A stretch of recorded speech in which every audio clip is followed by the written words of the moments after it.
am immortal king, I am the king and sing, I bring the music scene back. Hear my empirical rhymes added lyrical flow to this rap that's a fact. Fresh meat on the scene, not flesh, I'm a routine to slip in between the obscene and uninteresting. Just a smoke treat for my infernal machine, I'm sent to blow up on this track. Let me explain why my name's in this game. Let me share with you my hardship and pain. Let my left brain analyze and devise all these rhymes so your mind can surmise that my flow tells and lies. And I'm here to surprise, terrified at a mind. Say I actualize truth I locked up inside, jeopardized by my intricate demons. Released every line symbolizing my triumph. I don't know everyone's hardships, didn't grow up with your pain. But I know that I'm the farthest thing from a thief looking for money or fame. I'm keeping it real, I over-reveal, I weep and I squeal. I'm got to the real, an automobile that is stuck and get aimed at the cliffs of unreal. Sad eyes shimmer gold, king leaps from his throne.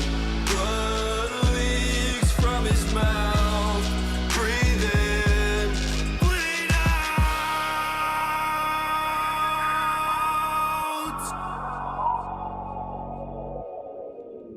My journal is full of eternal requests to be blessed, but I'm stressed, can't digest it. The truth is a monster suppressed by my youth and expressed as a manifestation of blind ignorance. I confess the first step to assess the regrets that I've left unaddressed. I'm obsessed with my quest to find rest, decompress, get things off of my chest, finally take a breath. Used to believe money brought what I need, sought after riches to pockets with greed. Bought me a life only seen in my dreams, forcing it all but was missing a piece. Where was the glee? My guarantee, thought I'd be free of the misery carried through life, it's still torturing me. Yet I'm still filled with the dread of waking up alone in an ivory bed, faking that I know what's running through my head, shaking I'm alone as I stare at my phone, painstakingly waiting for love that's as pure as my own. Cause I thought I could answer the world, wasn't top at the chance it unfold. But I fought in that fight isn't dead, and I won't stop that fight till I'm dead and I'm cold. Sad eyes shimmer gold, king leaps from his throne. Blood leaks from his mouth, breathe in, bleed out.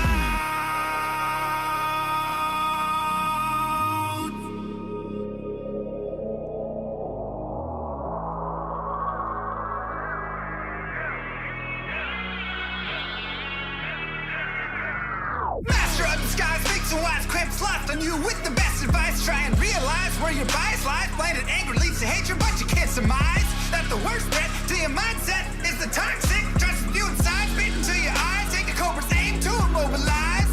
Play the victim just to save your pride. Spewing lies, think you slide, try to mesmerize friends you hurt who think the world of you. They'll desert you in the great divide.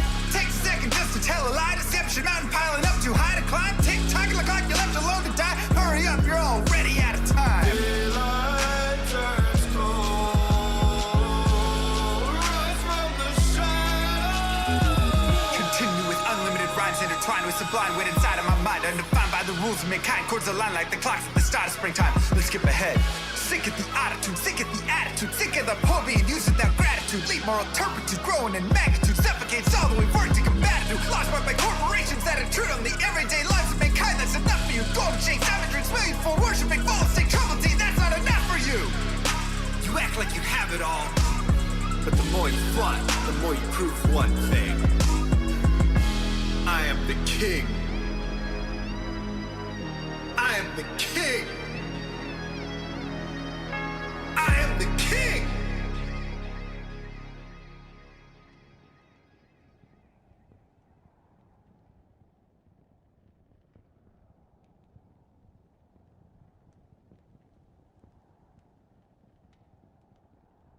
A little bit dark.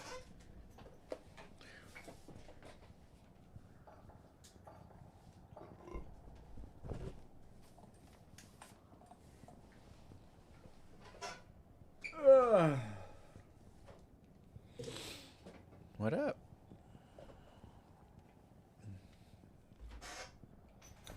How's everybody doing? Good to see you guys.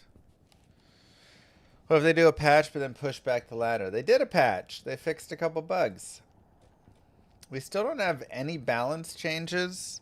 We also don't have balance changes from before. Man, this eczema is so annoying. So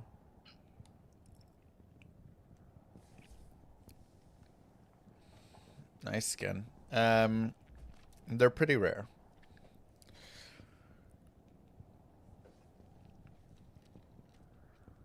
Been a solo parent for 3 weeks while your wife's in Tanzania. She's partying in Tanzania while you're holding on. That's rough.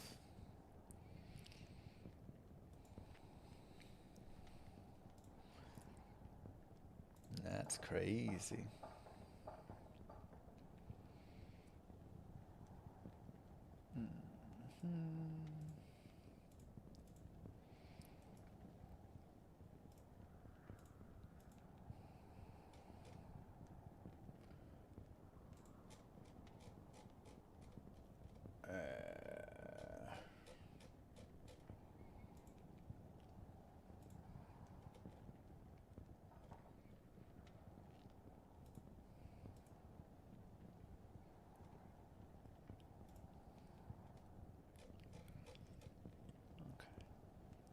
Delete.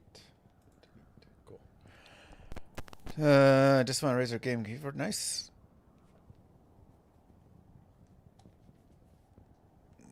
I doubt Hexbane will add damage twice. The reason is probably the explosive arrow gets the damage from like the hit and also the explosion or something.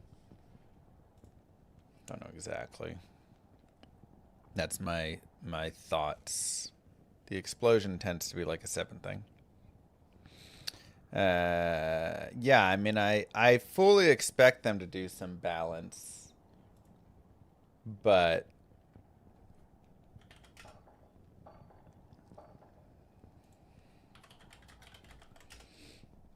we'll see.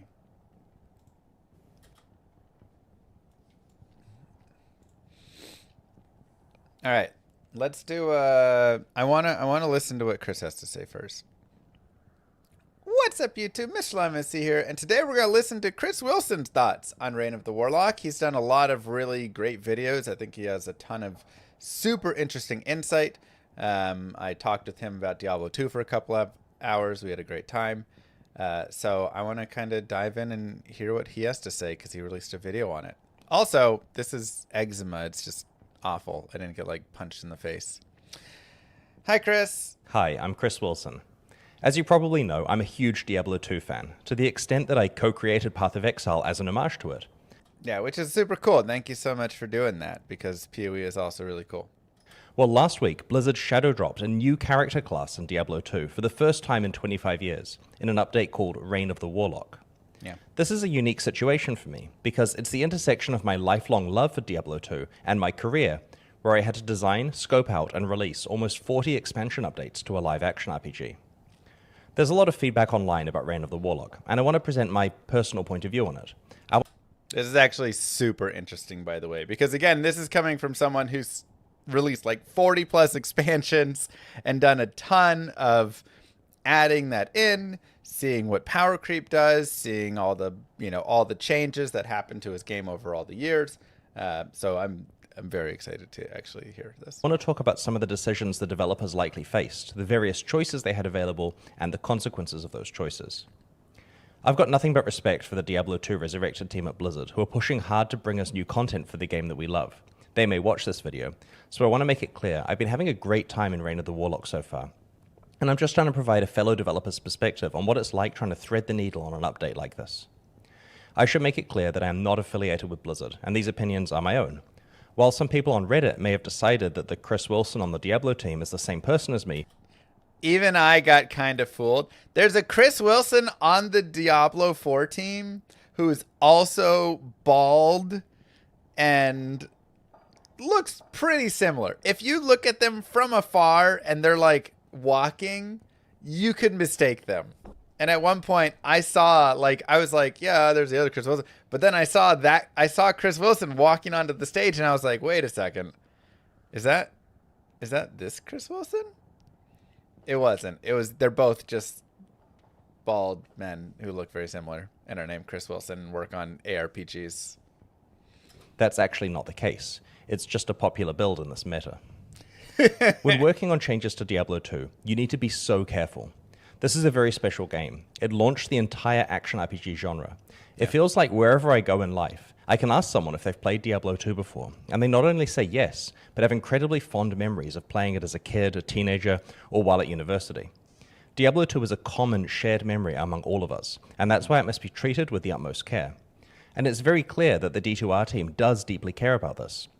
This is most clear when you see how they have partitioned off the changes into a new era that you can choose on a per-character basis.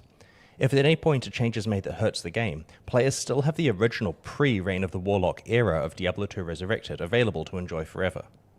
I've seen people comment that various quality of life improvements in Reign of the Warlock are pay-gated behind the purchase of this update. I suspect that the intent wasn't about selling more copies, but about preserving a museum piece baseline.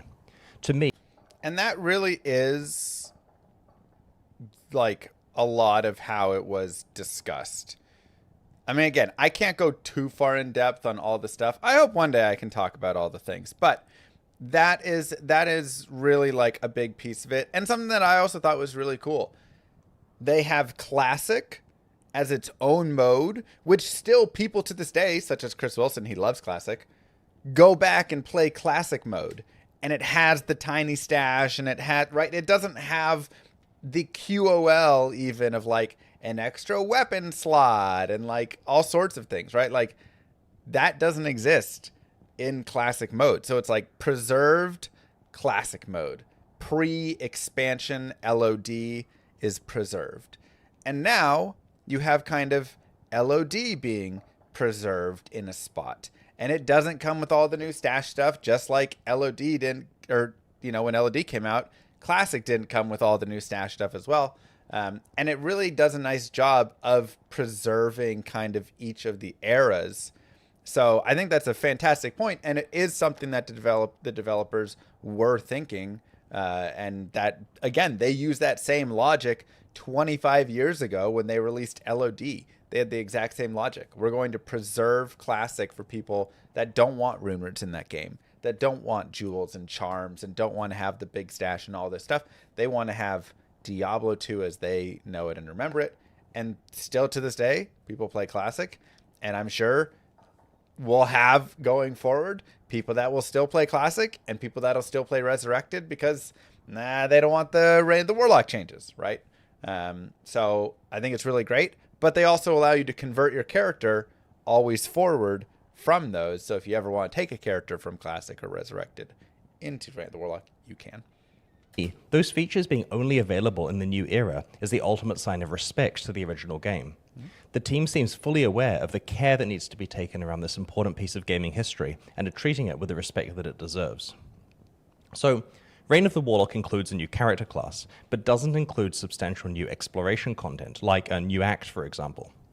I think this may actually be a strategic mistake. Now, it may sound a bit rich of me to just wave my hand and inflict the expectation of dozens of developer years of work on their team. I'm fully aware of how much effort it takes to produce an entirely new act for an action RPG. It would take a year plus of development and millions of dollars. But I feel that this would have very much paid for itself several times over. I suspect the most likely reason that this update didn't contain a new act is the extra year of development would push it out from being able to be released this month, where Blizzard is celebrating the 35th anniversary of the company, the 30th anniversary of the Diablo franchise, and doing the marketing for its Diablo 4 expansion. That's actually a really good point that I didn't think of. We all want Act 6.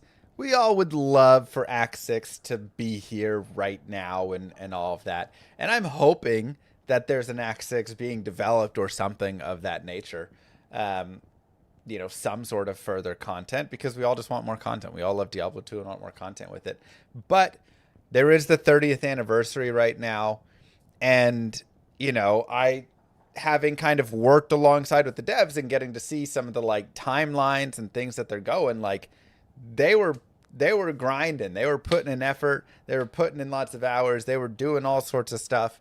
And yeah, there's no way they could have also developed an Act 6 by this time unless they started, like he says, a year even earlier on that. So that's actually a really good point that I didn't even like super think about. But I do know everything that they've done, like they were putting a ton of work and time into. So it may not have been possible, due to this timing, for them to consider the dramatic increase in scope that a new act would entail for this update. And I also know nobody believes me when I say, I don't know about an Act 6. Like, I don't, but nobody's going to believe me anyways now, so, you know, whatever. My issue with this update is that without an act, it essentially boils down to a new character class, some quality of life features, and some new endgame content. But the quality of life features and endgame content are only really relevant for enfranchised players who are actively playing and will benefit from them. Most people don't re-engage with a game just because it now has a material stash tab or an uber variation of the Ancients fight. They want new experiences from it. A new act would have pretty much guaranteed that everyone who had a chance of re-engaging with Diablo 2 would have purchased and played the update. Without new exploration content, it's down to the Warlock to sell the update. But I have some concerns with one of the aspects of how the Warlock was showcased at its announcement. I think that's actually also a really good point. The thing is, I would have paid $25 for just the stackable tabs alone, as I think many people would have. You know, like when people asked me prior to me even knowing about this, you know, years ago, they'd be like, hey, how much would you pay for stash tabs? I was like, you know, for a regular stash tab, I'd pay like $4.99. For like a stackable sweet stash tab, I'd pay like $10. You know, for like a rune one, sure. For a gem one, sure. Like 100%. Now, I also play this game more than 99.9999% of people in the world. So like, of course I would pay more. I also don't think they should just like sell stash tabs individually. Is that exactly, you know, like if I'm happy that they've kept microtransactions out of the game. But I also would buy additional stash tabs if they did put them there, if I'm going to be honest. But I do like how it is.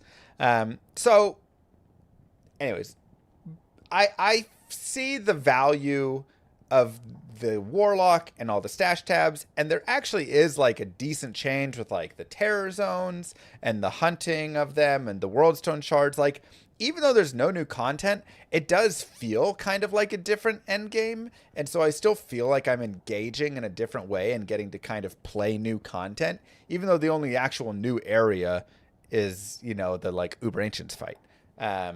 So I do feel like I see the value in all of that, and I'm getting to play all of that. But I think he has a really good point of like an Act 6 with this would have just like blown it away. I feel like every single complaint would have completely been gone, which isn't true because people literally will complain about everything. But a lot of people are like, hey, call me when there's another act. And there is a substantial portion of people that it would have been nice, you know, that think I would have really wanted that. That's the one piece missing, right? When LOD came out, you got Act 5, plus you got the 2 extra classes, and then you got some, you know, additional items, right? There was like all the things we talked about already. So there was a lot of stuff within that expansion, and this one isn't like as much as that. But, you know, not having the Act 6, I think they could have got away with having the one character and the Act 6, and it'd be great. Anyways,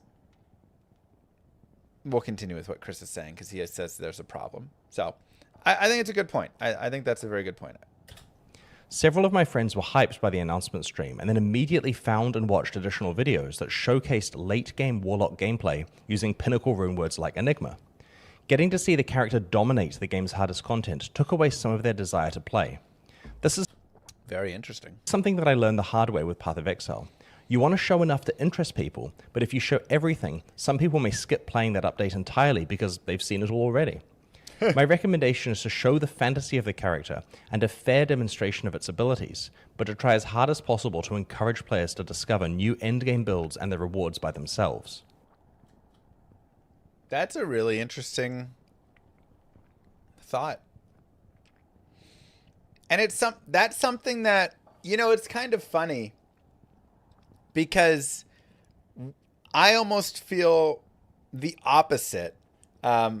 I think he has an extremely good point, but a lot of times when I watch like a gameplay trailer, there'll be like the gameplay trailer, and then I'll go watch like, you know, content showcasing all the skills.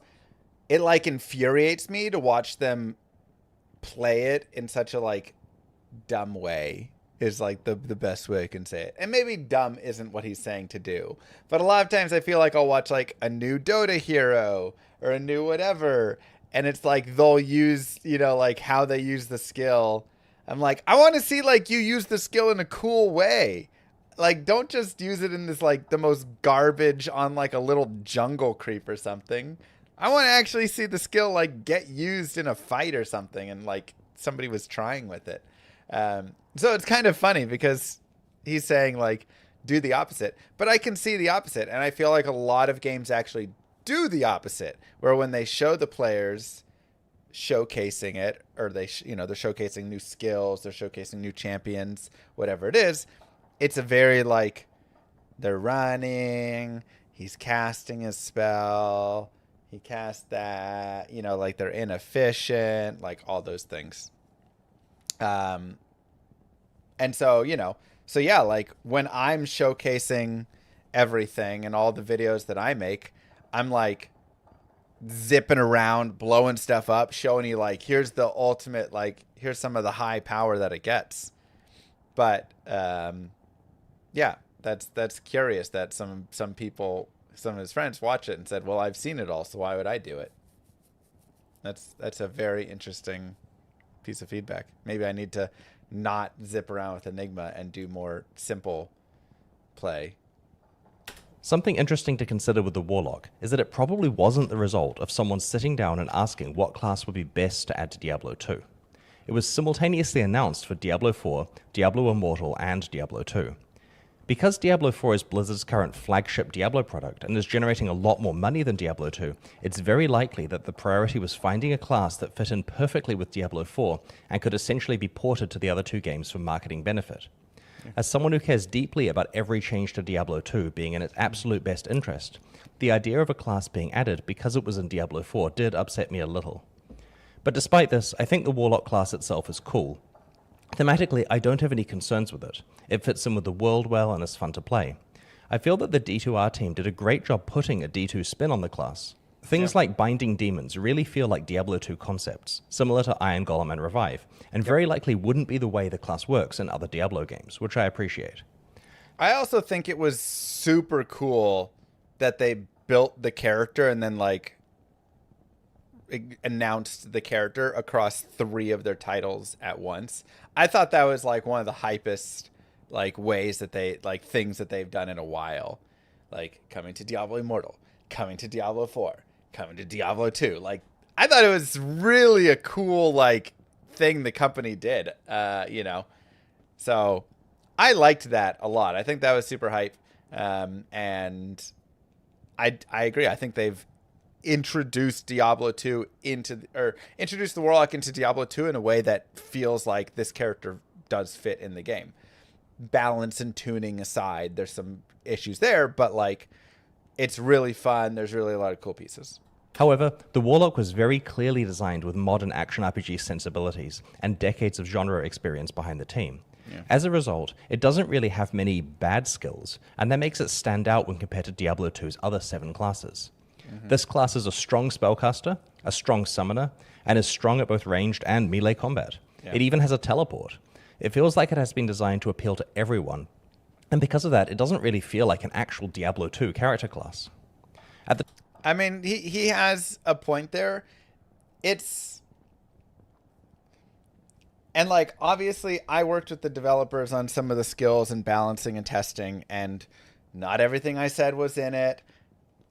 They make their own changes. I'm not on Blizzard's payroll. I'm not I'm not a part of the team. I just like worked along and did some testing and then talked with them and tested with them and did some stuff and blah, blah, blah. Right.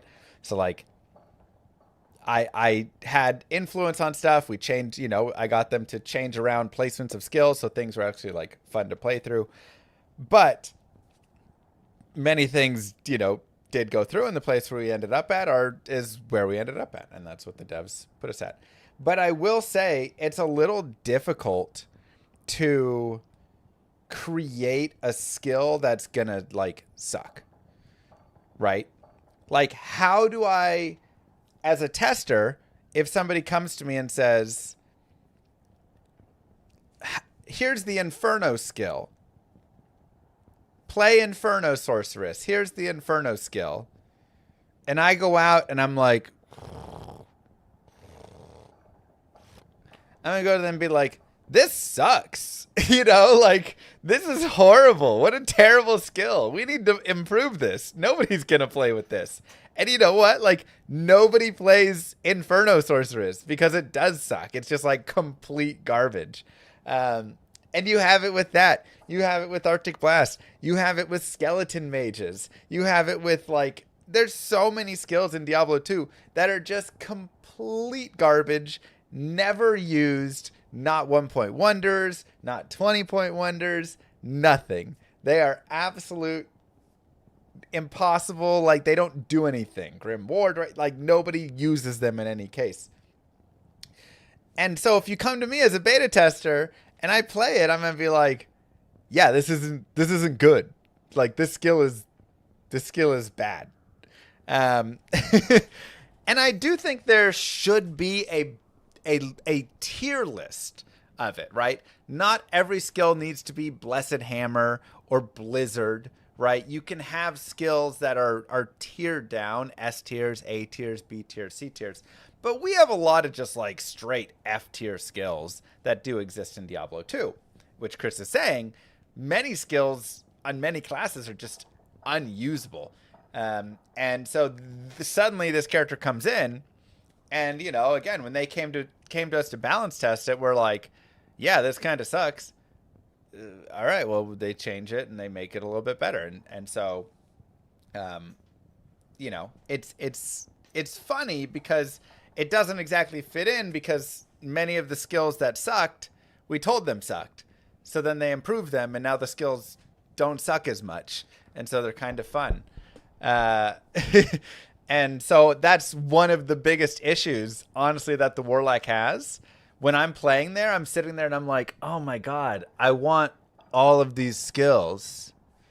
Like, there's a couple skills like Sigil Rancor that's like not super useful, I feel like. You know, there's like a couple skills that aren't like crazy useful, but the majority of the skills I'm actually really excited about, and it's sometimes hard to spec the character because I'm like, well, I want a sweet Hex, I want that Psychic Ward, I want that Eldritch Blast, I want that Cleave, I want that Sigil, I want that Demon, you know, like, I want all the things. And I will say, like, while I do think, of course, there's balancing to be done, like Endgame, you know, there's obviously Echoing Strike is bugged, so the damage is way too strong. But there's like a few things to be balanced there.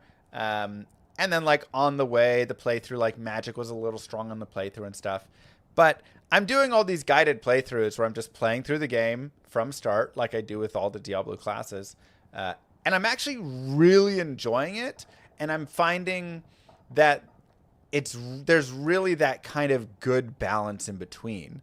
So I played through on the Demon, and I played just like a physical Demon playthrough, and it started out slow, but it was very safe, as you kind of get with summons in D2. And then we started getting into a little later, and I didn't even go Blood Boil, which is like a stronger skill, because I want to stay physical. And then we got our Bound Demon, and then things slowly picked up. And then, like, it just kind of, like, slowly kept gaining strength. And then it was really fun. And I was having a great time in Nightmare and a really good time in Hell. And it played through really nicely. And it wasn't the fastest build that existed, but it was a fun playthrough. And then I went and did the same thing with Cleave. And we're doing Cleave right now. And it started out a little bit slow. And then it slowly picked up. And then we got Hex Purge. And it kept picking up from there. And it's just, like, growing and doing nicely. And one of the things that I was thinking about, I was laying in bed thinking about it last night, was how attack speed is like being incorporated into the skills. So like Hex Purge has attack speed and Cleave has attack speed on it. And the combination of those made me feel like I could actually hit fast enough. So I'm actually using like an Insight polearm to hit. I honestly don't even need the shield. I mean, Rhyme is helpful, but like if you took the shield away, I could just have a Death Sash, and I would still feel fast enough that I could actually swing with like an Insight and use it. And it's nice, because again, there are much faster builds than this Cleave build I'm doing. Trap Assassin, any Sorceress, you know, a Fire Druid, a Blessed Hammer Paladin, right? It's like not the fastest build, but it does have a nice play up through the game, and it kind of helps you know, generally a lot of melee classes are just like really bad. And this one is like medium to good. And it feels nice. And so I really think a lot of these things aren't like overpowered in the skills, but they're at least balanced to be good and fun. And it does bring up the question, do you then go back and fix up a lot of the other D2 classes with the idea that like you're leaving them the same and resurrected so people can still have that era of like bad? Or do you try and nerf down the new character so he has a lot of skills like Inferno and Arctic Blast and Skeleton Mage and Grim Ward and etc. to just make them complete garbage and unusable? And that doesn't feel like, you know, it's like you want to like not power creep everything to grow it into just stupidville. But I feel like a lot of the stuff with the Warlock is not there. Even though, again, there's a couple things that do need to be balanced and tuned down. Bind Demon is way too ridiculous right now. Echoing Strike is bugged and ridiculous right now, right? Like there's a couple, Blood Oath is uncapped and needs to be capped. So like there's a couple things that like need to be fixed on the character. But take away some of those bugs and some of the over-tuning. Maybe there is a way to bring up some of those other useless skills in the other characters and just make them D tier, C tier, B tier, you know, kind of get them into that range. So like, hey, Inferno Sorceress isn't just like crushing everything now and it's not even a challenge, but you can play it and you can like kind of have an okay time through the game with it. I don't know. That's my thoughts. Time of recording this, which is before any nerfs were done to the Warlock, its power level is pretty high. People are even saying that the Spectral Throw build is stronger than a Mosaic Assassin. This is one of the difficulties when designing a new character class in isolation for a game. Developers don't want to risk undershooting its power level and having people hate it on release. Yeah. So it's very tempting to aim a bit high with the power level. Unfortunately, it would be really difficult to release the Barbarian. Like, I've said it before, but think about this. What if the Barbarian was the new class? They came in and they said, we are dropping a new class for you guys. Here is the Barbarian. And everybody walks out there and is like trying to hit.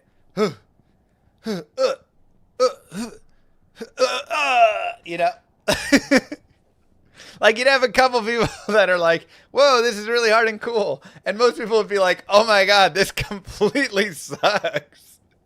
This character is so bad. You know?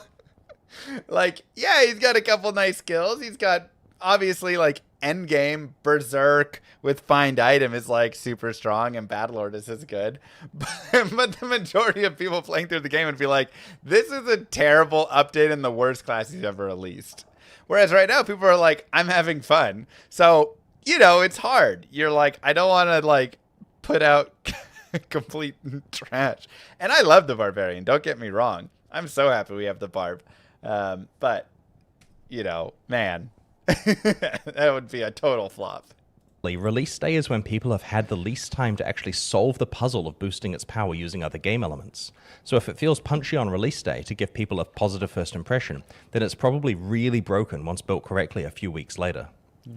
Blizzard faces a difficult problem here, because one group of players rightly doesn't like it when certain builds are massively more powerful than other builds, as it makes them mandatory for competitive players to play.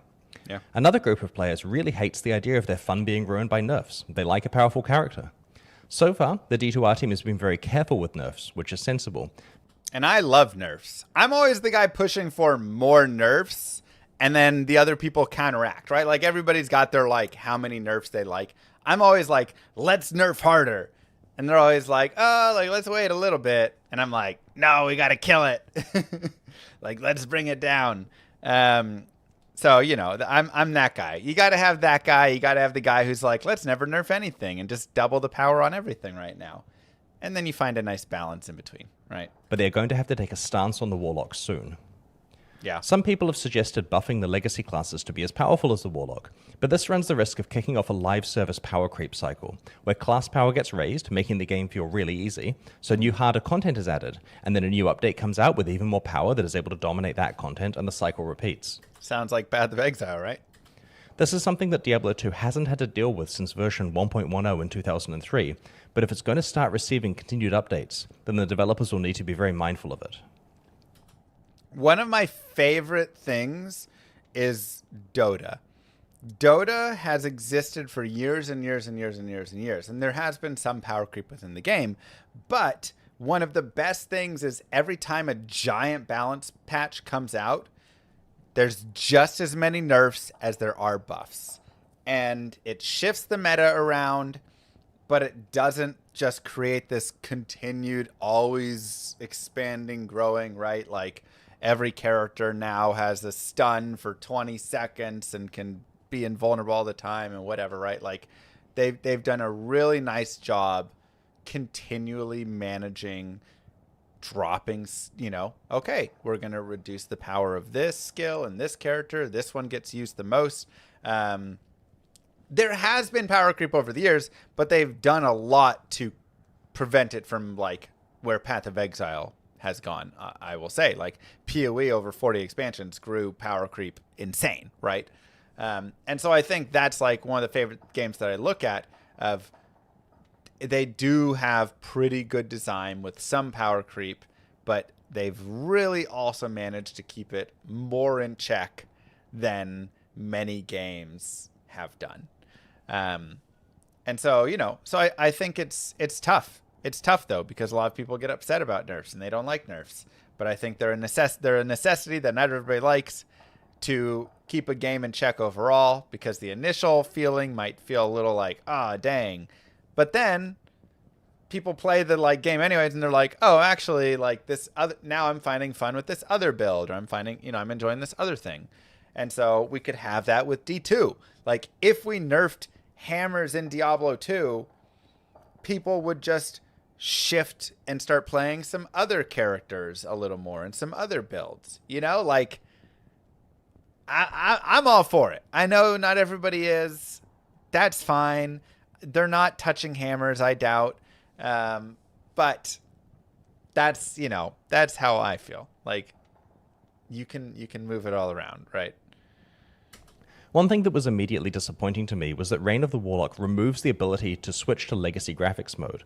One of the coolest things about Diablo 2 Resurrected is that it allows you to toggle between the new remastered graphics and the original legacy graphics. While its legacy mode somehow feels and looks a bit worse than the original game did, it is very interesting being able to see how faithful yet augmented the remastered graphics are, side by side with the original. It's very cool, but it doesn't really make sense to go and develop all the old graphics for the character, the spells, the items, the tabs, right? It just doubles all of the work. So I understand why they did it. The original game used a 2D engine that had every frame of every animation at every angle rendered out as separate 2D sprites. My understanding is that this was achieved by some complicated custom tooling, where they rendered out large sprite sheets from 3D Studio Max. This was made even more complex by the presence of attachments like helmets or weapons that had to be layered onto the characters or monsters correctly. Properly recreating this 25-year-old pipeline and getting it to generate compatible sprite sheets would be a lot of work. Yeah. A lot of work. Allegedly, when D2R launched in China, it didn't include the legacy graphics option. This is likely because the art required culturalization changes, and they were unable to easily apply those changes to the old graphics. Interesting. This suspicion was basically confirmed when Reign of the Warlock launched without legacy graphics support either. Updating the old art, for the small percentage of users who occasionally flick to it, would be an immense undertaking and probably not worth the effort from a commercial point of view. Yeah. While I would absolutely love to see how the Warlock would look with 2000-era graphics, I don't blame them for removing the legacy graphics option. At least it's still available in the original pre-Reign of the Warlock era of D2R. Yeah, they still have that. Plus, if you want an Act 6, you think they're going to also develop Act 6 in the old graphics?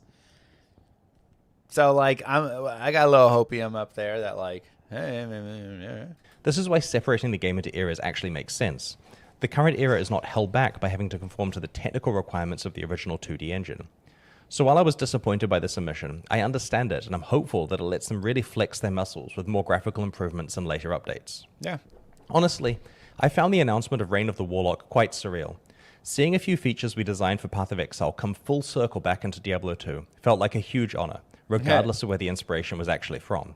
It made me feel that I indirectly contributed a little bit back to my favorite game. If you enjoyed this video, please like it and consider subscribing. It helps a lot. Thanks very much, and see you next time.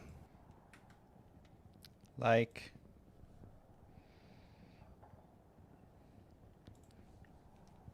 I mean, I think that's really a great video. Again, Chris always has good takes, man. He's just such a smart dude. Yeah, it's the points are there. I think he's got a couple of points that like shifted, my point of view a little bit. Again, with like showing off too much power early on and stuff. I never thought that would be an issue. I always thought that would be something people would want to see, is the high power. And maybe some people do, but I never thought there were people who go, oh, well, now I've seen it, so I don't care. So that's really interesting. And just overall, just a lot of good thoughts. And again, I think the devs are doing a really great job right now.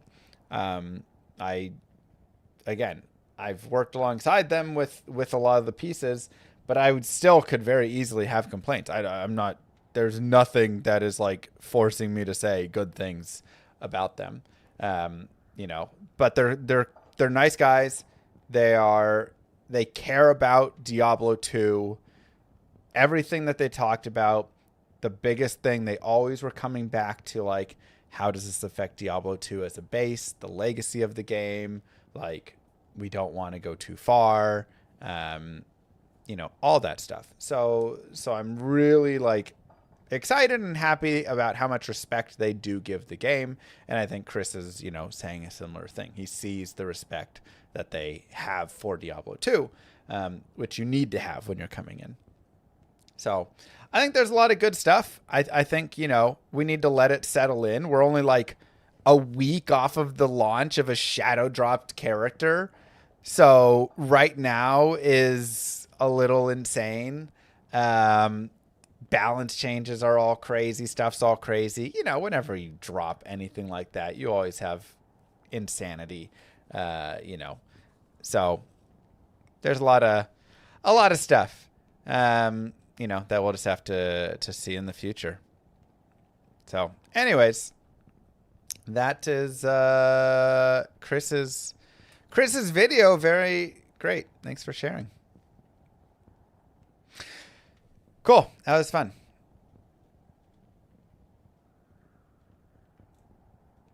That was fun.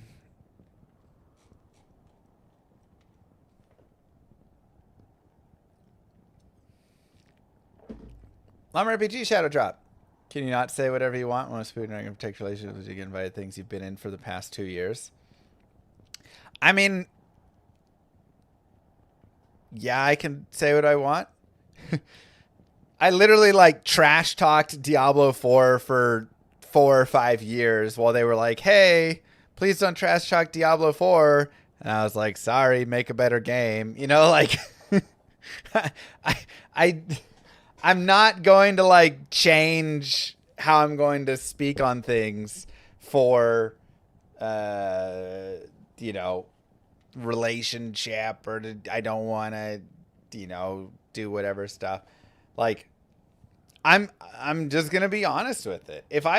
And that's what I'm also being here. Like, I'm coming out and I'm like, Echoing Strike is bugged and ridiculous and needs to be nerfed. Bind Demon needs to be nerfed. Blood Oath needs to be nerfed. Like, there are things that were wrong about this class and got overtuned and we missed, and they need to be adjusted. And it'll be kind of ridiculous if this goes through into the first ladder where you can have like a fully immune Warlock that can't die and deals 100k damage. Right? Like, that needs to be changed. And if they don't change it by ladder, I'm going to be like, they dropped the ball on it. That's literally what these 9 days are for, is like, oh, let's let 1 million people, or however many million people, play this game and figure out all the ridiculous, crazy, broken stuff. So, yeah, like, that's, I think that's what they know from me, though, and what they can expect from me, and I think that is worth a lot in itself. Like, there's one guy who's a good friend of mine. He watches the stream sometimes too, so hi if you're out there. And there's one dude who's a good friend of mine who I met at work back in 2013, whatever it is. And he was kind of just like a jerk, right? I met him, and I after I interacted with him a little bit, I was like, man, this guy kind of sucks. Because, he was like, somebody asked him something. They're like, hey, it was something like that. Like, hey, do you think this outfit looks nice? Or maybe they didn't even ask him. They walked in and he was like, wow, you look like garbage. Good night, baby Lilith. She wants me to say goodnight. He was like, wow, you look like garbage. That's a terrible outfit on you. You should go get that changed. Boom roasted, but not even boom roasted. And it was like, okay, whatever, jerk. So I kind of thought man, I don't really like this guy. But then over time, as I got to know him, I was like, he also will tell you, oh, hey, man, that's a great looking tie, or whatever it is. And that you're always getting the truth with him. He never doesn't tell you the truth. He will tell you exactly what he is thinking, what he is feeling, and he will give it to you straight. And so if you go to him and you ask something and you need the truth from him, he's going to give you the truth. And that is worth a lot. And yes, he could be a little bit better at decorating it up, and making it a little bit maybe you don't need to be so harsh with how you say it. But I did grow to really appreciate that about him because, like I said, whenever he would give a compliment, whenever I needed someone to be honest with me about something, I could go talk to him and he would be that person. And so I really enjoyed and appreciated that. And so that's something that I've tried to take forward and add in my life, where I'm not, again, quite as harsh, and I'm not just going to always say what comes to my mind on it. But I'm going to at least be truthful enough that then they can respect it, right? I can talk to the developers and I can say, hey, this sucks. This is not a fun experience. This needs to be changed completely. This whole skill tree has to be changed. It's not fun how it is. We have to shift all these things around, whatever it is. And they can say, cool, we know that that's a real, you really feel that and you're honest about it. And I'm not going to just be everything you did is great. All these changes are amazing. And so that's what they can get from me, and that's what they can know from me. And then they know that that's the relationship. They know that that's the experience. And so, it can work to our favors, and it can be a good thing, right, to have going forward of it. It's just, they know I'm going to give an honest opinion on it. And sometimes it's going to be, this is not good. I don't like this direction. I think this should be nerfed right now. I think you're making a mistake. Whatever, right? So, I think that's something that I've tried to uphold and show over the years of my streaming, talking about the stuff on stream I talk about and the way I interact with them and all those things. I try and be honest about it.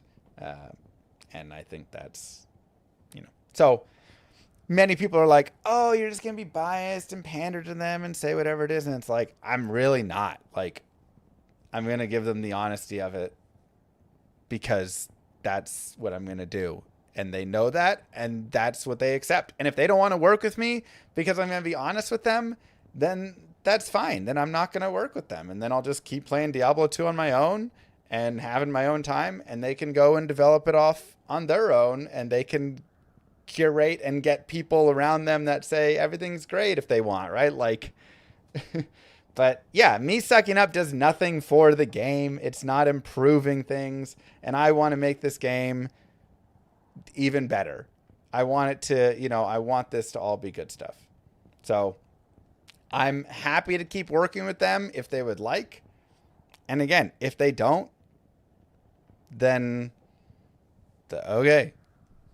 Like, you know, I'll be over here playing Diablo 2. All right, moving forward.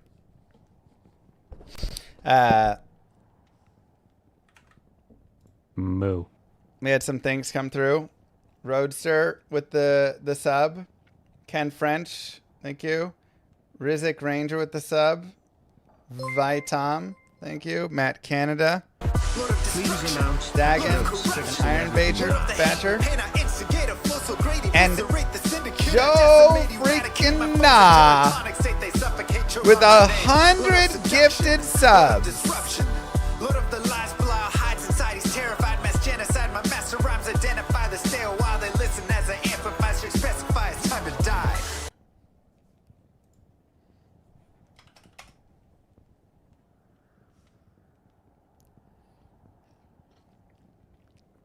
Absolutely insane. Moo. I try Odin.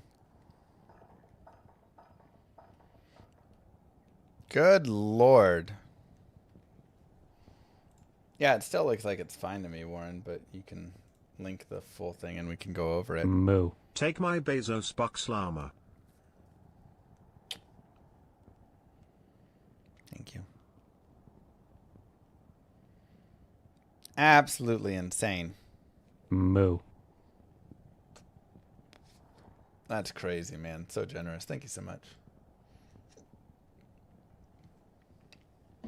Moo. Risk KB buff everyone to a standard and then nerf everything.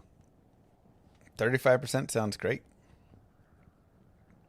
Do you think it's a little unfair that creators have been involved in the character creation and they get to be involved in the season race? Yeah, probably a little bit unfair. I mean, there are these 9 days that, you know, everybody does get to play and test. And honestly, a lot of like the learning I've done about the class has been in these 9 days. Thank you, Roadster. But yeah, I mean, it is a little unfair. You know, we do have a little extra knowledge. So yeah, like there's no award for winning the race. You just get your name on the ladder, but like that is the award, you know. But any cash races, anything like that, we're banned from. If they do anything with those, you know, with like if Blizzard is to host any events, like we wouldn't be allowed to participate in them with that. But yeah, no, I mean, I totally agree. I think that's, you know, true in any game whatsoever, right? Like if you've worked a little bit ahead of it. Thank you so much, Roadster, as well.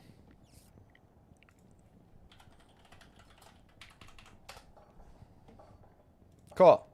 Let's finish up our Cleave lock.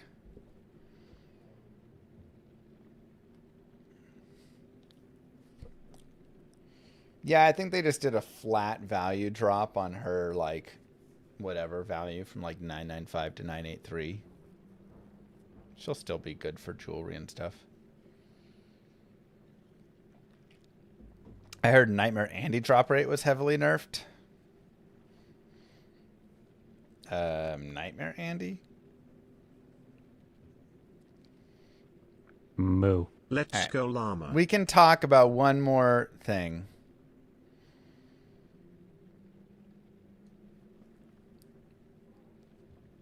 Like, how much is Nightmare Andy nerfed?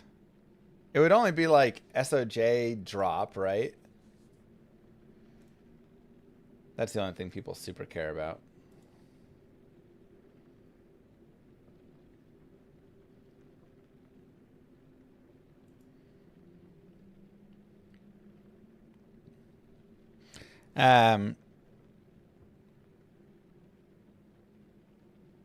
All right, we'll talk about it. BK rings don't drop from Nightmare Andy.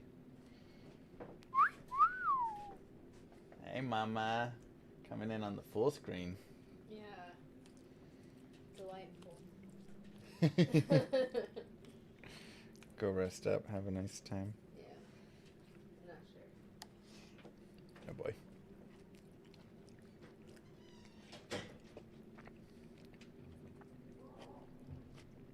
It's curry.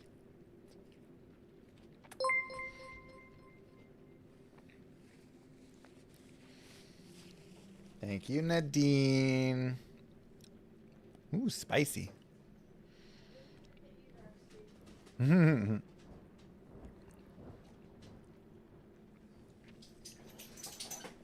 Thank you so much. Welcome, welcome in. I just want Terrors on Andy nerfed. So maybe that's something that'll change.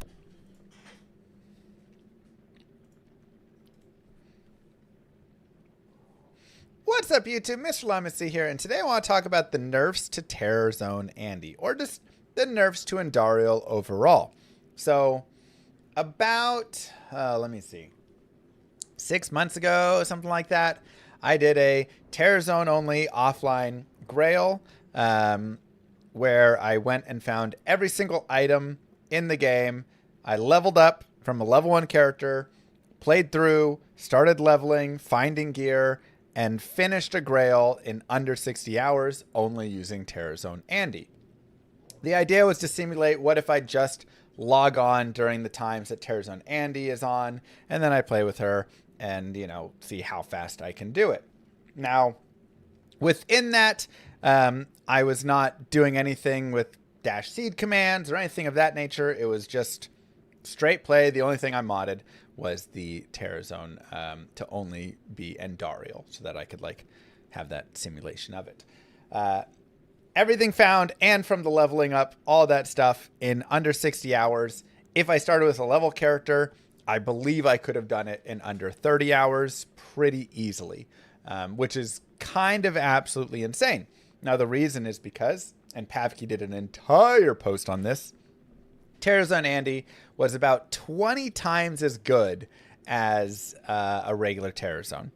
So literally like 20 times better, which means if I'm going to do a Holy Grail or do magic finding even, forget even a Holy Grail, just if I want to magic find, I would have to magic find 20 zones for 20 hours or just wait one time until Terror Zone Andy came around and then do her for that hour, right? That was literally the like difference between them. So I thought that was just kind of absurd. Mephisto is about 13 times as good, and the other bosses are about like 5 times as good as a regular Terror Zone. So anyways, he did a bunch of stuff to kind of prove that out. I did the same thing with my Terror Zone Grail, and we ran all that stuff and did all of that. That being said, going forward into Reign of the Warlock, the devs saw that, probably saw other things, talked amongst themselves, had their own opinions. Again, they do their own stuff, and decided to nerf down Terror Zone Andy. And Warren did a here's all of the math of everything. And what really got changed was this value, this factor for rarities from 995 down to 983. So quest bug still exists for Andariel. That has not changed whatsoever. Treasure classes are all the same. So this means like she still can drop griffins at the same rate. She still can drop, right? All that stuff is still like the same. The only thing is the rarity has been dropped right here. So rather than rolling uniques at a slightly higher rate, if this is 1,000, then it always rolls uniques, I believe.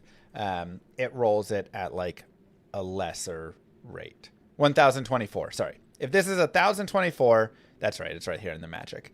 So because of this, you can see right now, Andariel can never drop an item that's not at least magic, besides like gems and right those things.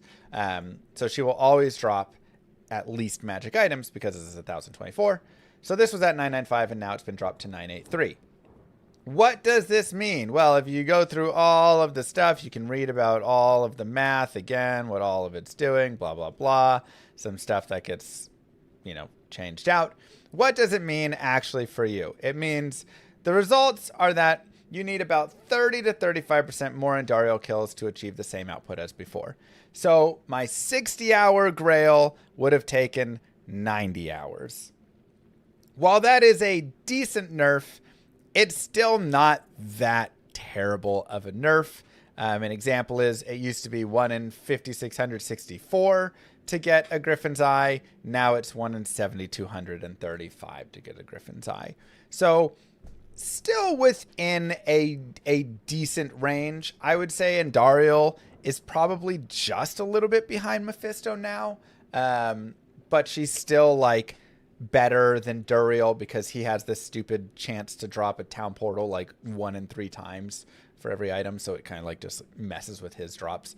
And then Diablo and Baal have good drop chances, but they take so long to get to. You have to go clear the entire chaos, or you have to, do all the waves to get to Baal, that they end up being worse overall. So, probably not even 90 hours, probably less.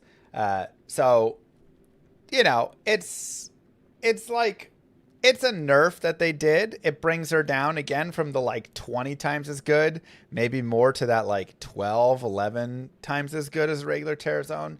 It's still going to be nice. All of the bosses will still be nice. You're not going to have suddenly no drops whatsoever because of this. It's just she's kind of been brought more in line with the other bosses for farming. Overall, I think it's a good change. I know everybody's going to say, of course you think it's a good change. I do think it's a good change. I don't think they should have nerfed her to the ground where it's like never worth doing Andariel anymore.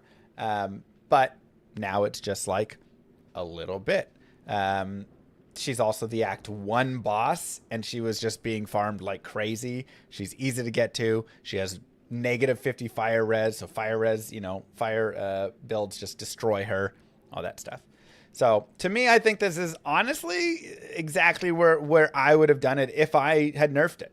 If I had gone in and changed the numbers myself, I think I would have done the same thing, because I think this is 983 is what the other bosses have as well. I think they all have the 983. So I think that I would have dropped it to be the exact same. So, she's going to be, like I say, maybe a little bit less efficient than Mephisto now. But Mephisto is a little bit harder to kill. But also, she's better for jewelry. So still, if you're looking for like some nice jewelry, she might be the better farm spot. I think it's actually kind of nice bringing her in where you're going to say, I'm kind of deciding which one I want to farm. And she's still like in the list of all of it. So that was Griffin's Eye 0MF Players 1. Max TZ. That was those odds there. So if you're running 300 MF Players 3 or something, these are going to be probably like 1 in 2,000 or something like that, at least, if not even better. That is the massive Andariel nerf that everybody is going crazy about, talking about how quest bugged Andariel is totally ruined and doesn't exist anymore. She's 30% less efficient of where she is, and she's still really efficient. So anyways, if you hate it, you can hate it, but I think they actually did a really good job with that change. And it still makes her super farmable and still really good. Yeah, quest bug still a thing. Thank you, Warren, for mathing it out so people can stop freaking out as much.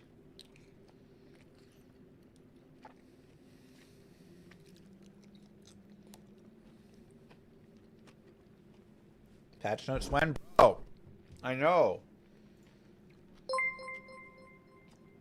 Hey, thanks, it's Jay. Don't let my discussion go against the fact you're awesome and your content has helped many, many people in game and in real life with them laughs. Aw, thank you. That's very sweet. Hey, Zegers, you coming back and playing D2 finally? We miss you here.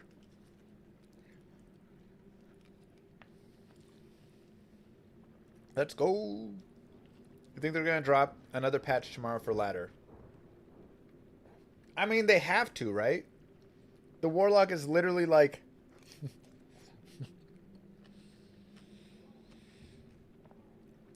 like, you can make him immortal Echoing strike damage is literally bugged.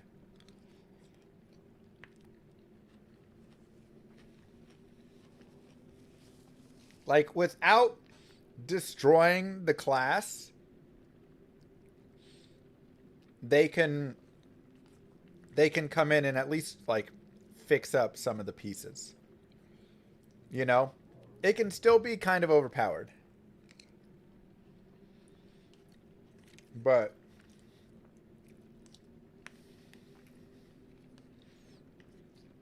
I'm kind of sad that they haven't haven't changed any of it yet. I like really hope we have some, but it would have been nice to test on some like new damage numbers. But 2, just like, I forgot what I was gonna say. I was trying to find it the whole time. I'll remember in a second. It's Thai curry with tofu. The tofu's so good.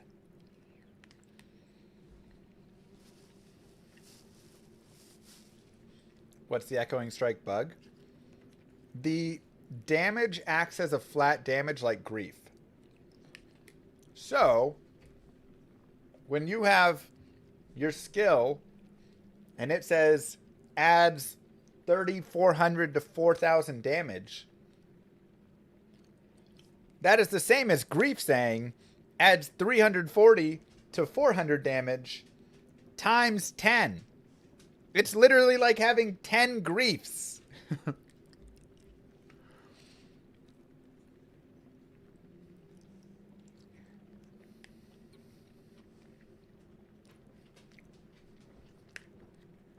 It's crazy.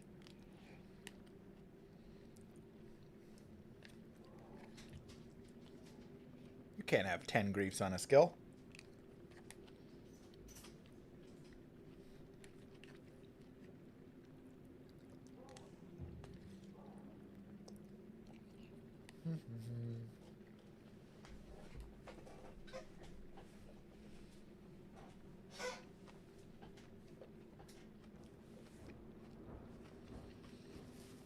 So, you know, that and Blood Oath and a couple things.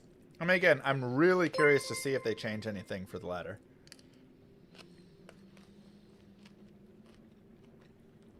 GG Twins, thank you.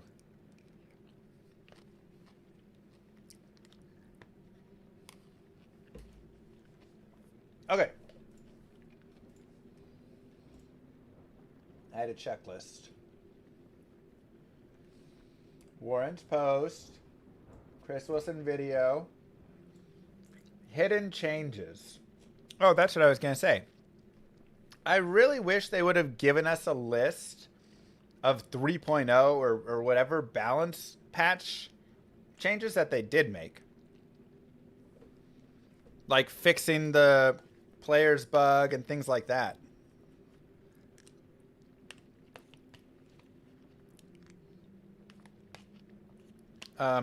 How's that coming, Warren?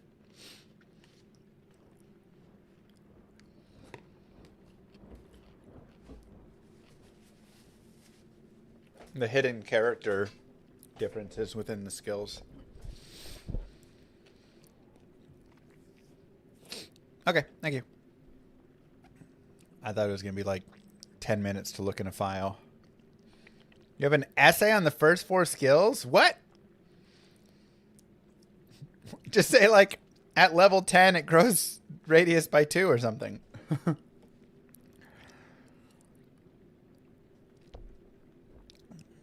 That's crazy. Okay, let's yeah. What's up, YouTube? Mitch Llama here. Today we're going to continue our Cleave Warlock through hell. So far this has been super fun. I love this leveling playthrough. I think it's done a really nice job. I'm getting to swing a 2-hander in melee form, playing through the game. Like, what more can a guy really want? Just to be a big bruiser, you know? What more can a guy want? So, let's take a look at the character, the gear. We're in hell right now. And I'm in hell at level 59. If you want to spend some time leveling up, we've talked about this before. You can go to Nightmare. And you can just go to Frigid Highlands. And you can be players 8. And you can just kill like all the stuff right out here. This is a great, easy place to level. You kill it. You do it again, right? And you can level up into the mid 60s, low 70s. Just doing this nice and easy. So we'll do like one more of this and we'll move forward. Because I feel good enough. But a lot of times, like this is, you know, just where people go and get some easy levels. If you want to do some Bale Waves, you can do some Bale Waves. If you want to do some other things, right? Whatever. Do what you want to do. But, yeah. So let's take a look at the stats, gear, skills, gear, all that stuff. So stats, we have 100 in strength. This is for us to use the insight. Then we got a little extra strength from like Saigon's gloves and stuff. Some points in dexterity to use the insight, and then the rest into vitality. The skills, we have 1 in lethargy. We have 1 all across. Again, if in the future Bind Demon gets like too far nerfed and this is just not sustainable, then we will remove all of this, put a point in consume, and then consume the Goatman, right? And that'll just be the best way to go. So you can consume Goatman, and then you get ED from that. You get some life, faster run walk. That would be really nice. As for the Eldritch skill, we are maxed on Eldritch Blast and Hex Purge. And then we're going to start jamming more points into Cleave. We have a few points into Levitation Mastery, just to get that crit strike up some. And then a few points into Cleave for the Arc. And we're going to continue adding points to Cleave now at this point. So that is our current plan. Our gear is Insight in a nice Partisan here. We have a Lore Helm, though a Bulwark would be really nice if we can find an Io rune. I am happy to swap into that. Or some other like melee helm. We have some res on this Ami. We have Rhyme for Cannot Be Frozen and some Resist All. We have Saigons right here. The main reason because we have Saigons right here. So I just want a dual Saigons piece. Saigon's Helm would also be really nice to give us attack rating per level. That's what comes as like the green bonus on that. And then Saigon's Boots would also be sweet. We could get some magic find and attack rating there if we got those. So I'd be happy getting the whole Saigon set, honestly. That would go well on this character and probably be really fun to play with. Though I'd have to get a Swords of Cannot Be Frozen somewhere else. We've got some attack rating, some res, you know, just kind of a few points here and there that are decent. A big life belt that we shopped. And then this really sick tri-res ring that we found super early. That's just kind of godly, and we're just going to keep the rest of the time. And then lastly, we shopped some 40 fast run walk, 16 light res boots. And we have a telestaff on swap. And then just like some random res on a book. So, pretty nice. Pretty nice overall. We'll go ahead and move out here. And I also like having this distance that we have with the range of our Partisan. It's a pretty unethical ring, I'm not going to lie. It's pretty disgusting. So remember, we've got this nice sigil for slowing things, but we can also just fight. Let's go up to players 8, see how this build can do on that. Remember to also... Ooh, we're going to avoid Might Quill Rats. And honestly, even some zombies, especially when they have the Might Aura. We're just going to move forward. One of the things that you have to always remember in this game is sometimes the best play is to just move forward. And that can be early on when you run into a pack of archers. That can be later on when there's some dolls chasing you. Like, there's just certain times where stopping to fight every single thing isn't worth it.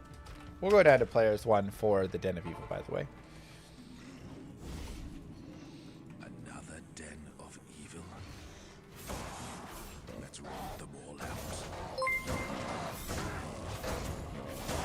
Yo Llama got my first griffins today hawking some beetles, so for the occasion quiz time Griffins edition. Nice. A griffin is a mythical creature made from what two animals? Front half is what and back half is what? A lion and an eagle? Is that right? Front. Nailed it. Cheating? How am I cheating? Nobody else gave the answer.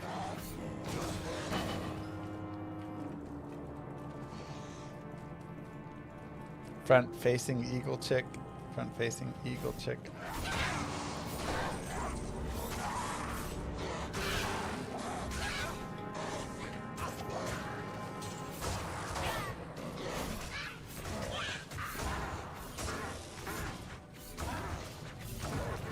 What's a manticore? Oh god. Manticores got like, it's like 3 creatures combined, right? He's got like claws and I want to say like a lion as well. A scorpion tail, yeah, like a lion's mane or something maybe.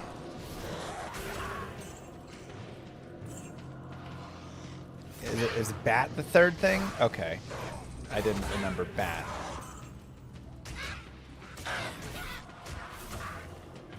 Bat wings, that's right.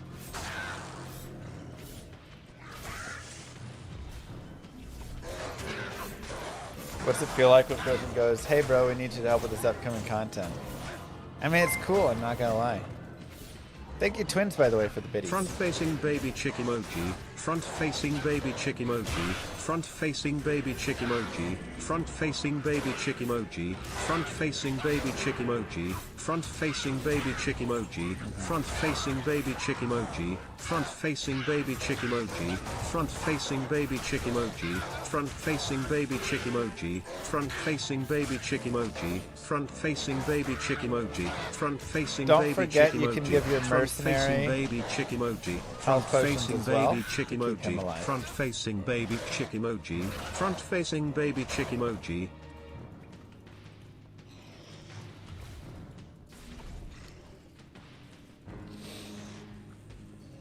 Did I have to think twice about it at all? I said, let me check my schedule.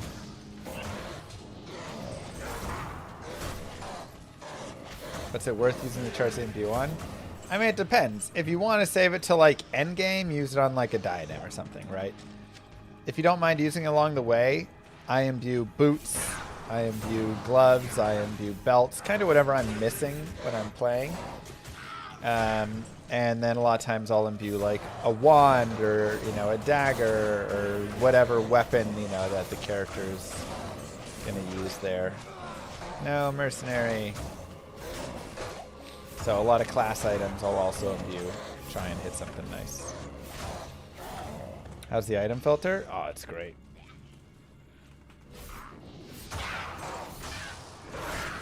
It is great. The evil of this place depart.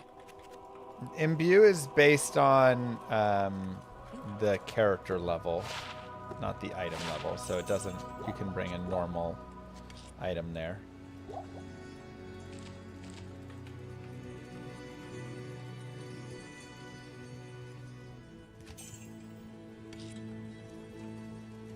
Estimated obsession, let's go.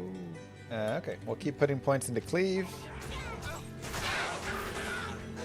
Continue to work that damage up.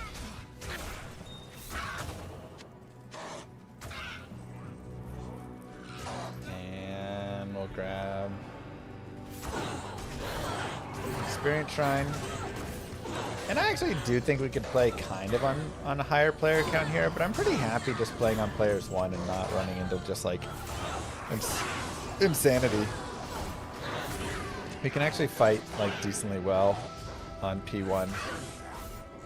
Whereas players 8, we'd have to be really specific about what we're fighting.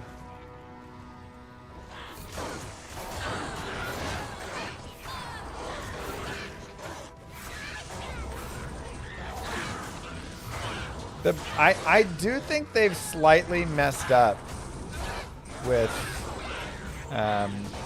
not touching Echoing Strike yet, because at this point,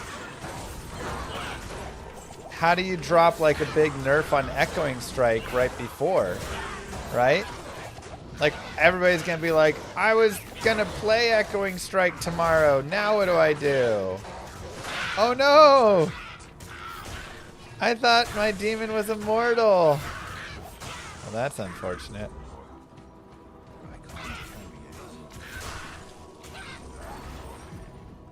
Alright, well, I guess we just got a random little fallen. Maybe we... Ah, here we go. Alright, resurrect some dudes for us.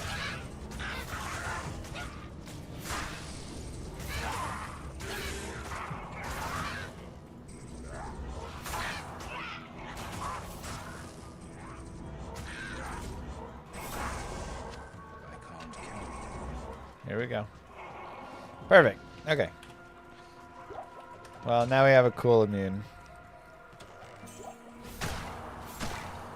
It's devastating when a good one dies, yeah. Should happen a bit more often than it does, though, you know. If you want to level out here, Rakanisha would honestly be a pretty good leveling spot. Mostly because he's just very weak in terms of his health pool. And so because we do a lot of damage, we'd be able to kind of get him out pretty quickly, right? Without it being too deadly. Now I also have 35 light res. That'll help against Rakanisha. If you have a bunch of negative res, it might be a little worse. But that is, you know, a considerable place to level, assuming that you happen to just come across like a waypoint right here. Be like, oh yeah, I'll just do that.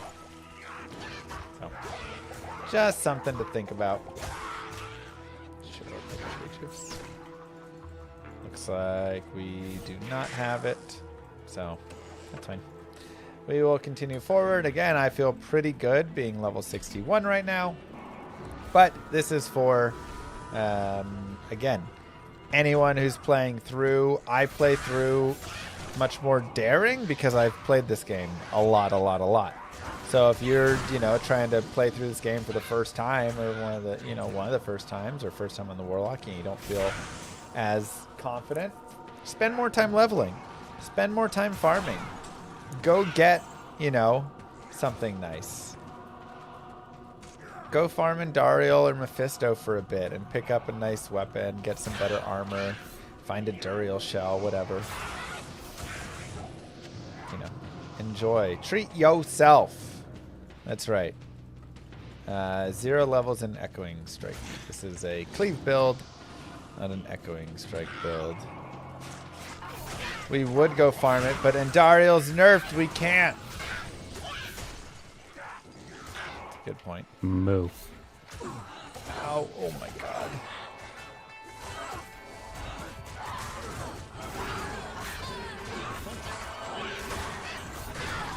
Woo.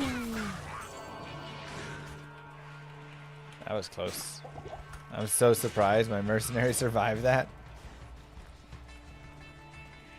If I logged out, is Declone gone? Unless you can get back into the same game. Yes, he's gone.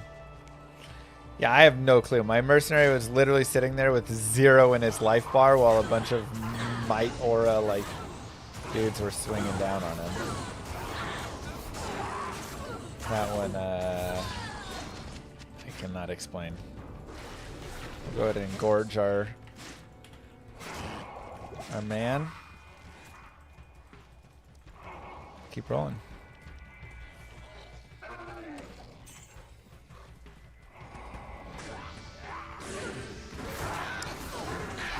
While it is fun having the Fallens, I do ache for a better... Ooh, archers, no thanks. Giant yetis with might, no thanks. For a better demon.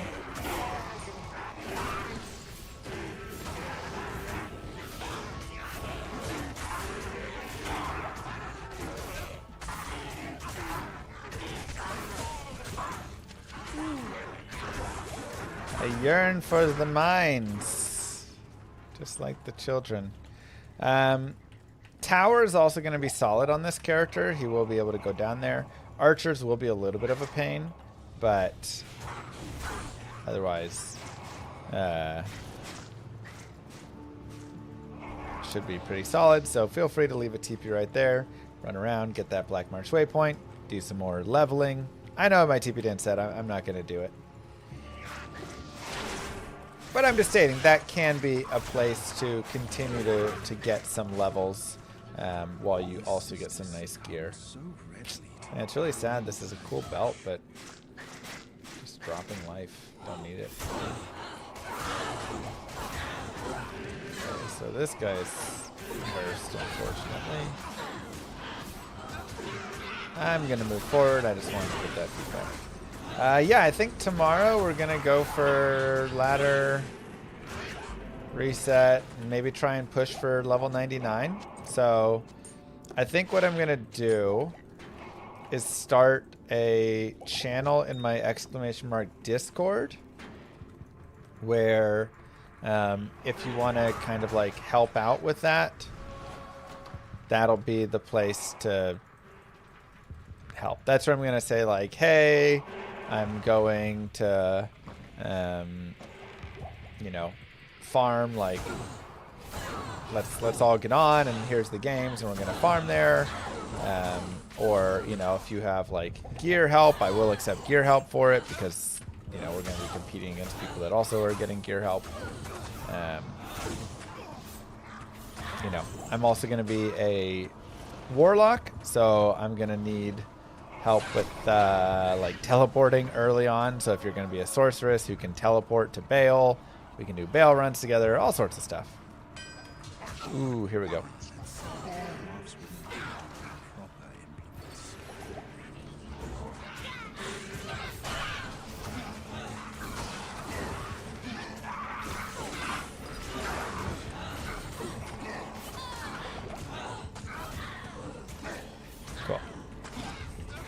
Alright, so we went ahead and got Hephaesto, and he is cursed, which is really nice. I heard sales for the expansion are good. Is this a good sign? I mean, the dev said that there's more to cook up if things go well with this expansion, so I hope it's going well. There's a Conviction Aura that we could also grab, but I just don't feel like we really need Conviction Aura that badly. I'd rather have the Curse here. Ouch. But that is my current plans, unless, I mean, I know Moo Girl's not feeling amazing right now, so if she just like really is struggling and sick, then we may have to adjust. But beyond that, my plan is let's just go crazy and do like a subathon grind and yeah, have some fun.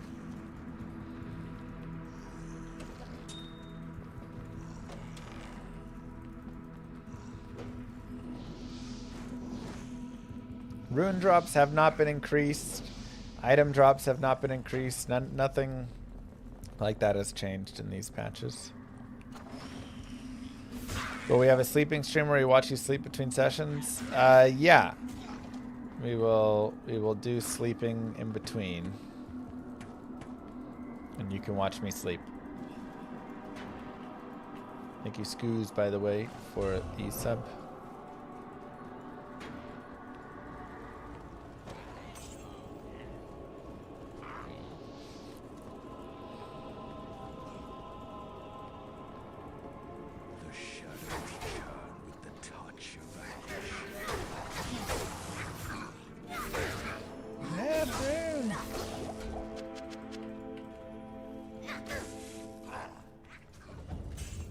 How much to not watch you sleep? You can buy turning off the camera.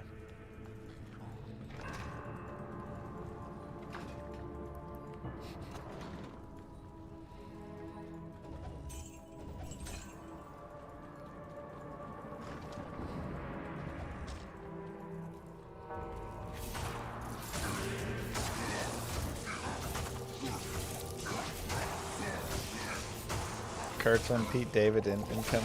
Kirkland, Pete Davidson.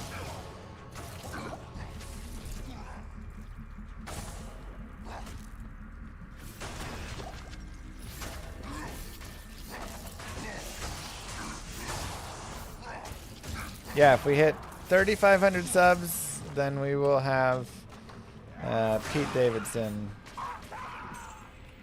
cosplay. Just to show you guys, I look nothing like him.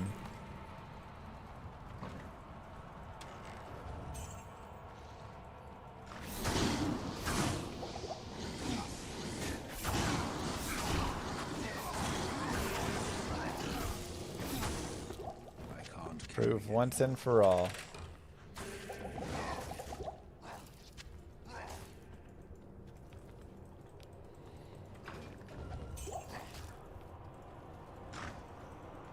How do you set a loot filter to just hide Mang songs? Yeah, I mean, I must have. Didn't even realize I did. Didn't even realize it.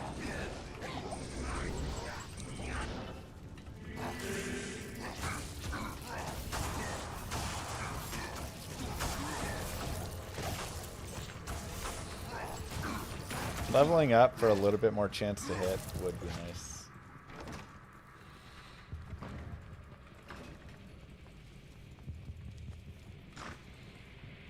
You are afraid of success.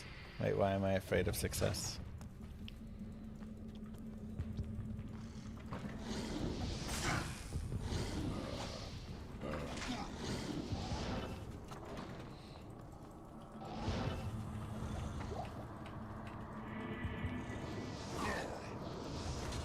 Also, I feel like there's a healthy amount of success, and then there's an unhealthy amount of success. I don't want to, you know.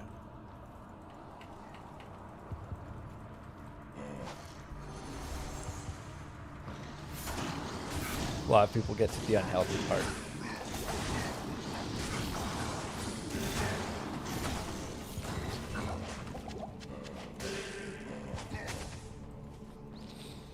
It's a bad Spider-Man. Can you beat the game if you set a loot filter to no set or unique? Yeah, I mean, I've beat Diablo 2 naked like many times on many classes, so I think no sets or uniques. I could still beat it. Another point to Cleave, and we'll continue with Vitality.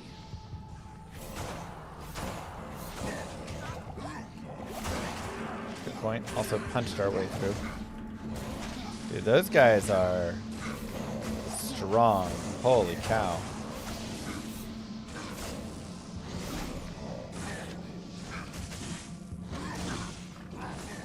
Oh, that's right. I still need an L rune. That's what I'm missing on this character.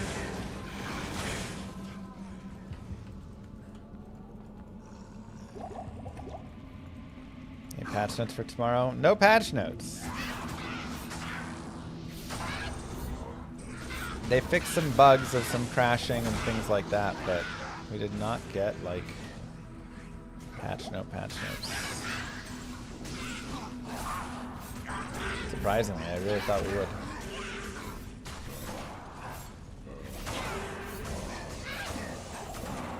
Do that, Psycho.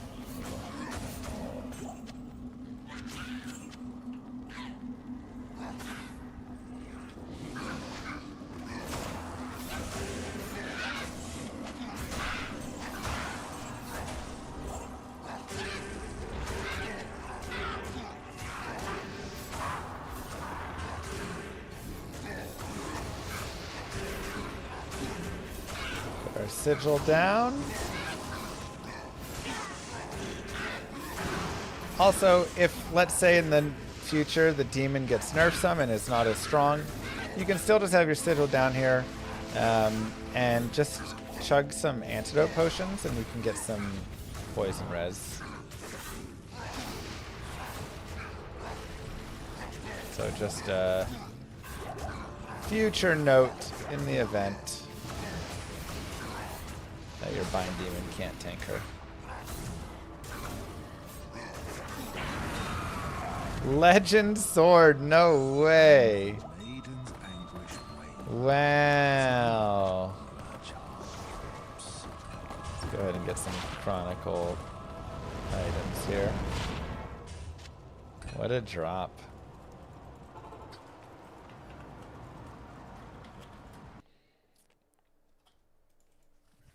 Good day. So, that sword, oh man, is really cool. And we may have to use it.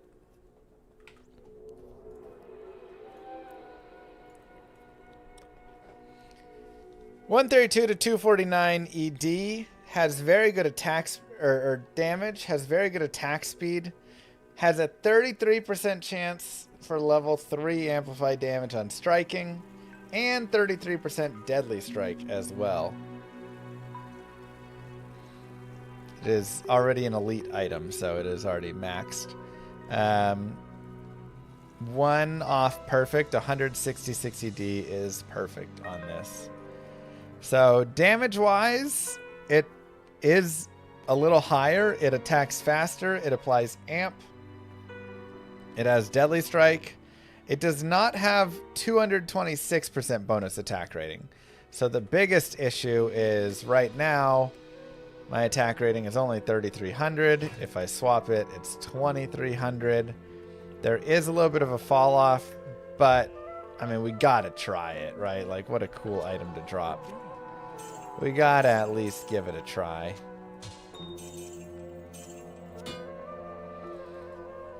And we could put a socket in it as well.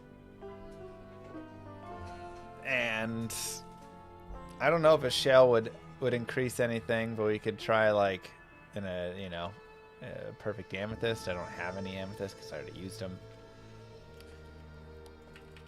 Cool item. And it also gives mirrored blades, which is nice for bosses. Oh no! I accidentally... Oops.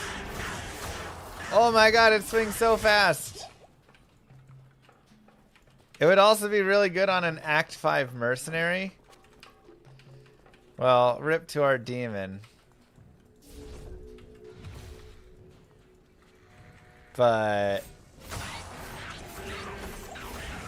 wow, what an upgrade.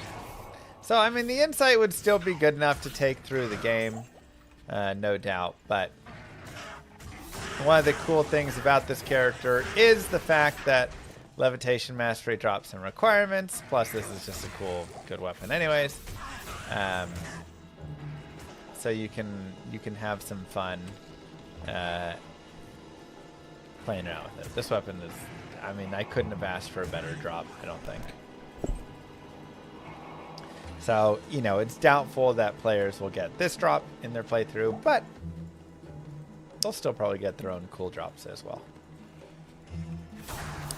And you can also, of course, look at upgrades to your weapon, right? Something we've talked about before is obedience being super good.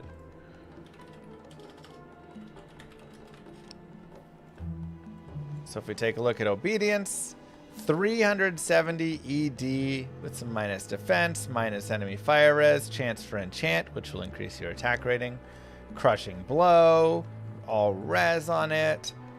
Like, that's super nice. You know, Oath is really nice. Lawbringer is nice. There's a lot of like decent rune words that you can look for, and they can be pole arms, and they can be really any weapon, so it doesn't have to just be locked to like swords or anything. So just some options there. Wow, this attack speed is super nice. I do wish I had the attack rating though. Like, it is a little rough that I can't hit as often as I want, because being able to hit is such a helpful, oh, he's stone skin, helpful part of things.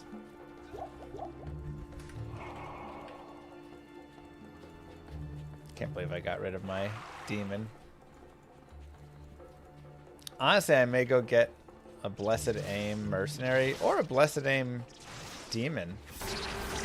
Oh yeah, you know what? We can also give our mercenary insight. That'll help him out a little bit.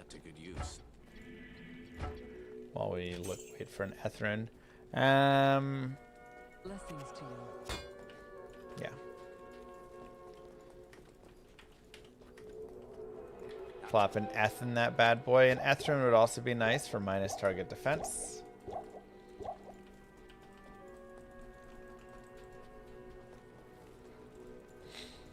So there's not a lot of demons in Act 2. By not a lot, I mean like barely any. So what we can actually do here is we can save quit.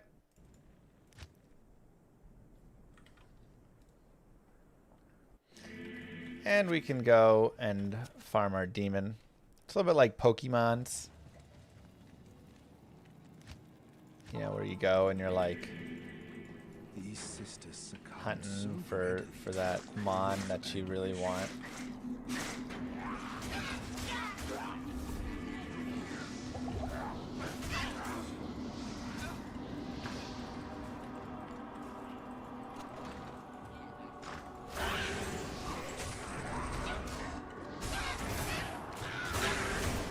You know, fellow kids,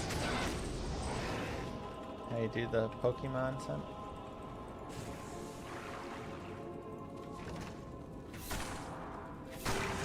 Honestly, I'm surprised I even had Bind Demon or Summon Goatman as an option.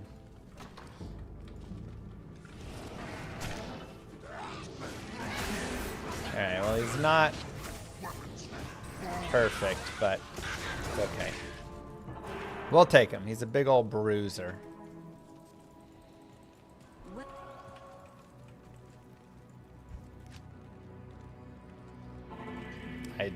I do not know if they will change anything before League start. They are busy grinding away, and well, I did grind with those guys for a while before the launch. Now they're kind of just grinding on their own, you know.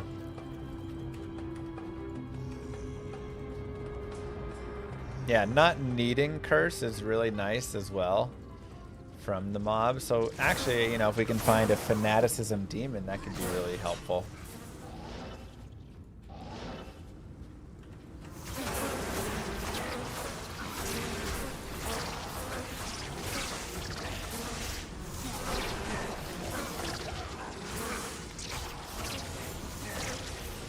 I love being able to do our own curse here.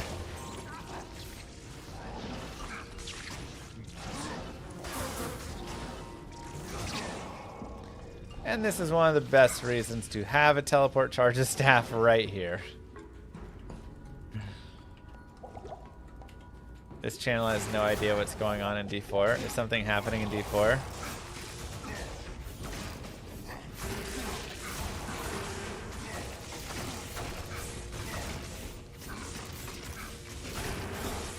Am I swapping all characters over? Yeah. The only real reason to keep some characters is one, if you don't like the expansion, then you can swap back to that. Thanks, Drunk. And two, to maybe farm some Sunders to bring over. Whoa.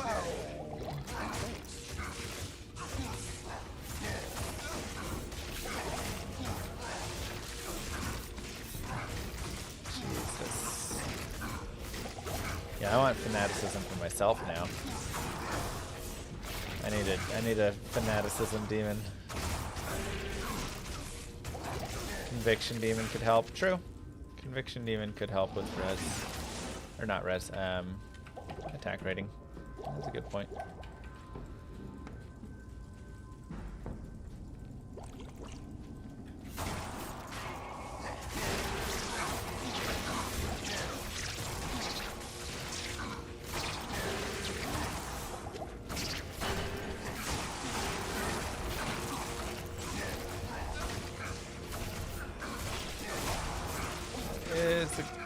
I drank a rejuve in time. Your presence honors me. I don't know about that. Greetings. We're not getting back there. Let's just reset. So sometimes you just die. And that's okay. Good day. Happens to the best of us. Let's see what our res are. I mean, they're not great, but they're okay.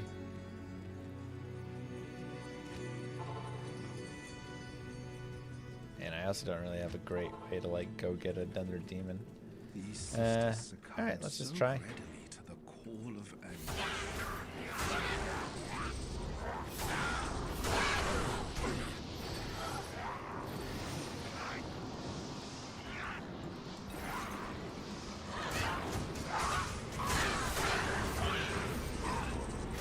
Get a random dude to start.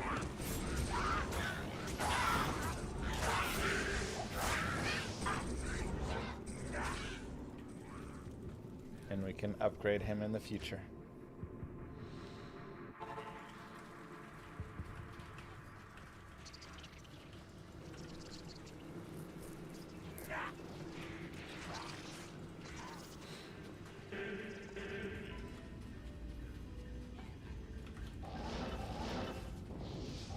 Hybrid build, magic damage, miasmas plus echoes physical damage.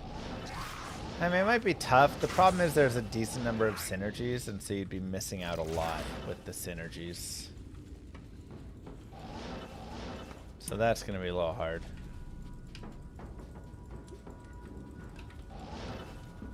Can Hephaestus break physical immune? I mean, Curse can break physical immunes.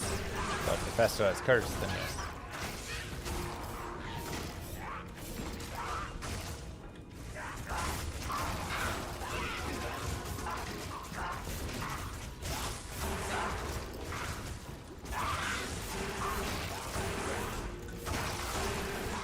God, that's just like such a deadly opening right there.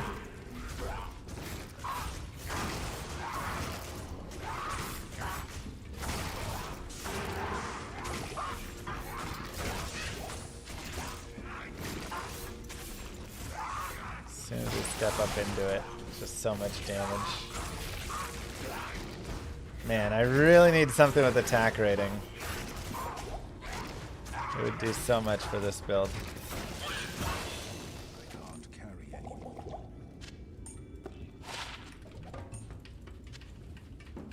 Okay, when we level up, we go more Cleave. Helps slightly with the attack rating.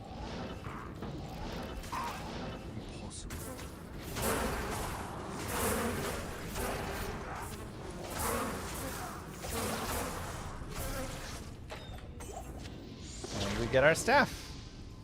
Yeah, Angelic set would be nice. Hisara's boots and belt would be nice. Saigon's helm with another piece would be nice. Like,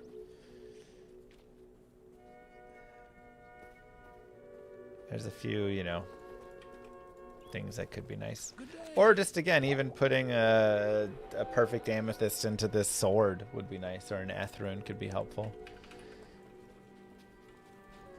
I do want the life over the dex, though. We didn't max our main attack first. We did not. Hex Purge kind of felt like the one to win out. That being said, I do think you can totally run a variation where you do max Cleave first. But I found that getting like 6 points in Cleave to start was enough. And I was happy with that.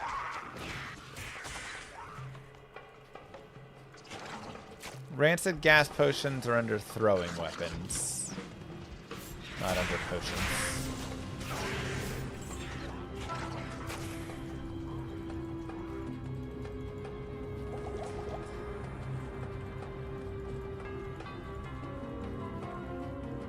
Why did they release 3.1.1, which references 3.1 before they released 3.1 patch notes? Questions I do not have the answers to.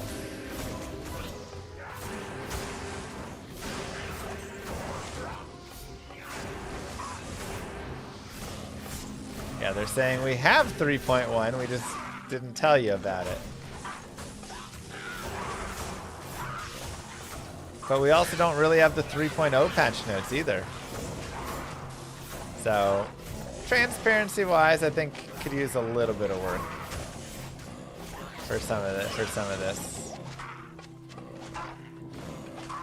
But again, I know they're working hard behind the scenes, doing a lot. So we just need someone front facing that's like, hey, I'm the front facing baby chick guy, you know. And then everybody can direct their front facing baby chick questions to him.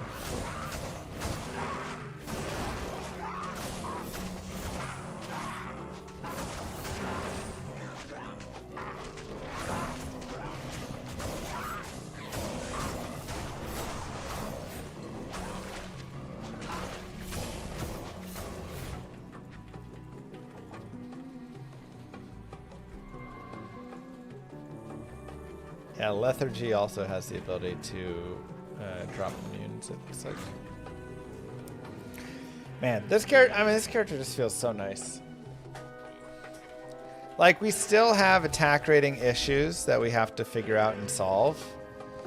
But we also can hit enough. And we hit hard enough. Oh, geez. Cold, light, fire, enchant. I thought I might just die on that.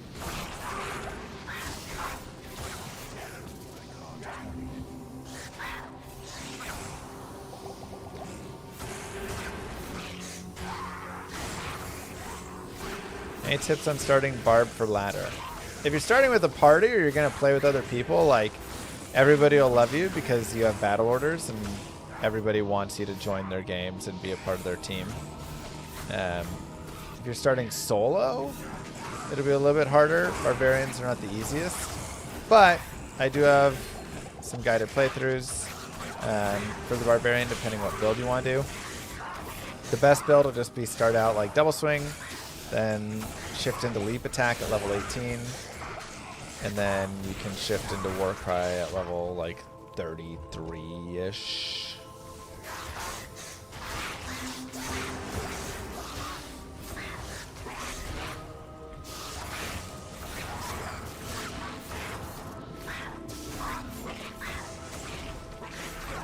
That should be kind of more ideal. Oh, this poison damage is so gross.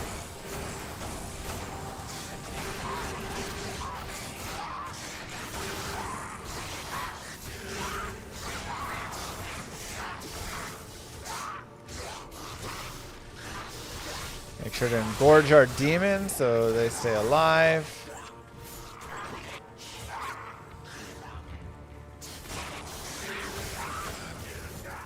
Keep moving forward.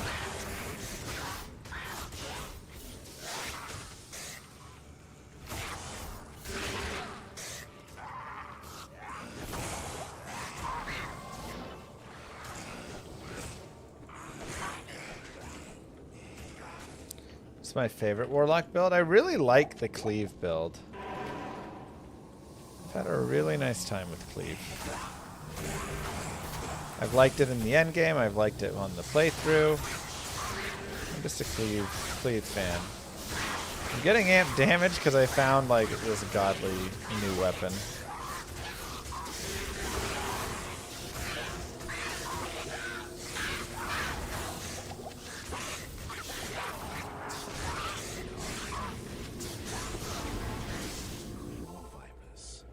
Does it feel too easy? No, I mean, you just watch me die. And again, I'm still having to balance attack rating and stuff, so like... This is moving at a good pace. I'm actually going to drop a tiny bit of life so I can upgrade into a plated belt. Get one more potion set. I think this is like a really nice spot. 5 to min damage, 77 mana, half freeze duration. It's okay.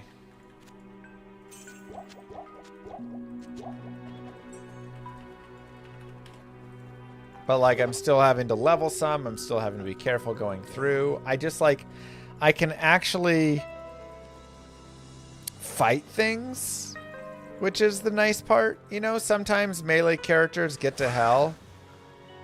Oh my god, I gotta stop doing that. Alright, I'm gonna unbind. Summon Goatman. They get to hell and they just have like no chance. They just do 0 damage. They have no chance to fight. And this character does have a chance. See if we can get Erdars down here to bind.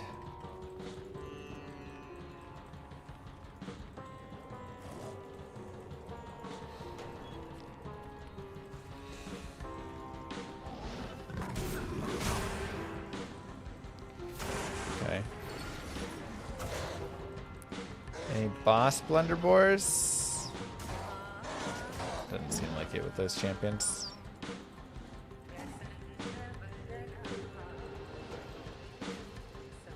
There are some new rune words, yes. That got added with this new set. Oh boy.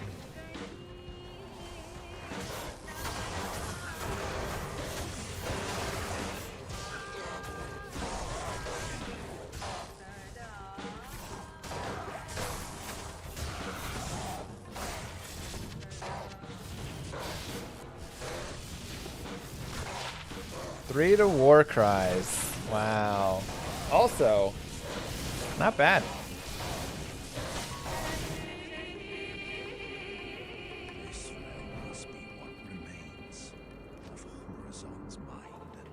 What's the world consensus on how cool it is? Very cool. What's a good budget setup for a Cleave build? I mean, I kind of feel like I'm running a good budget setup. This Dreadfang is nice if you can get it. The Insight was really nice. And then, you know, Insight, Rhyme, and if I could run, like, again, Andariel Shell would be really nice to have. I would love to have more Saigons and, like, Angelics for the attack rating. Definitely could use a little attack rating help. Wouldn't that spear be good for your attack rating? Yeah, but then I would lose this dope weapon I have. I can't give up this dope weapon. It's just too good. Exclamation mark guides. All of my guides are up on Icy Veins. So that's where I write. So you can find guides for all sorts of goodies over there that can lead you to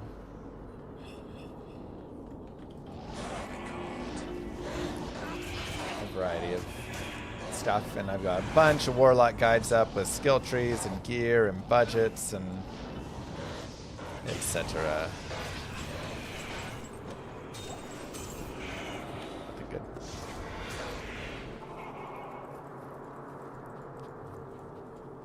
Greetings. 4 players before staying in spawn, or just 4 players? What? I don't understand that question. Can they add DoorDash integration so we can see the delivery progress in game?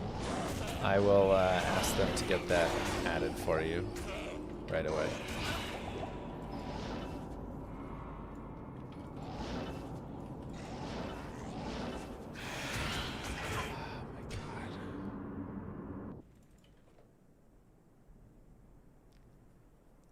Warlock set would also be decent for this build, yeah. Moo. Would you sell or keep a Sup Monarch 15 Ed?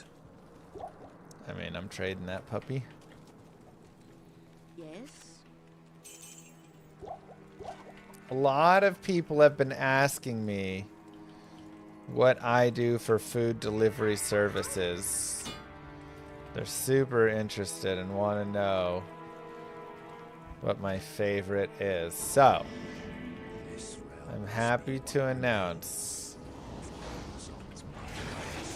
I don't do food delivery service because they are giant ripoffs and cost way too much money.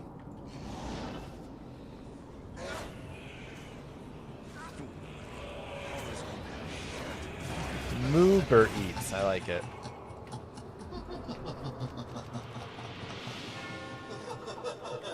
Moober Eats. A hot moo girl brings hot food right to your computer. All it costs is half of everything.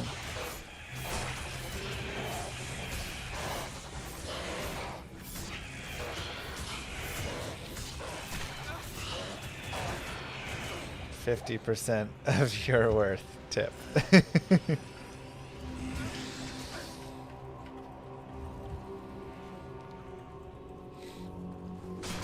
Stop rubbing my eye. It itches.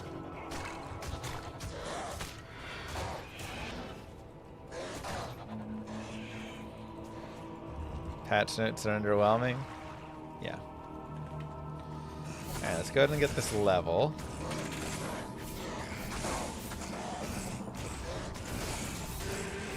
I also gotta remember to keep using my sigil. The sigil is actually really valuable for this class. That sigil lethargy is super nice.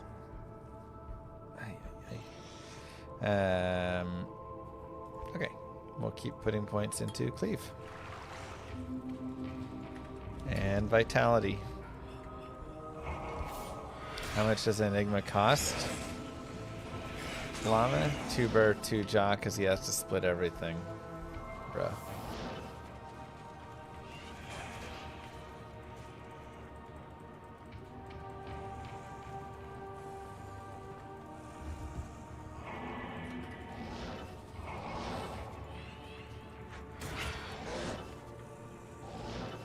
Oh my god.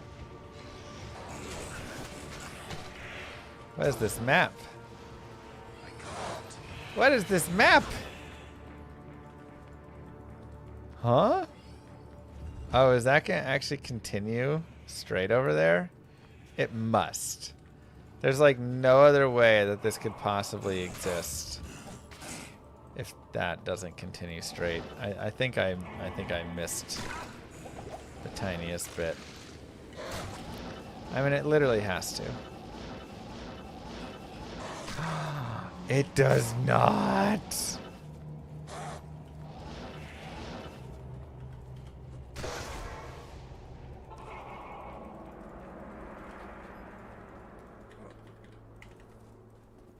Blessings to you. My tomb is broken. That's insane. It's gonna be here. I mean, there's no other place it can be. Take a little shortcut.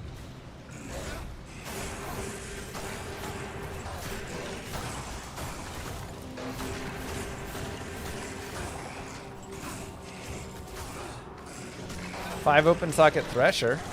That'd be a really nice obedience base. Little expensive on requirements, but for a mercenary it'd be great.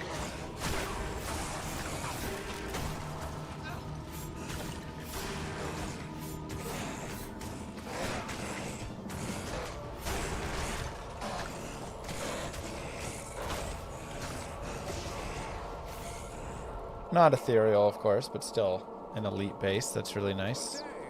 It was an honor to serve you. Thank you, sir. What's his name? Thank you, Dinksmith. I can't do that here. All right, and let's go in for Andariel.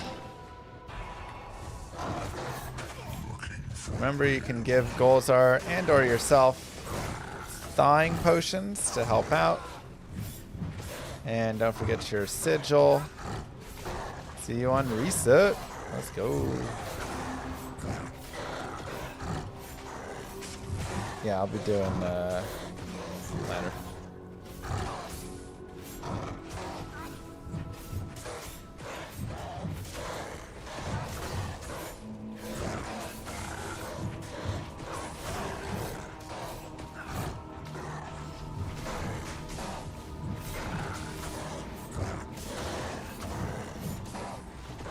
I don't know which build I'm doing for ladder. It's kind of between 4. We have to see which one is best for like grinding through. Blood Boil, Echoing Strike if it gets nerfed. Doesn't get nerfed, then probably that one. Oh my god, my eye itches so much. Cleave or fire.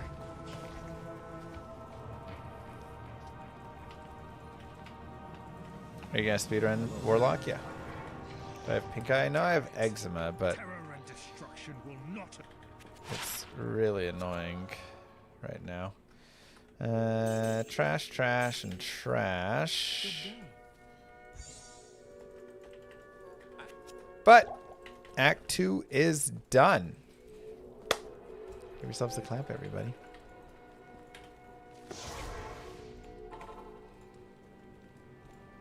Lord of destruction, Oh Lord of my corruption, God, John. Lord of the hate and pain, I instigate a flow so What great, the eviscerate heck? the syndicate, I decimate, eradicate my foes and teratonic state, they suffocate, choke on my name. Lord of seduction, Lord of disruption, Lord of the lies Belial hides inside, he's terrified, mass genocide, my master rhymes identify the stale while they listen as I amplify, strict specify, it's time to die.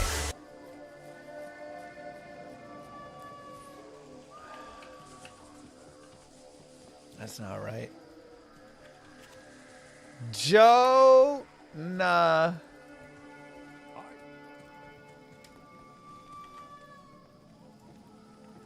With 200 gifted subs today.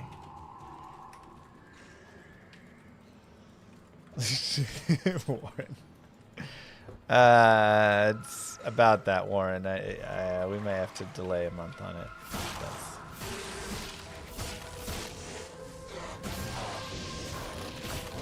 We are going and getting some Totino rolls. 2 packs. 2 packs of Totino rolls. GG, Jonah. That is insane. Thank you so much. Blood Boy with 2 defilers and bound demon bound fallen shaman because the shaman because they blow up as well. The whole family gets Chipotle guac? Whoa, okay, like let's not go that crazy.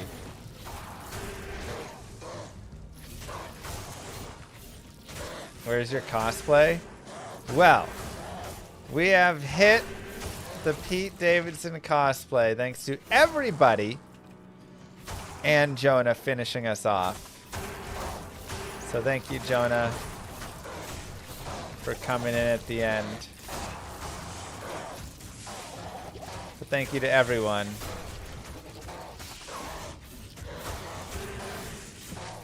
for all of the subs. Crazy generous. Thank you. Not much time for live these days, but continuing YouTube videos. Happy for you. Have fun, everyone. Big kisses, man. Thank you so much.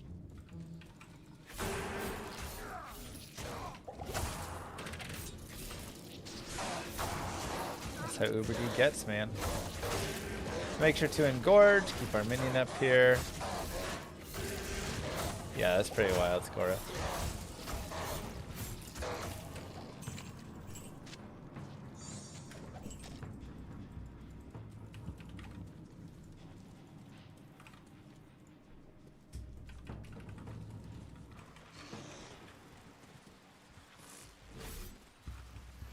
So we will have Pete Davidson tomorrow for ladder reset. Ladder reset, Pete Davidson. Oh God.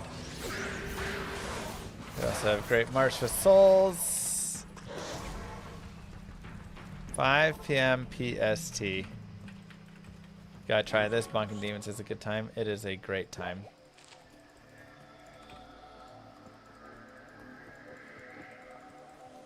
Alright. Give me 1 second. I'm going to go put some cream on my face. It itches so much. Got to cream my face up a little bit. Be right back.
Moo. You may be a serial liar, but we get good D2 things from it. So I guess keep telling us there are no further updates or Act 6 or D1 remake. Thanks for all you've done to champion this game. Llama cool. I don't know of any other changes happening to the game.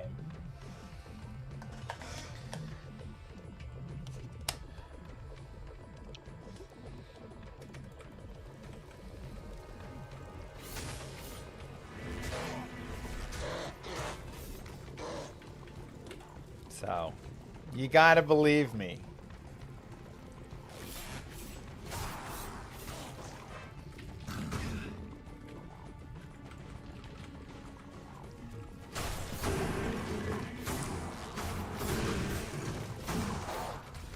Is it actually called Act 6-7? Yeah.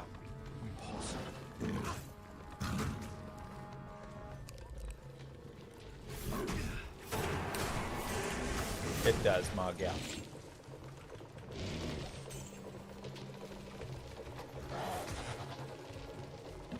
Thank you very much, Vinyl Guy.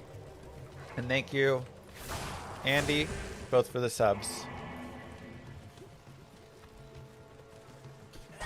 Alright, we got to skip. That's nice.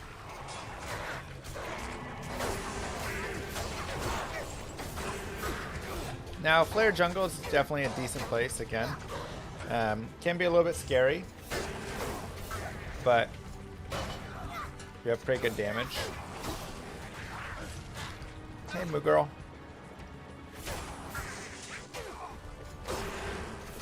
Can I watch your show without you? No. Thank you for asking.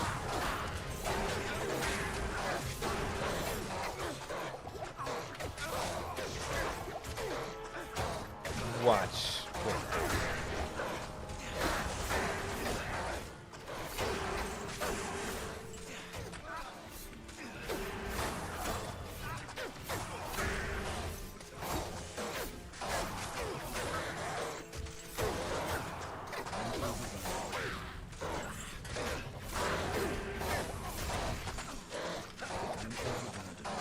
Jesus. This is so painful.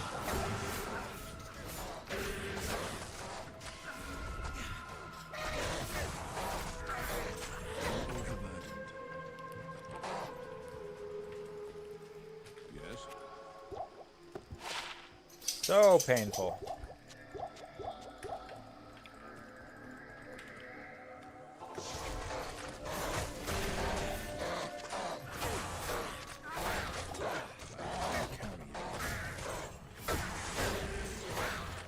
I've seen fools fall over less. I'm sure What? someone in Backwater will value this.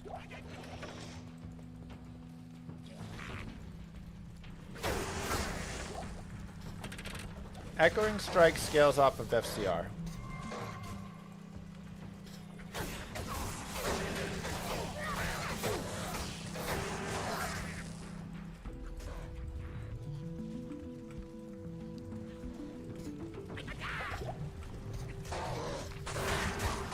Oh my god.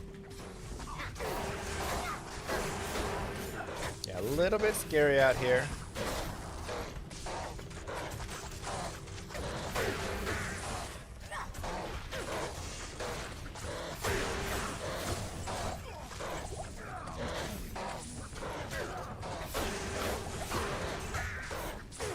A lot of rejuves being popped. What? What hit me?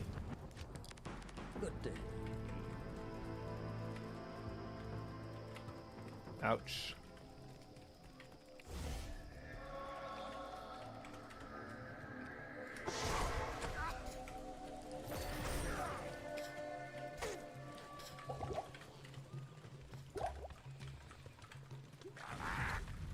We'll grab a guy to help out along the way.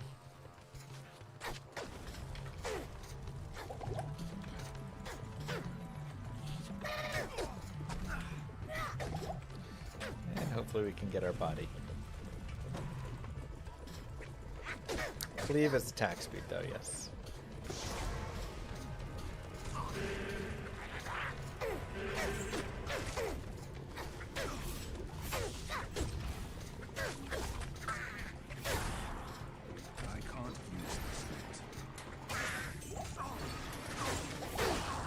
Oh, it's that shooter. That shooter's insane. Okay, let's just grab the waypoint. Okay.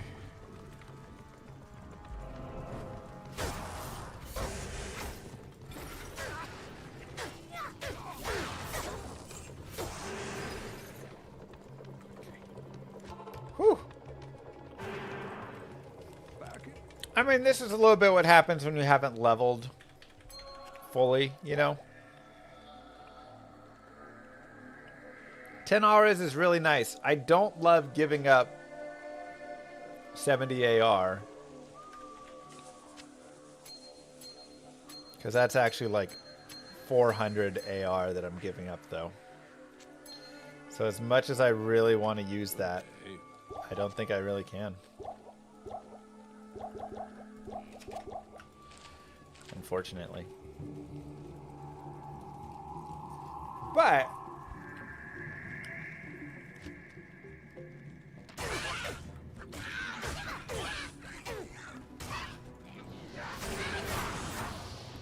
we can go get Bishibash.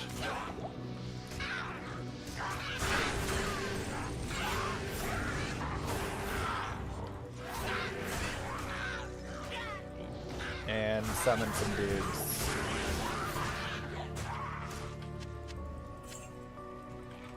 And here you can also see, like, our chance to hit here is way higher.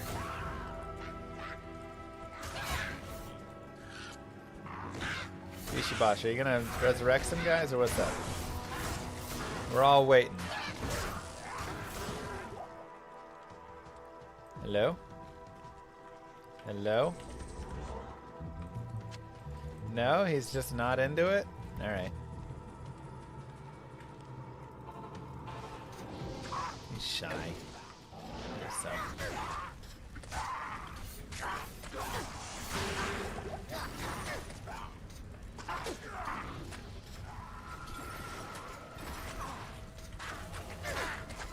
See if we can get some little flares resurrected at least.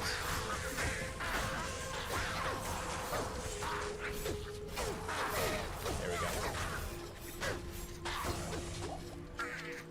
I will say, as much as I love going out and like hunting down the perfect demon for like endgame, it's actually really fun just playing through the game and then constantly shifting around what you're hunting.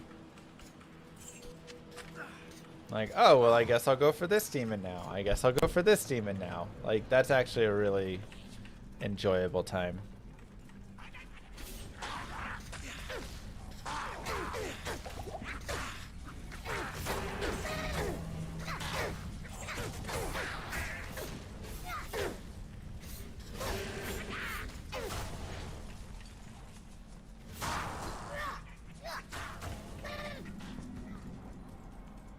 Yeah, like I've got this flare shaman who's raising a whole little army right now. Are there any underperforming skills and builds on this character? Let's see. I would say like Hex Bane has like some minor uses. It feels like Hex Purge is the main one that you're going to want to use. Hex Siphon maybe kind of more particular again. I don't know if they're like underpowered so much as just you're not going to see them a ton. They still end up like being decent. Blade Warp's like okay. It's good that it's just okay and it's not just like a straight up teleport though, you know. It's usable, but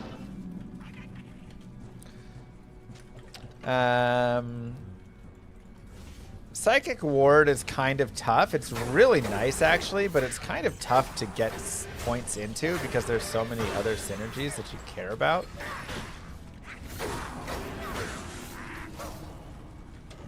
So that's a little bit tough.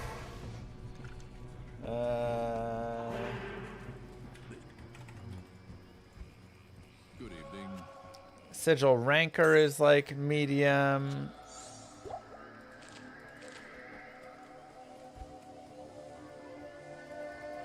Maybe like Summon Tainted is... I mean, people say they've had Summon Tainted be decent along the way, though. I haven't done enough with Summon Tainteds, I feel like. Shame Siphon is on kill. Yeah.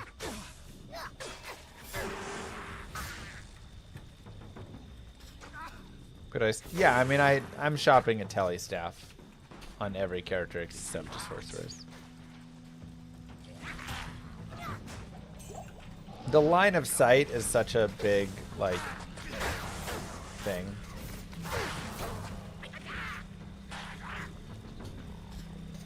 Wink if there's new ladder rune words tomorrow. Oh my god. I know just as much as you guys know. I'm also sitting here wondering, is there going to be something new? I don't know. Do you think I could hide something like that from you guys?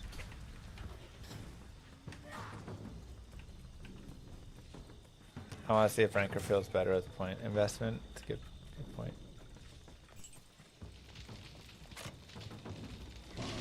You do definitely think that.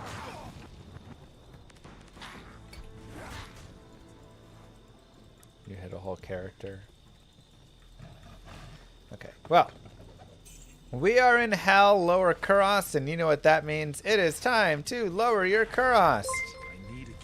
You go players 8, and you touch Mr. Llama, these can you 3 let chests. us know when they're finally adding the only missing class to Diablo 2, the Bard? It was amazing back in D1. And you can also pop, of course, face. You can also pop all those other little chests and logs and everything along the way. Great place to just pick up some nice gear, nice runes, nice gems, nice jewels, rune word bases, etc. So grab that waypoint, go to those fires, and enjoy.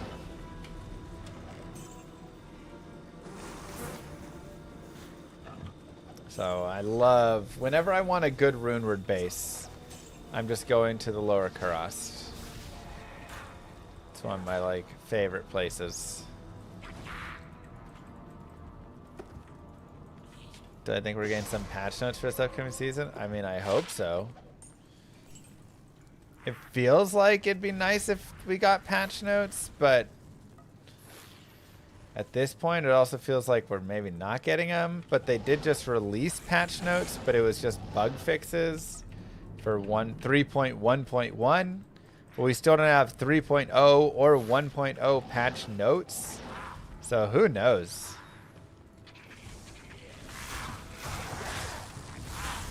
Not me, you know.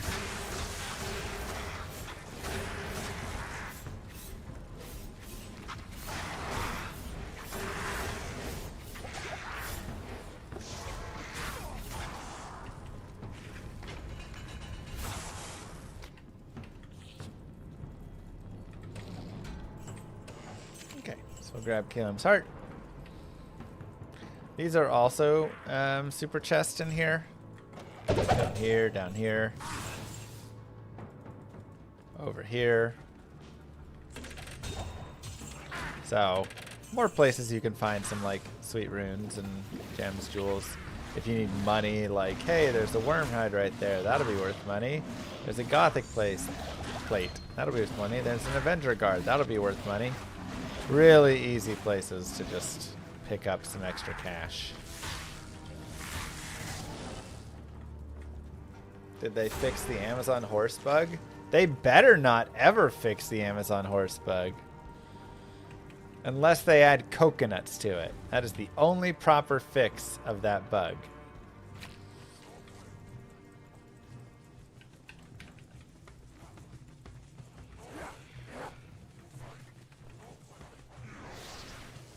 It's hard to say how many hours I really have. At some point you stop keeping track.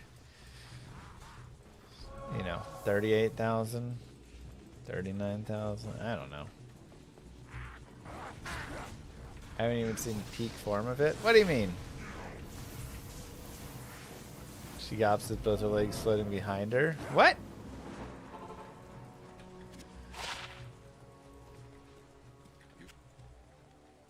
And what you sent me? With like even more sped up? Yes.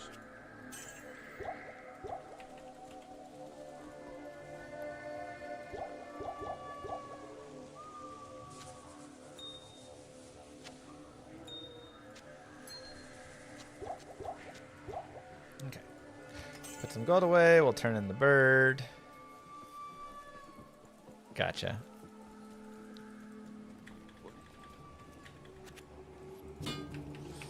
We'll repair. We'll put another point into Cleave.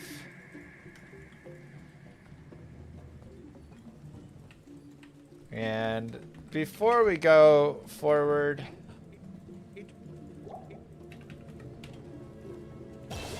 we will go get a little bit better demon.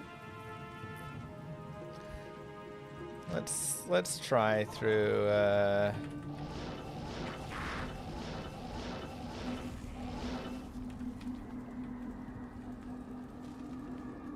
oh wait, oopsies. It was right there. Wait, I did have a great one. I don't know why I was thinking it was the reverse.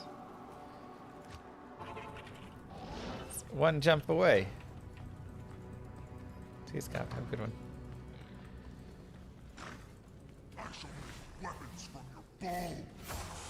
Alright, cursed. Cool.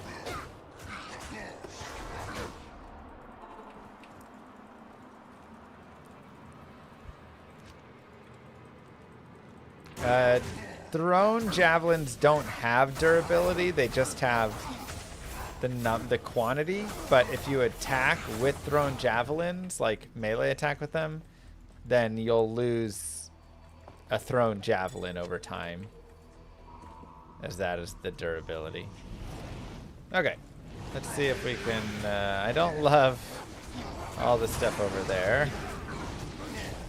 We're going to kind of slow play the Travancore slightly. Try and get them to come out to us. My fire res is not great.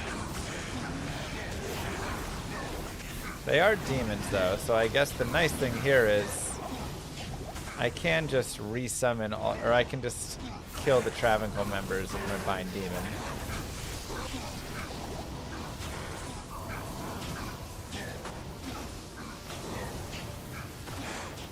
But I want to get, not Torque, I want to get Ishmael.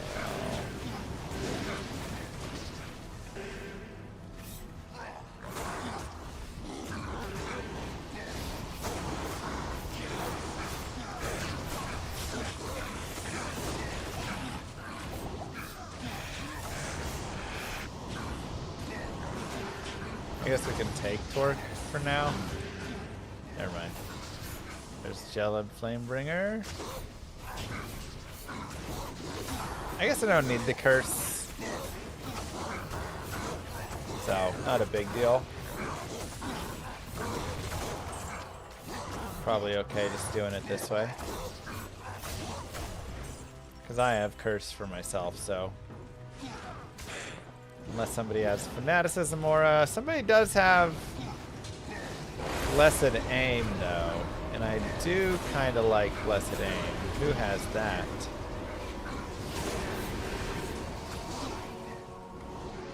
It's one of the undeads maybe? No? Or enchanted. Oh, there we are. Okay, so let's go there. I do want Blessed Aim. This is what's so fun about the Bind Demon. Now, it probably should be you can't get auras without like 20 points in Bind Demon hard points or something, so then you have to actually kind of like work for it, but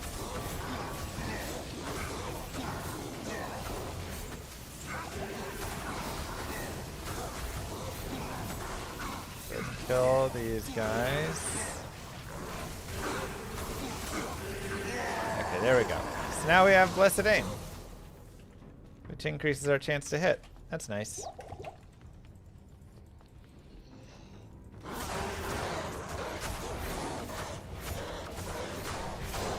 Oh, that feels really nice. Even a small attack rating boost like that's just worth so much.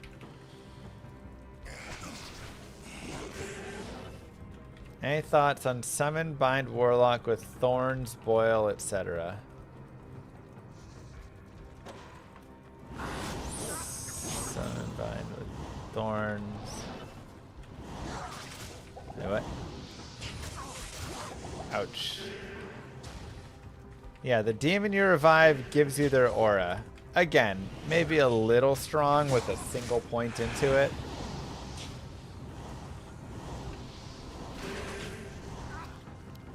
Or they just need to be able to die much easier, so then you actually need to do something to make them survive. Ow, dolls hurt a lot.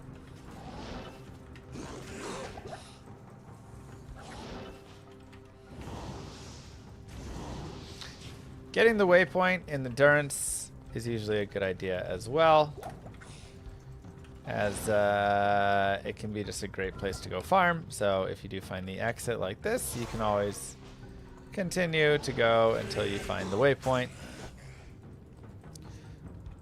so that you can continue to farm Mephisto over and over again and try and find a nice weapon, like a Dreadfang or something. So let's see if we can find like a quick waypoint here. Doesn't look like it. Annoying. Alright. Well, you can go for it. I'm just going to go forward here. This guy play through and sometimes do what I say, not what I do.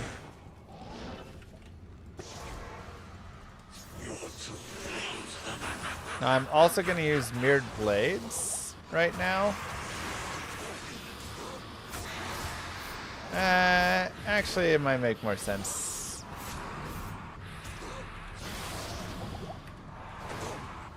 To swing with my Cleave.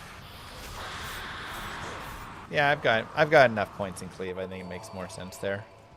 Yes.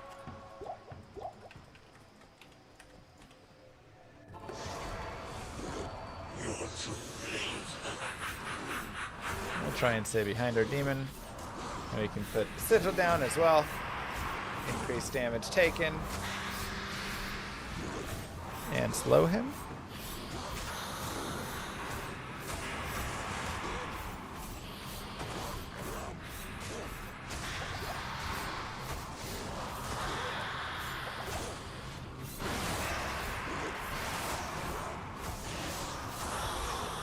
At a chance the demon will rebel against you. That seems brutal.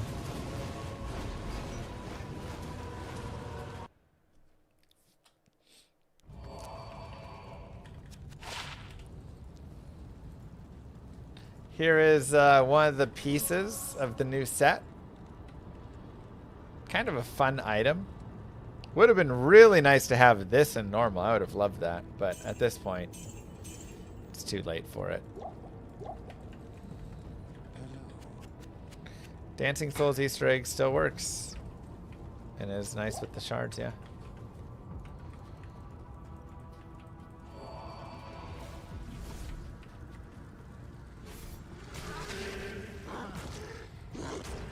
Yeah, that's great for a twinked out character run for sure. What do we mean by league starter? I mean, I'll start off with this character. Either way, give yourselves a clap for completing Act 3 of Hell. 2 acts to go. I'll start out with the Warlock, and I'll probably start Fire. And either go Fire through Hell. Depends. I'm going to play with, 8-man. I think we're just going to do a bunch of Warlocks, so we'll do like Fire and Magic combinations. So I'll probably be Fire or Magic, one of the two. And we'll play through most of Hell with that. By the way, if you do get souls out here in the Plains of Despair, then you can just reset if you would like, so you don't have to deal with them. And then eventually you won't draw the souls, and it won't be as bad. But just something to look for and be careful of. Okay. So it doesn't always spawn souls. Some people would think there's always souls here. There are not. Jesus. I would love to find Isual.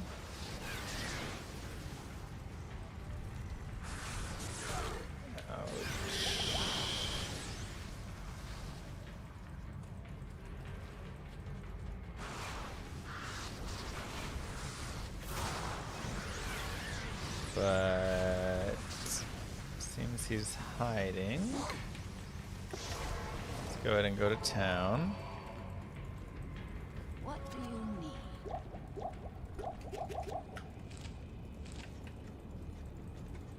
Hail to you, champion. Am I going to? Yeah, I'll play some Darkhaven today. There we go. There's Isual. We'll do a bit more here, and then we'll play some Darkhaven. Because I want to try it, but you know we've been pretty busy with the new content here, so.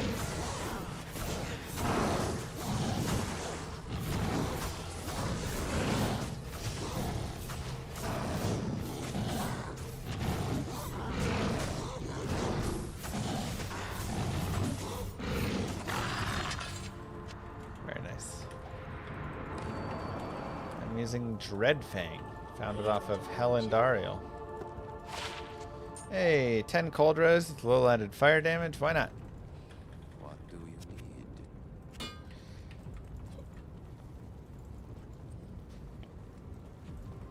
Why not? I guess I didn't pick up my skill points. That's okay. We'll grab them in a bit.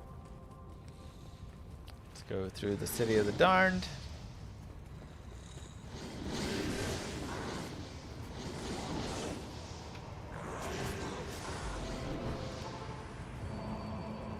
Pick up our skill points. More Cleave. We'll keep going. I would also say at this point, let's say in the future with this build, they nerf down the like Bind Demon some. You could definitely take some of the points out of these things and go pump more into Bind Demon. Because it is really helpful having a nice Bound Demon with you. So, I do think that could be an option.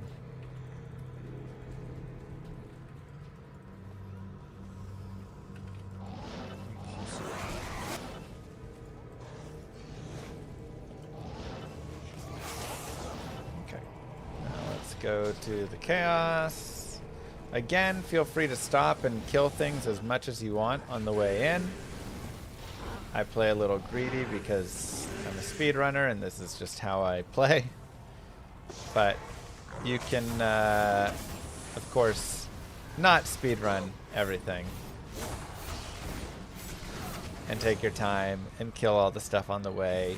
And level up more and get more gear and do more farming. And being in an even better place. But I feel pretty happy with where we are. I feel like we're connecting a decent amount of time for hitting. I feel like we have decent damage. Our gear, we found that Dreadfang, which is really nice. Not that our insight was terrible, but I do appreciate the speed of this new weapon.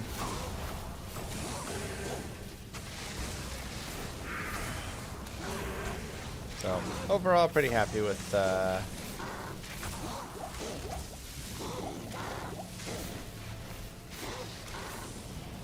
character here.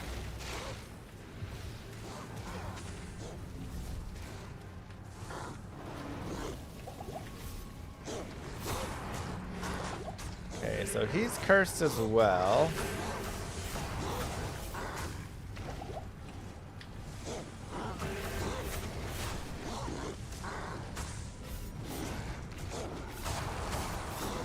Man, if I had just a little more attack rating, this would be like so good.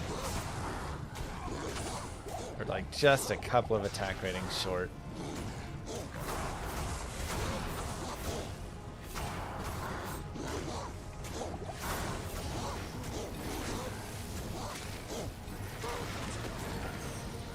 Okay, we'll go for Infector. I know I lose the Blessed Aim.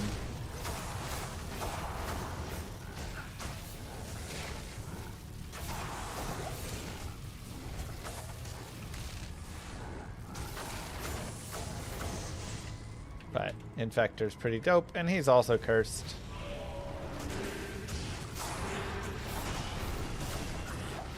We have an aura enchanted right here, stone skin.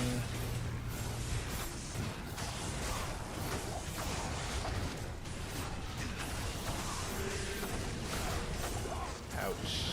Lightning enchanted too. Let's go ahead and gorge. Heal him up a little bit.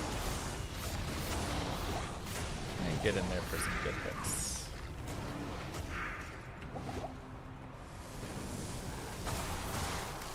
Cursed lightning enchanted. I'm dead though.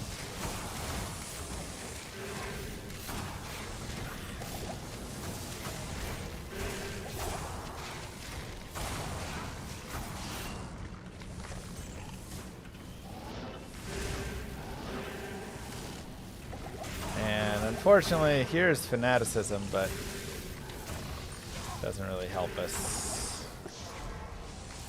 Cursed mana burn fire enchanted. Honestly, it's like almost the exact same thing as Infector. Just doesn't have the extra fast.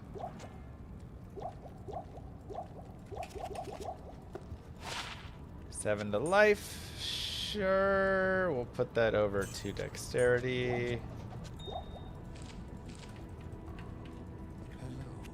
Exclamation mark guides, you can see my like cleave. Doesn't have the leveling exactly, but what like my ultimate cleave build would look like.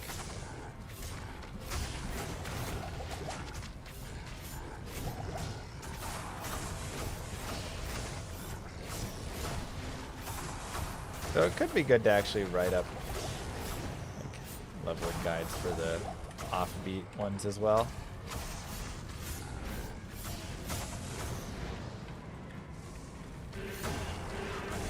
And let's not forget our sigil lethargy here.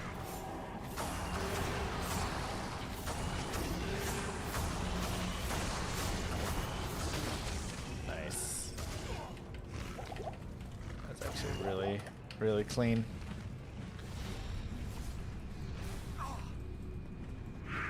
Yeah, gotta keep our buffs up. See if we can run through here and it not be too terrible. Perfect.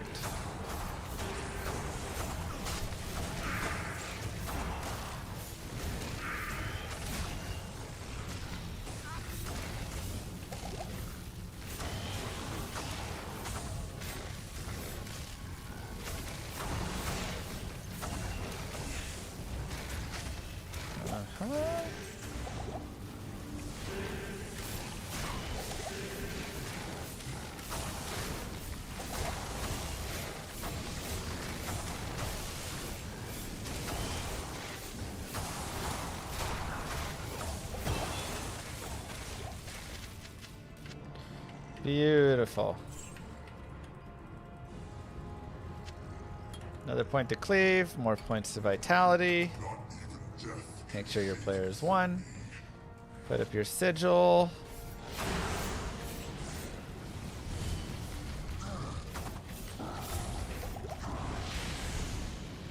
And be careful because his lightning now does hit you no matter where you are.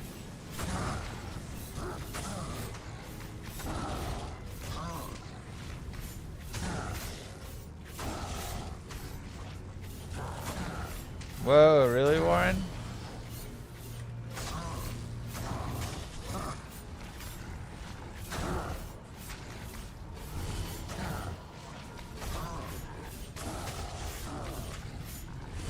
What's my favorite Star Destroyer?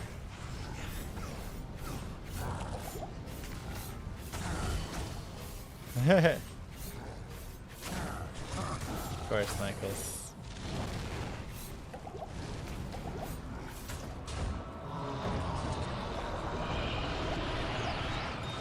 Ancient Shield. Always a fun one. Radamant Sphere.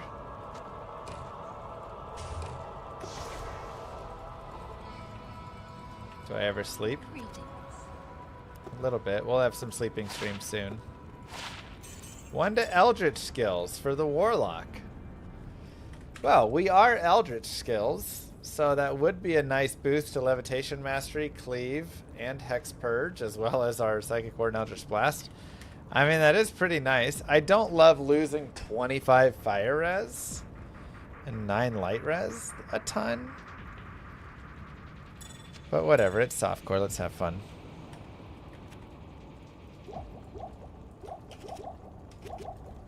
What do you need? Let's have fun. Live a little.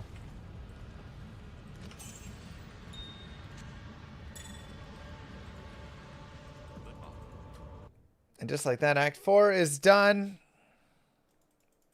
Cut your hair, you dang hippie. Well, we're doing a Pete Davidson cosplay tomorrow.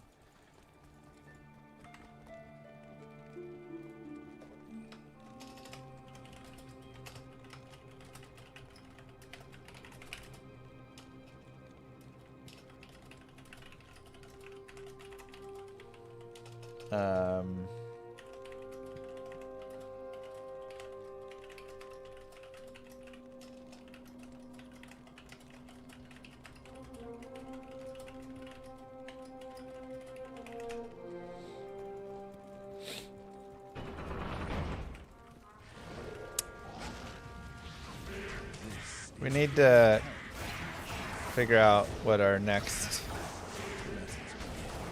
sub goal will be.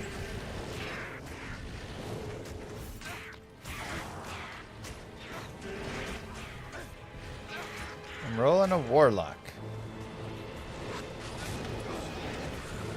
I don't know what that is, Apex.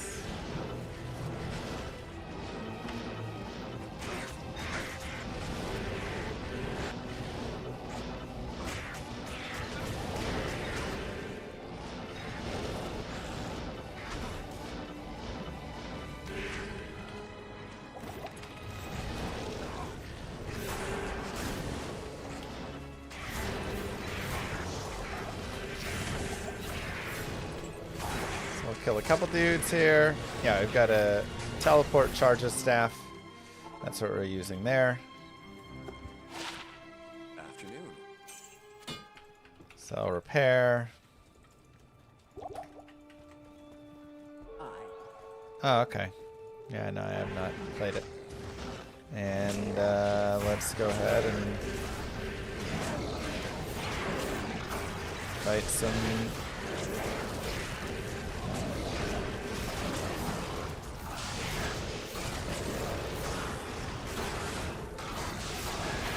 Fight this bad boy up here. Extra strong curse. Does seem a little scary.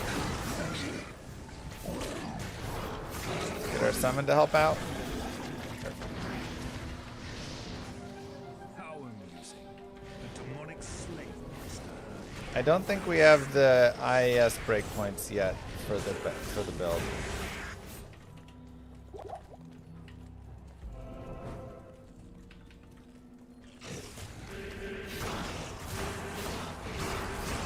Again, if you want to level up, by the way, this is always a great place to pick up some final levels if you feel like you're not quite strong enough.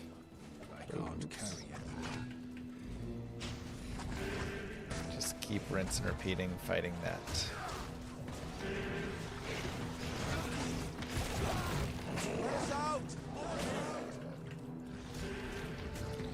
Could be a fun one, Kai. I mean, I think we'll experiment more with stuff in the future as we go, for sure. I'm running Dreadfang, the new sword. Andariel was very nice to us.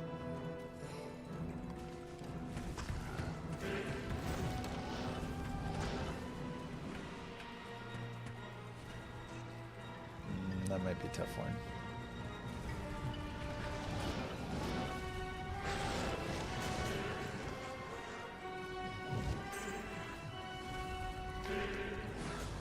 Maybe later. They're busy with stuff right now.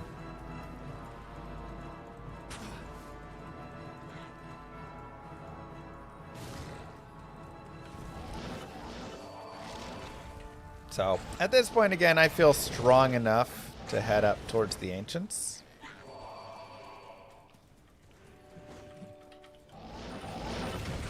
But Feel free to level. Take your time. Kill more things. Do all of that. Double swing barb with Dreadfang? Yeah, I think it'd actually be pretty sweet.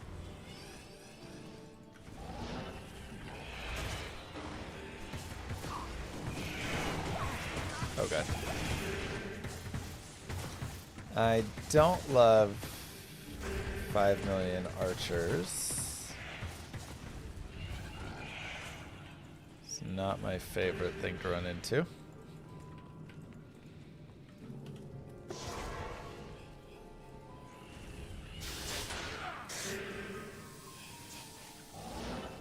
See if we can find a checkpoint. How may I be of help?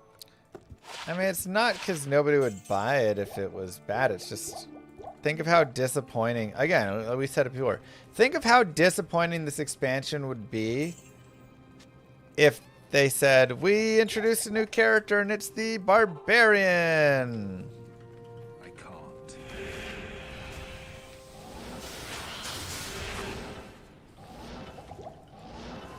What the heck, Warren? You know?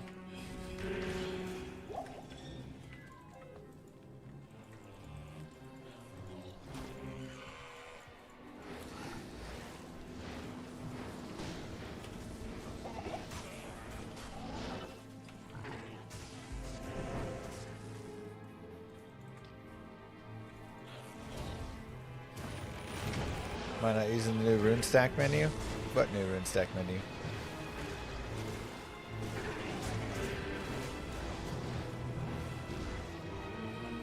Dang daggin.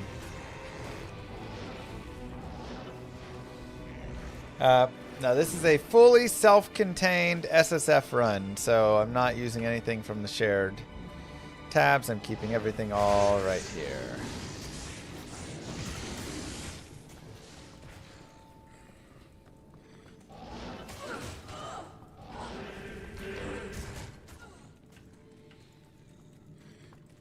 New challenge character. I like it. I love the Barbarian, but a lot of people would be very sad if that was the new character. Okay, so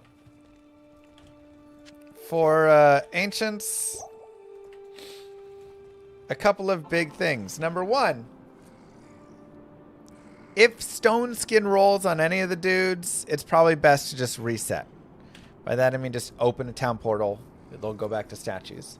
But then additionally, if they're just like too ridiculous, like fanaticism, might, or you know, cursed, extra strong, like combinations, you can just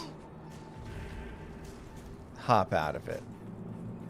So here, looks like they do have, I mean, they're kind of strong here. Now, one thing that you can also do is you can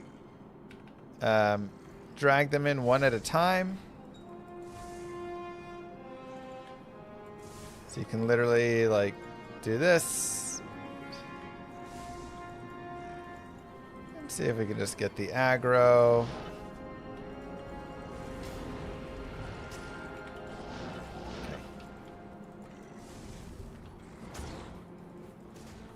And they're being a little sticky right now.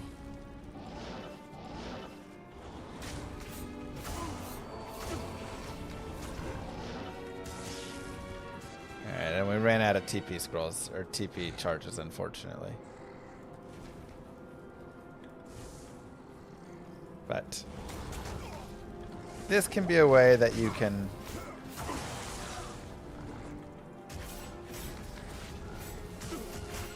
fight them. And so at least we've got one of them sectioned off here. Now, the reason I'm fighting right down here, and I'm also making use of my Psychic Ward to really help keep the damage light, is to generally avoid the whirlwind. This has just gone to all sorts of annoying.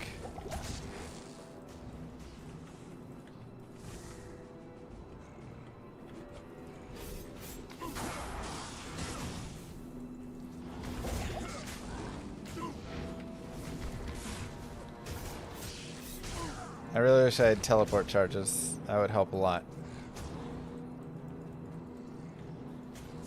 Okay. So we can again come up here. Let's go ahead and slow down right there. And then we can drag this way.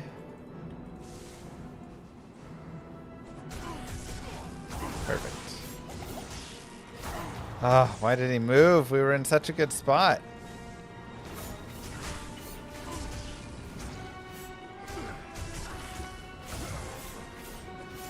Okay. Well, if you can get him facing directly at you towards the cliff like we showed before, then it can be good. Now, I actually have to be pretty careful with Talik here because he's fire enchanted, and he would probably just one-shot me, especially with minus 30 fire res. So for that, we're actually going to try and keep our distance a little bit from him. I am slightly concerned as well about Warlock.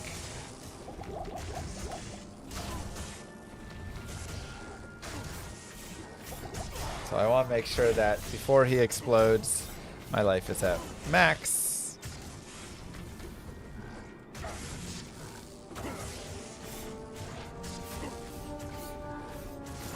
So that we have the best chance of surviving his explosion, which we should be okay. The fire enchant explosion is the scariest for sure. Now it's just Maddock. We can just kind of keep him contained over here and slowly take him out. Now Maddock will be a little bit harder to hit because he uses Shout, which is why it's also helpful to separate Maddock from the other two, because eventually after a couple of minutes or whatever, once the Shout wears off, it's much easier to hit them. I have a Hex right now. I'm using Hex Purge.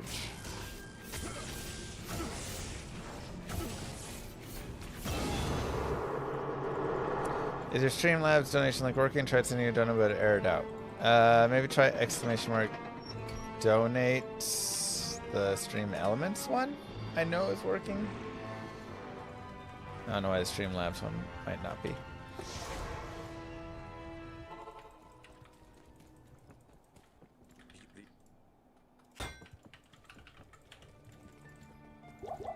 Either way, we'll repair that.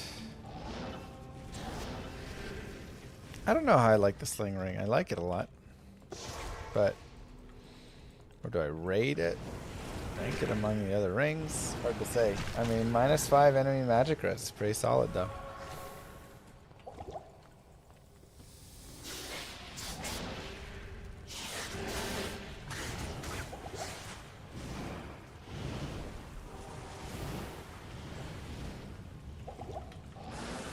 Ooh, souls. Really would love to find the waypoint here. Especially because you just never know. There's something right over there. You just never know what you're going to get with souls.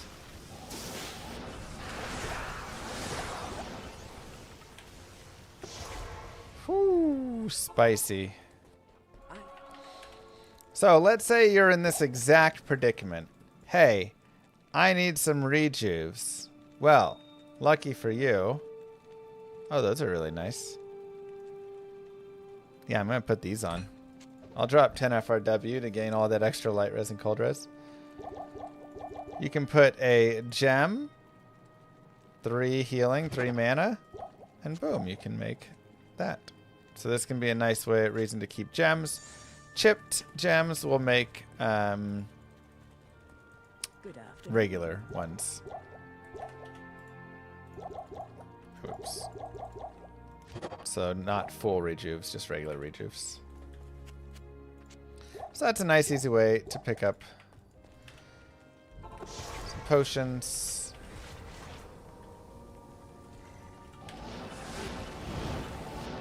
And let's go ahead and grab this waypoint.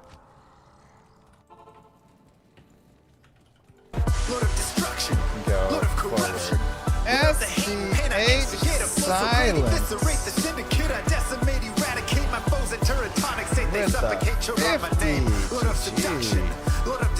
Wow.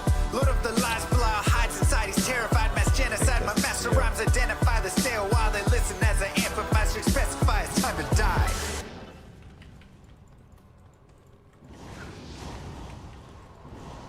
Gee, thank you so much. Extremely sweet. Okay, so now we have throne room, and of course it's good to clear out the throne room.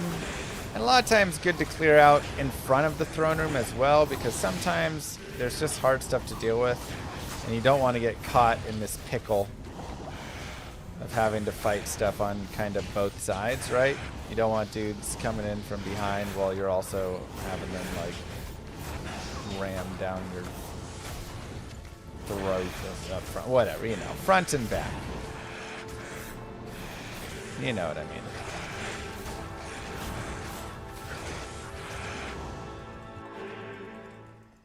Good evening.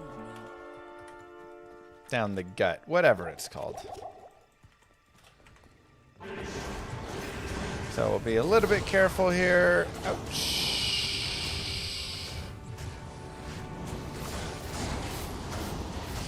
Make sure to keep putting up our shield when we can. And just take it nice and slow. That's one of the things. A lot of times, you know, you'll see me, and I'm a speedrunner. I like to go fast. Got to go fast, speedrunners. But a lot of times taking things slowly is the best way to go in this game. And can even be more fun, right? So I'm not doing anything crazy here. I'm just fighting one mob at a time. My goal is just kill one mob at a time. That is all.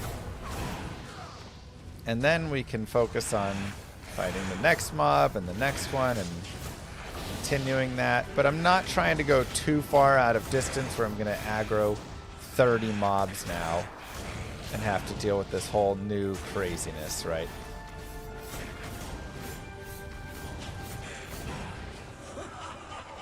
So Baal's going to laugh there, but I'm going to hold off and kind of step outside.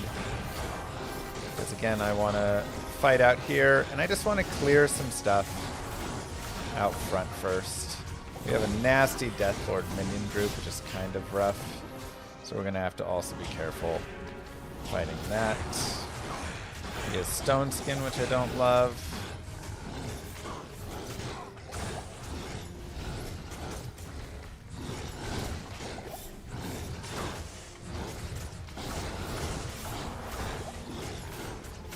Whoa! Wow, I did not think I was the target there. Moo. That's tough. Oh god. Wait, where's my body at? Oh, there it is.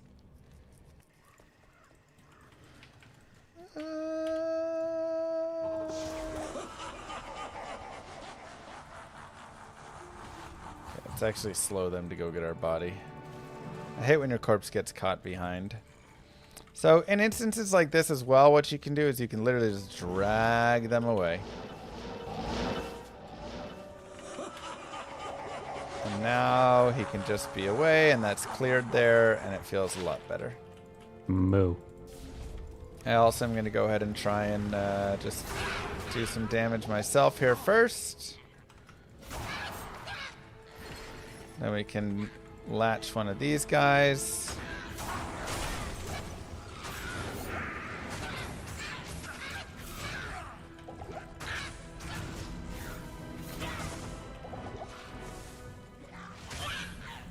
And we at least have a demon to work with.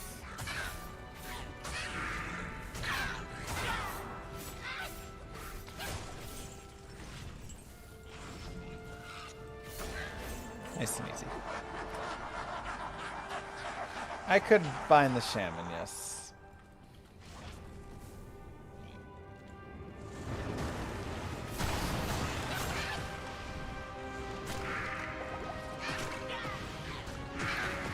Now, second, we have a little bit rougher here to deal with,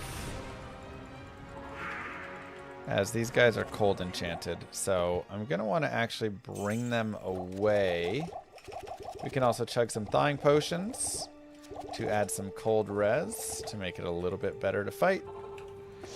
And we can actually just keep using our death mark to bring these guys away over here.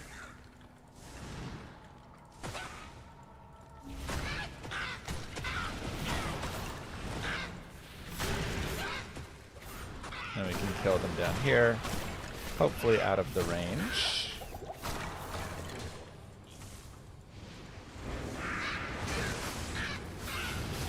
That'll make it a little bit easier.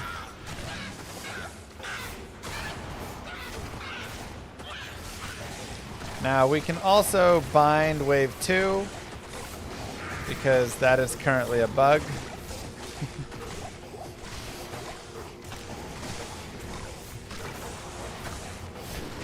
So normally you would not be able to bind wave 2. You could maybe bind wave 3 or something.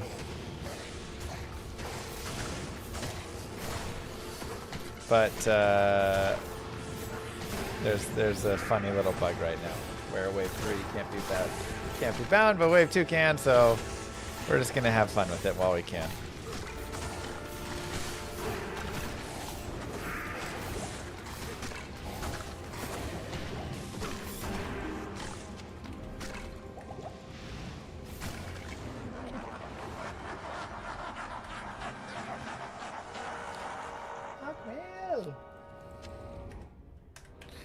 Well, I should be able to bind this wave coming up, and I can't, so, you know.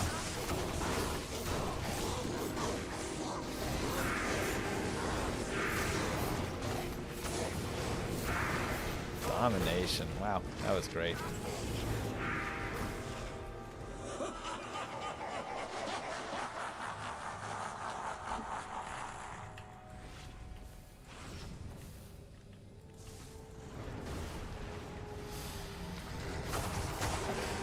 Wait, what?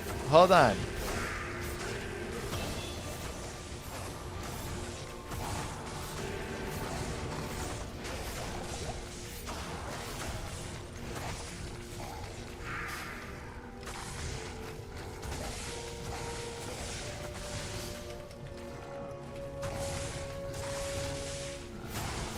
Ow! That hurt.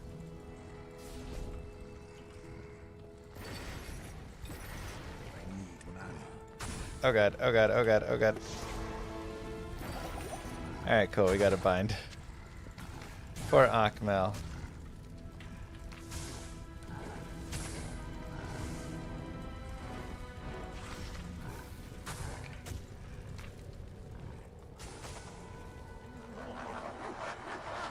It is not a bug that you can bind Akmel.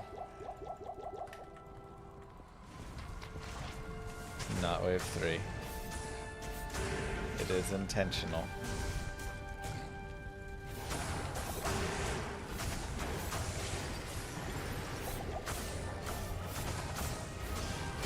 People who like lore will understand.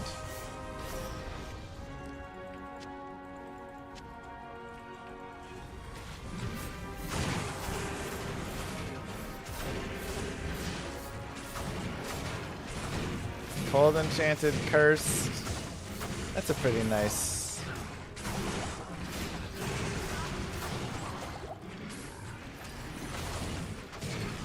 Give me the Lister.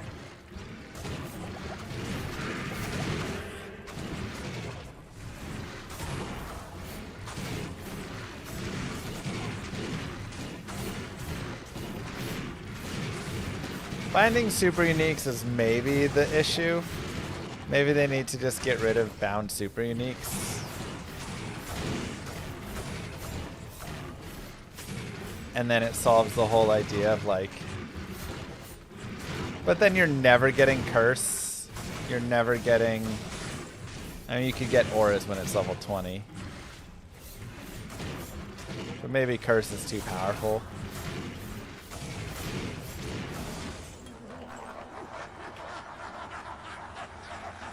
Moo. Thanks, Zindane. Make sure your player's won. Let's go. Oh, you just mean not super uniques.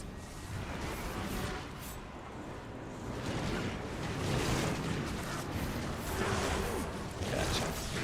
And remember, like we talked about before, Bind or Sigil Lethargy on Baal is going to be very powerful in preventing him from doing very much. A lot of his skills will be locked up. Without Bind Demon, Warlock is mid. He's still pretty good.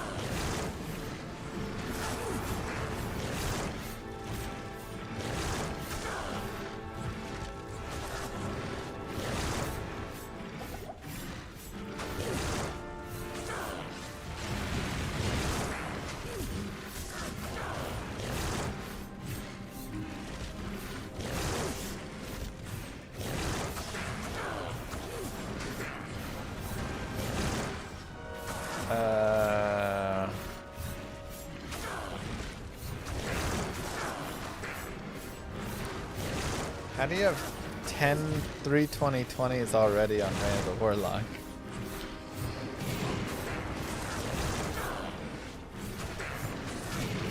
This is players 1. Just Baal is a big tank.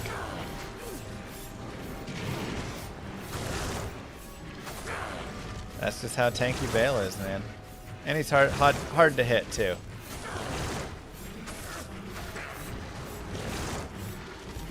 I don't have any Crushing Blow, which is one of the biggest issues. If I went back and got Crushing Blow, then this would be...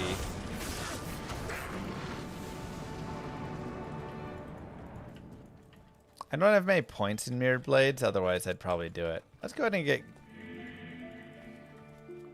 Good afternoon. Emilio. For a little extra added damage.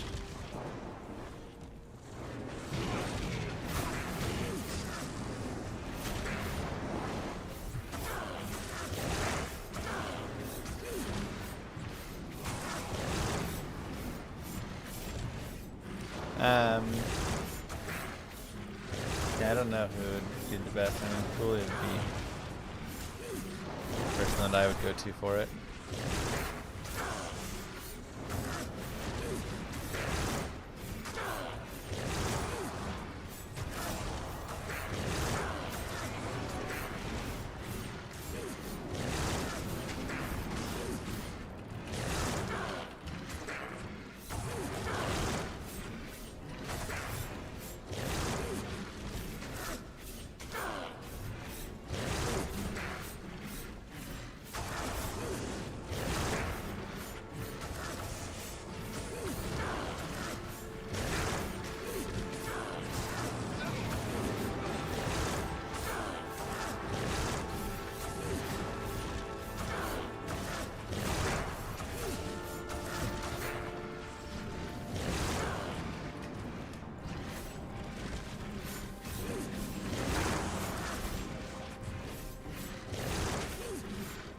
Look, man, Baal takes a while on playthroughs. He's level 99, I'm level 68. It's just hard to hit him.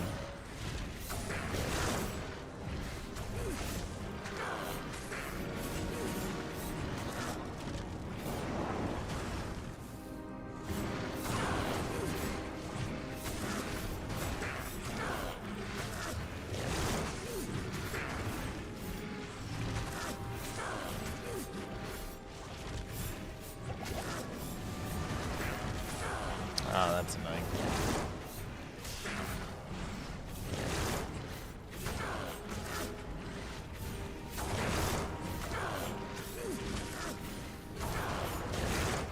This is what Sing Barb. I mean, this is what a lot of characters feel like. Again, if I made like a strength in a weapon, we would be destroying Baal. You know, a little bit of Crushing Blow would go a long way here.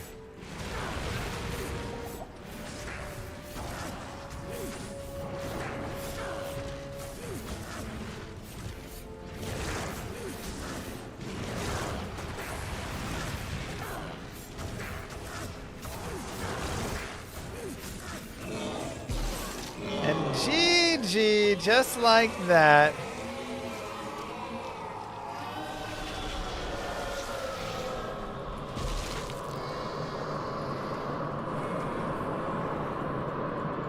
You have completed Hell with the Cleave, Warlock.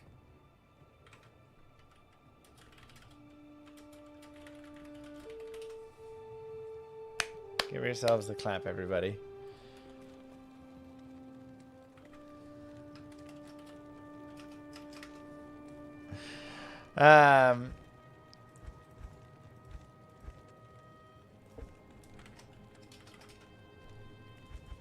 Yeah. Here is our final look at the character. We actually could have spec'd a little bit down on like some strength there if we wanted, because we got this Dreadfang, but whatever, I'm happy enough with it. So we have enough strength and dex to use our weapon and gear, the rest into vitality. Skills wise, we ended up max Eldritch and Hex Purge and 20 points into Cleave. We have a full 360 degree radius, which is nice. Nice damage boost, attack speed, attack rating, all that. A pretty good Hex Purge as well, which is enjoyable. If you wanted, you could also not be putting as many points into Cleave and start putting them into Hex Bane to increase the magic damage explosion on the Hex Purge if you want to play further into that fantasy. We have 6 points into Levitation Mastery, enough to make Critical Strike chance increase some. And then, yeah. 1 point Sigil Lethargy, and 1 point in all of these. Again, with the idea that Consume could be nice, or more points into Bind Demon could be nice as well. If if bound demons do get nerfed a little bit in the future. Gear wise, we found this really sick Dreadfang, which is pretty sweet. But I was using the Insight prior, and the Insight was also good, just a little bit slower. But this was actually like really nice. I mean, this sword just was like so good for us because the chance for amp damage, the deadly strike, all that. We had Lorehelm through and through. Again, I would have liked a Bulwark or something else here. But it's okay. It's a playthrough. You do what you're going to do. We got +1 to Eldritch skills, which was kind of fun, just at the end there. Otherwise, we had a res Ami. Not a big deal, but a little bit of added damage. We'll take it. Rhyme Shield for the Cannot Be Frozen and the All Res. Plus a little bit of chance to block, Not terrible. Dual Saigons we used through to the end because I love this 30 IIS, 10% lifesteal. Actually, just like really a nice combination for us. Otherwise, I had 20 IIS gloves that I was using right here. And then the stealth. We also had a Spirit Forge. Oh, I never put another ruby in it. That we found, which was okay. And we, could have used that ourselves as well.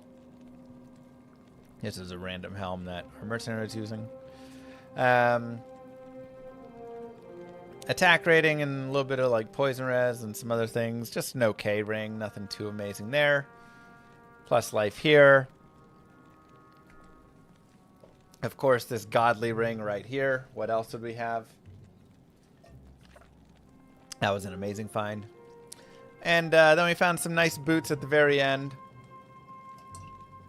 30 faster run walk with 11 cold res and 37 lightning res. So pretty happy about it. And our offhand just have a teleport and just a random like whatever just for some res while I'm teleporting. Nothing too crazy. Charms. Res, life, cold damage. And then we found an 873-9, which wasn't too shabby. For a little bit of added bonus here. So, pretty happy. Hi, Dirty Toby. Pretty happy overall with everything that we got. How the playthrough went. It definitely, like... If I'm gonna say... This was one of the better melee playthroughs overall. It did not feel broken to the point where I could just run through everything and not care.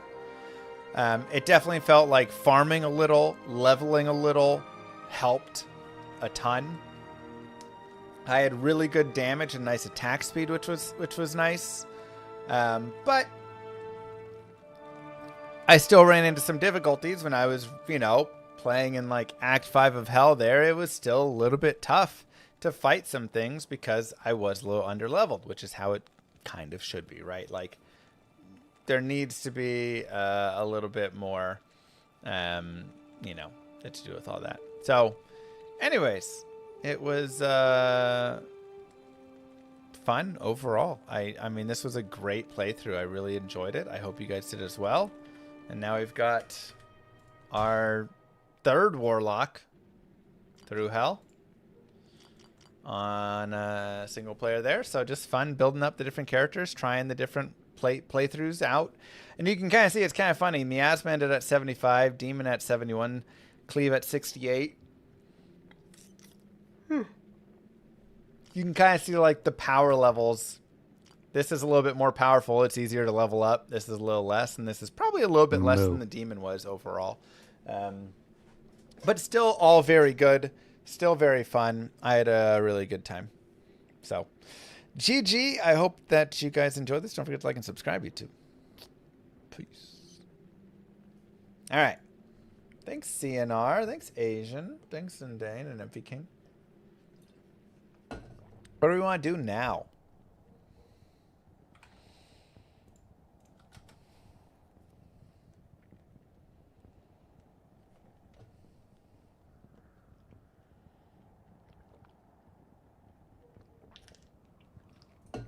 You know, I tried to sleep in today so then I could wake up later and not be tired so I could stream long into the night. But I'm somehow tired. Why am I tired?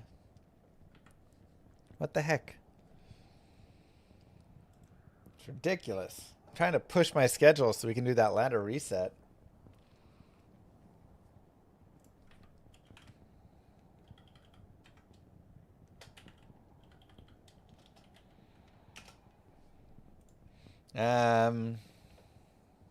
We're old now. Too much sleep. It's the worst.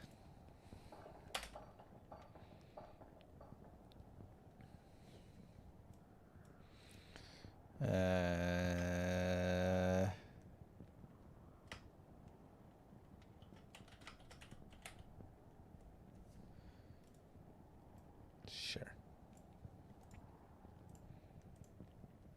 Hard streamer life. A little bit. I also want to play Darkhaven at some point.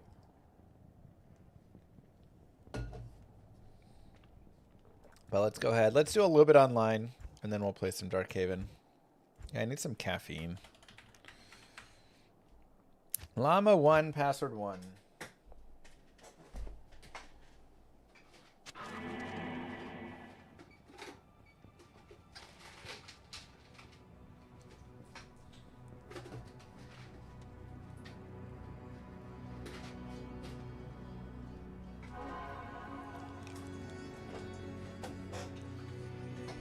Oh, wait. Our chair zone's disabled? My bad. Llama 3, password 1.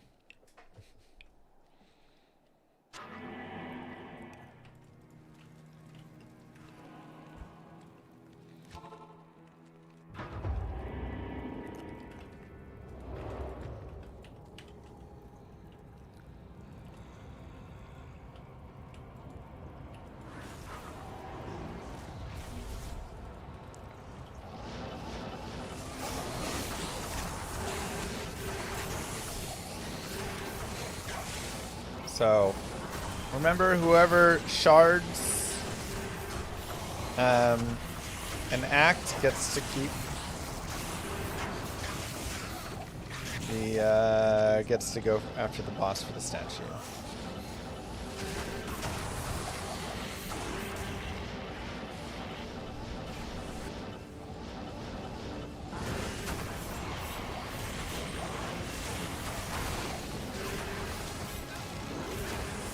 Shards.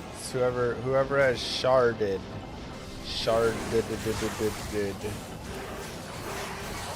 the act.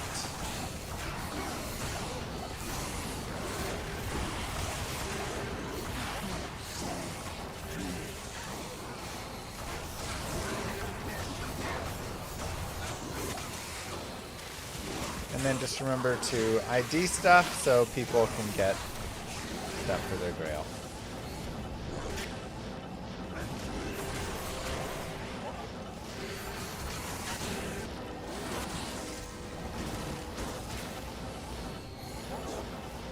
build do I start with on reset?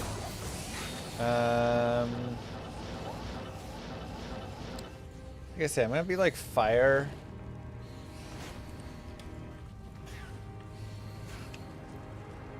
I'm stuck. I can't go up.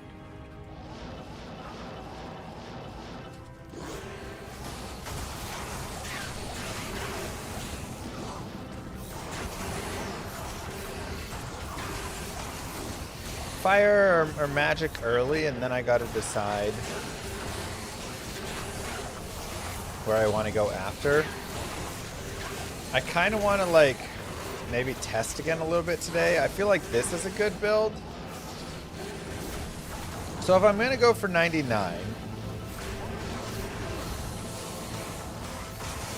one, I'm gonna need chat's help. Two, I'm gonna need to figure out what is the actual fastest build. It's kind of hard to know.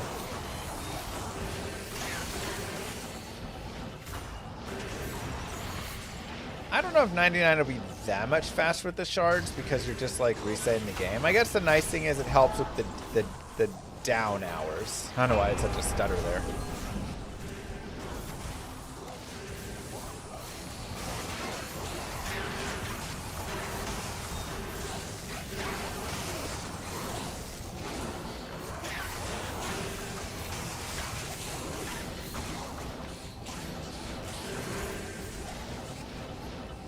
So, yeah, no longer is there an hour of burial grinds. That's terrible. You can now use a shard. You know. I guess I also need to think about what are the fastest, like, areas for experience.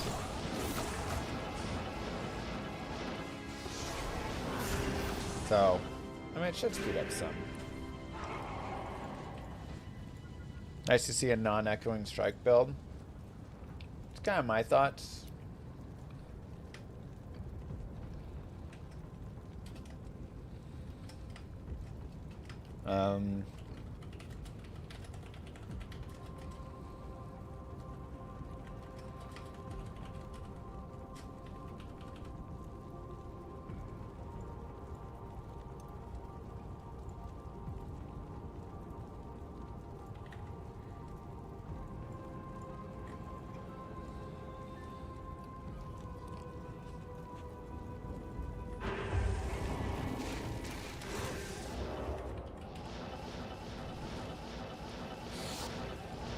I mean, I doubt those. We'll see those charm crafts, but who knows, man? I don't know what's going on with any of that.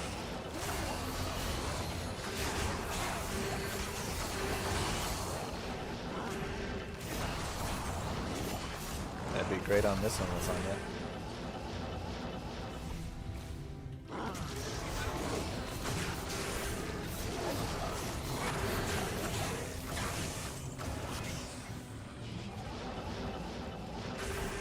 Yeah, I feel like this is a decent build.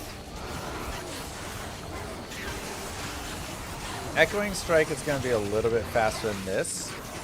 But the real question is Blood Boil better? Maybe I need to test that. But Blood Boil may also just be too high of like... You know, I need something that is like lower gear. So maybe starting out Fire... is the way to go early. But then I have to think about fire zones.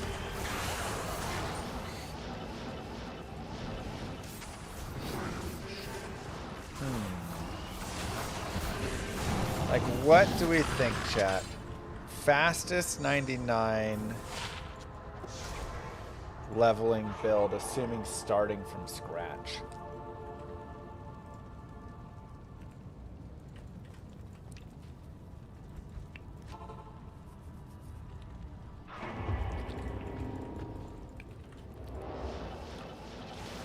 Fire into Echoing Strike.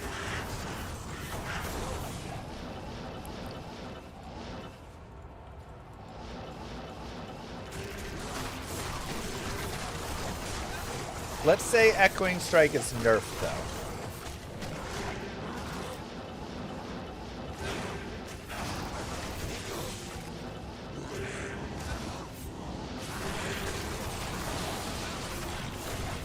before I get sweet gear,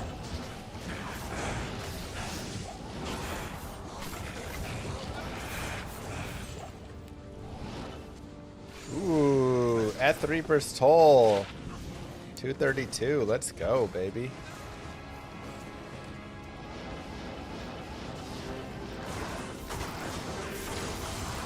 It's a sweet item. Let's play with it here. Oh yeah.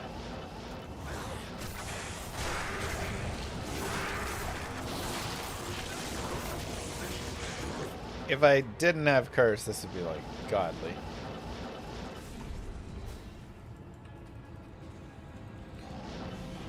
Am I giving you guys a clue? I have no clues to give you. I do not know anything.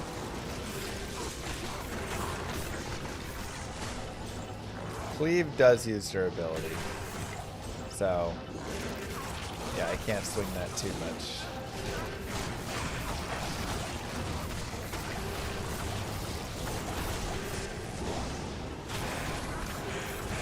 What a drop, though.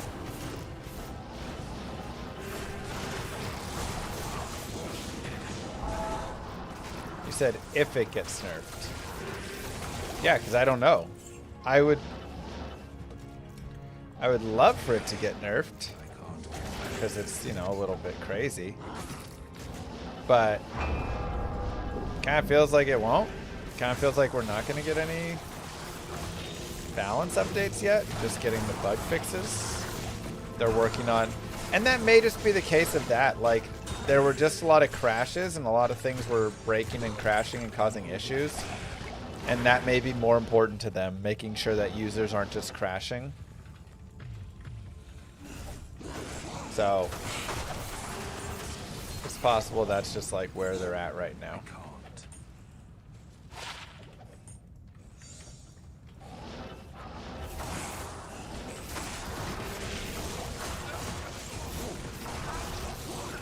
It's not like, you know, we've seen what they did with Mosaic there, so it's not like they haven't left something OP in the game for a bit. But yeah, my guess is they're working on that stuff more.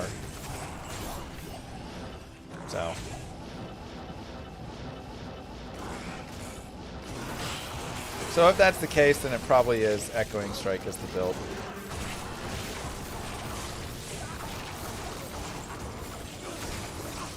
And maybe they'll give everybody a ladder of crazy Echoing Strike where everyone gets to play it, and then they'll tune it down after that.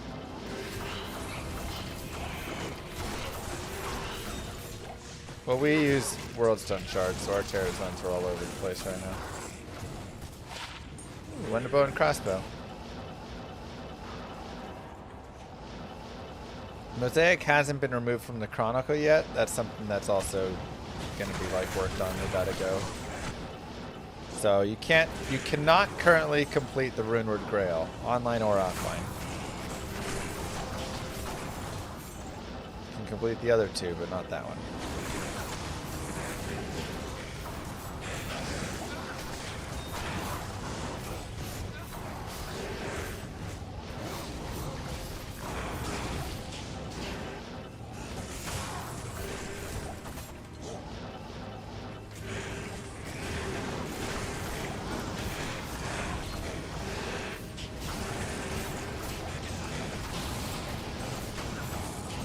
So, you know, I mean, I think it'd be a little bit of a mistake letting Echoing Strike go forward as is.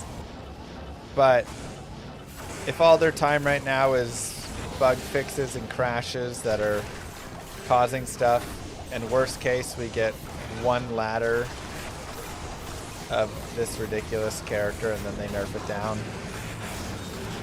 you know, it's okay.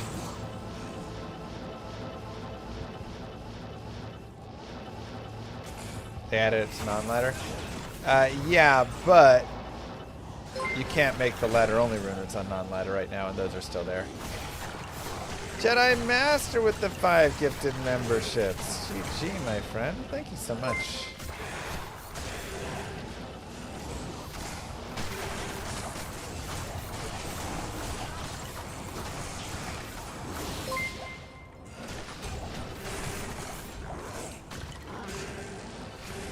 GG. Enjoy your nice memberships, everyone on YouTube. Courtesy of Jedi.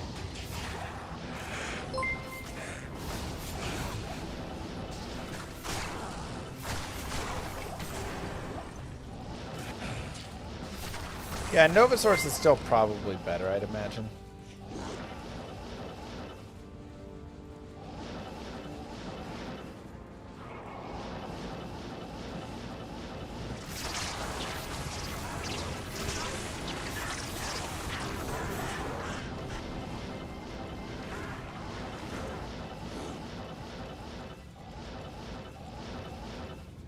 And just like easier to get going.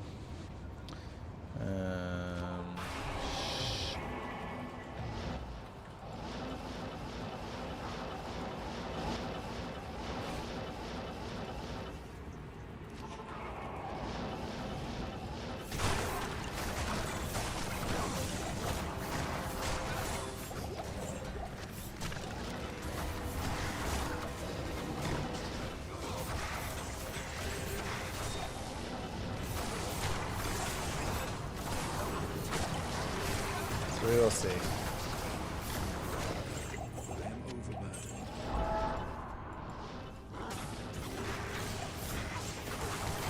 An heirloom set, so it gets to go all the way level. What does an heirloom set mean? I don't know what that means. This may be new. No.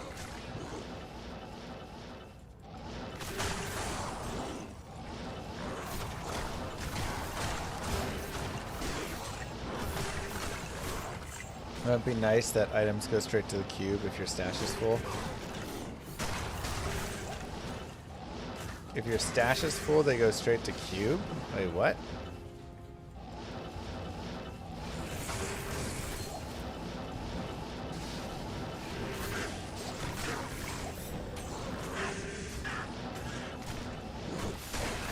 They go straight to cube if your inventory's full? Oh. Yes and no. There's a lot of items I like accidentally click on here and there. So I would really hate for my cube to just get clogged with stuff I'm accidentally clicking. But I do wish I had a pick up to cube button. Like controllers do. So.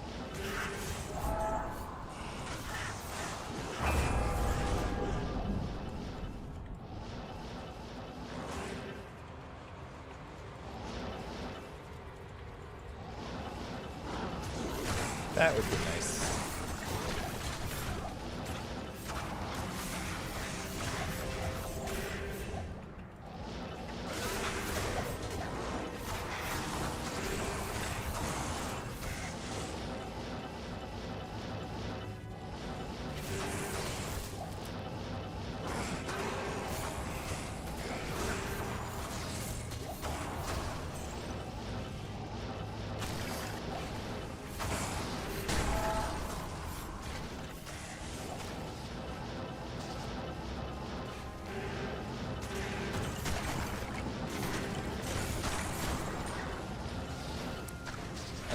I'm using lootfilter.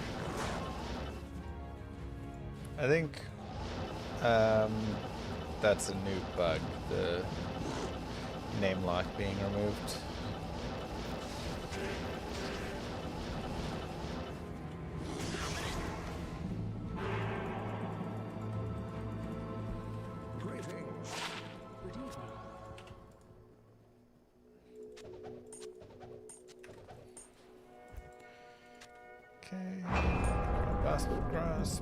Crossbow skiller.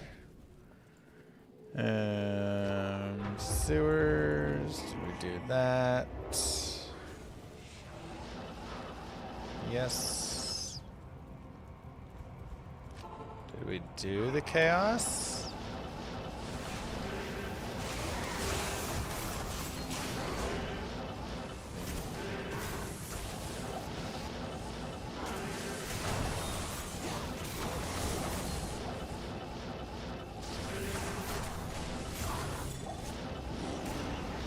Chaos looks pretty untouched.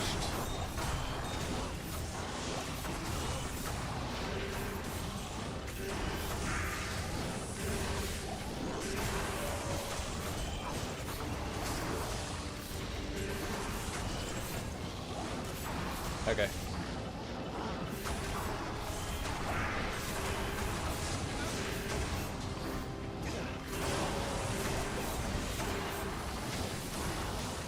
Six hours of farming TC, not one Herald seen today? That seems a little bit low odds. You've been farming 6 hours, you should definitely have seen a Herald. Unless you're like the most inefficient farmer. Even being an inefficient farmer, I would imagine you can still see it.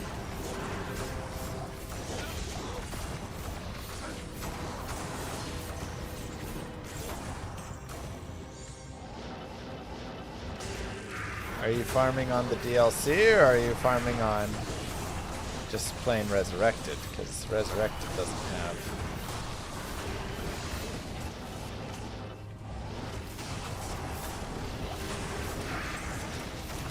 heralds. Fire whole axe terrorized. Worldstone shards.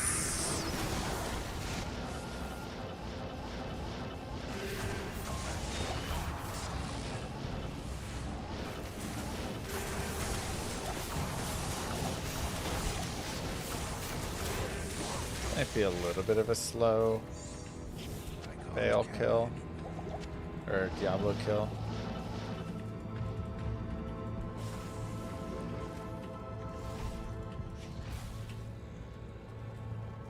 Don't have a lot of or any crushing blow even. That's actually not bad for high player count. Ooh, legendary mallet. See it. It is. Aww, Stone Crusher.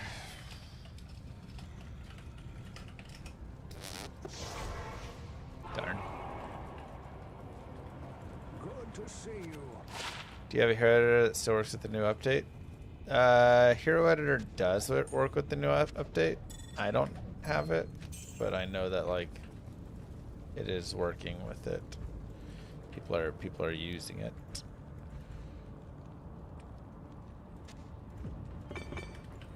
Let's terrorize Act 3, I guess.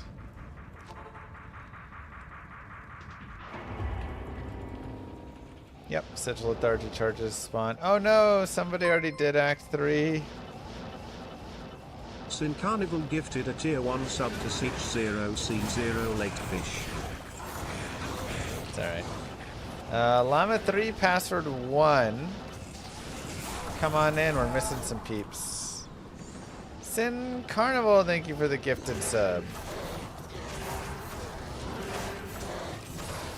Ladder reset is in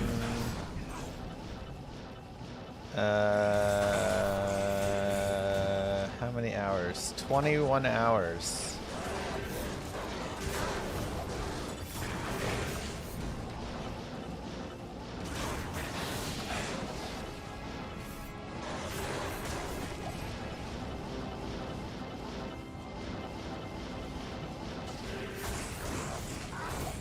Favorite build so far? I'm really loving Cleave.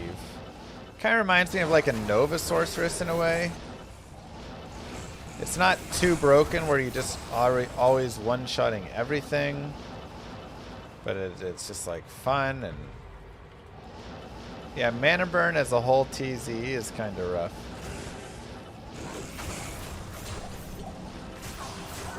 Ow. So I have enjoyed that. Most of Act 3 is left. And then maybe some other spots. But I just terrorized Act 3 a little bit ago.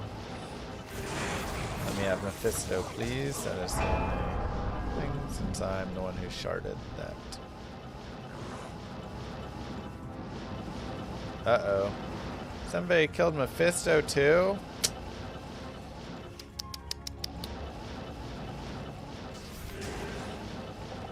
Might have been before I sharded.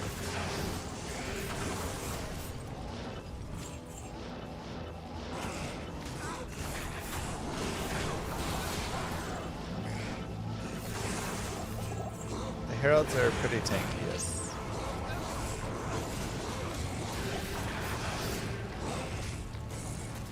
Nice bling.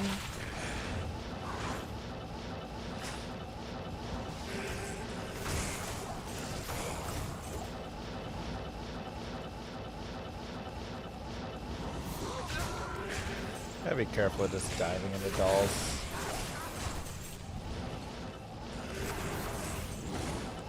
I think somebody just did Mephisto earlier before we sharded Act 3.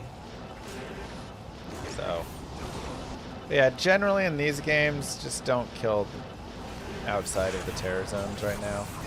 Ooh, Messerschmitts, nice.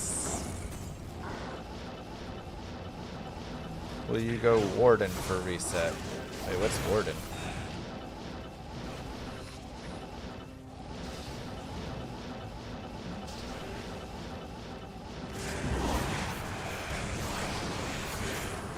I'm just farming for every item in the game right now. Yeah, it's all good, Death. Don't worry about it.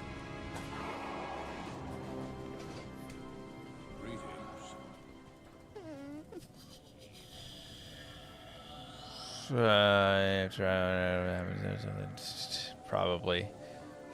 That needs to be fixed, I assume, yeah.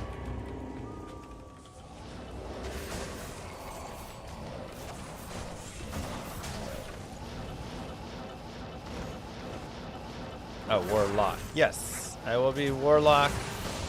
We're gonna go for rank 1 Warlock. We'll give it a try. Again, chat's help would be fantastic. I'm basically going to... Here's my plan for ladder reset. I'm going to play with an 8 Warlock team. We're not going to be the fastest through hell because we're not going to have a Sorceress and a Barbarian and all the things. We're just going to run around with a bunch of Warlocks and have fun. So, should be like, 3.5 hours maybe. Get through the game. Then... At that point, some people will drop off and go to bed. And I am going to start wanting to Baal Run because Baal running is still superior, I believe. Even over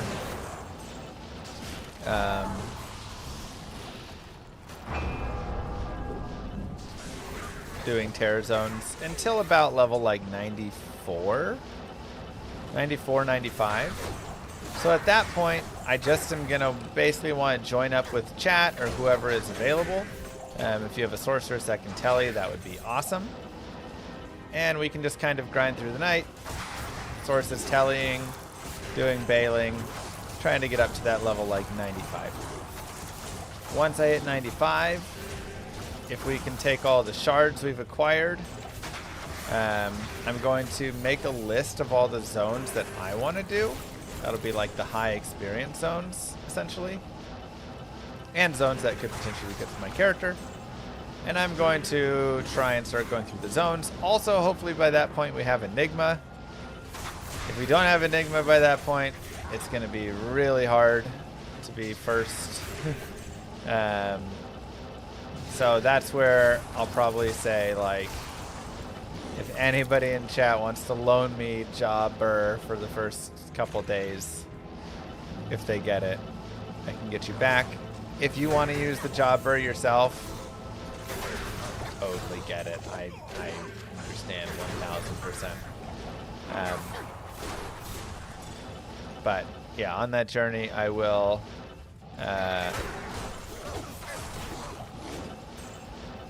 basically strip down at the end and give back any loaned gear from whoever. So whatever gear you give me, I'll give it back. But obviously, like, a day 1 Enigma is worth more than a day 2 or a day 3 or day 4 or day 5 Enigma. So again, I get it.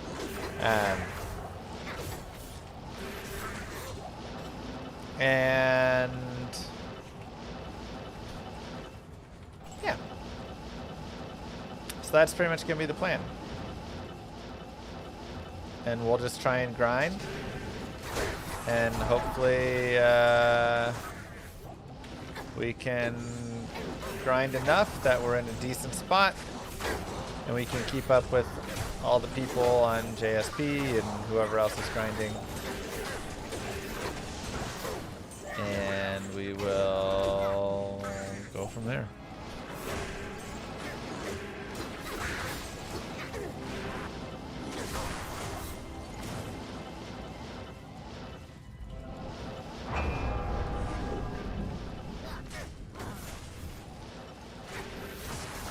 Ooh, these heralds are actually pretty tough on this build.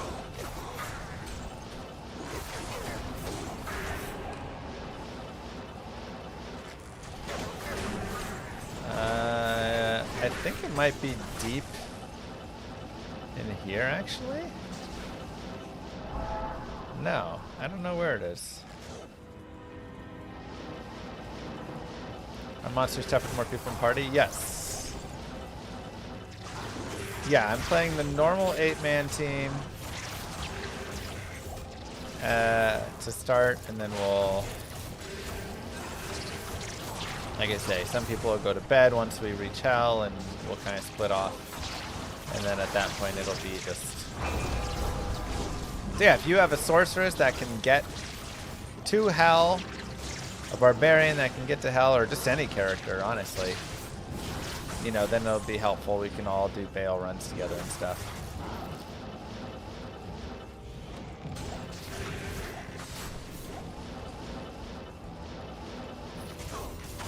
Don't feel bad about it, Zindane.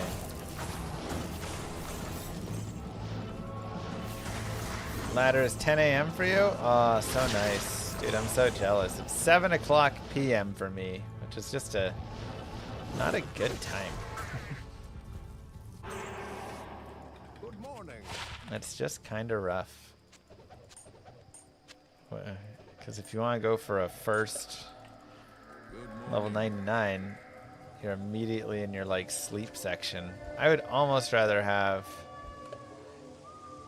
the time that Europe has and just wake up super early.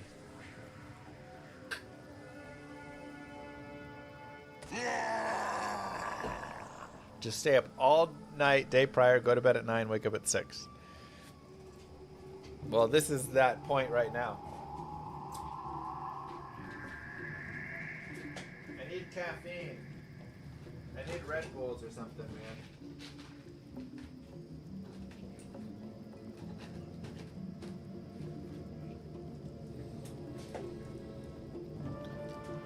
Oh, you know.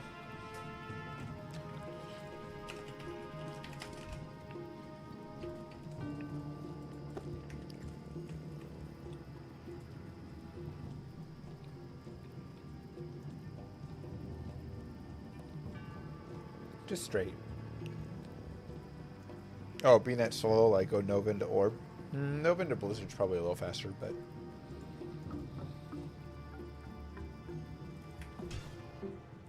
Alright, Llama 4, password 1.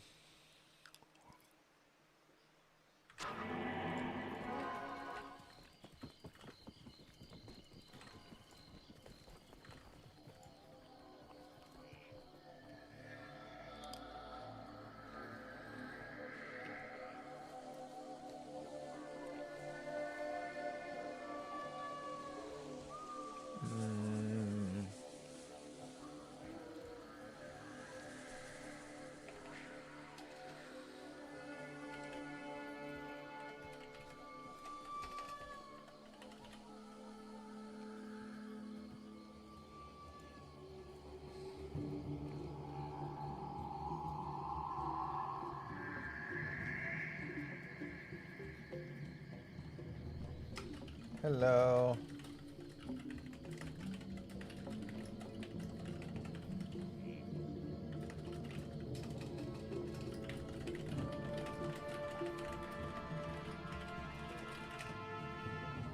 Perfect.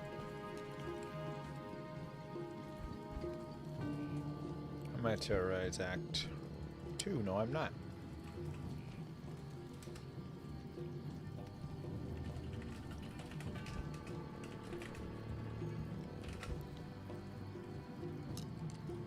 Well, if Pete Davidson shows up tomorrow. True.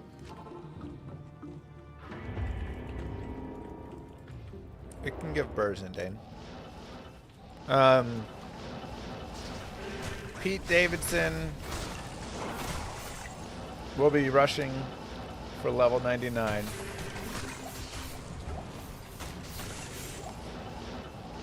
First level 99. Diablo 2 Resurrected.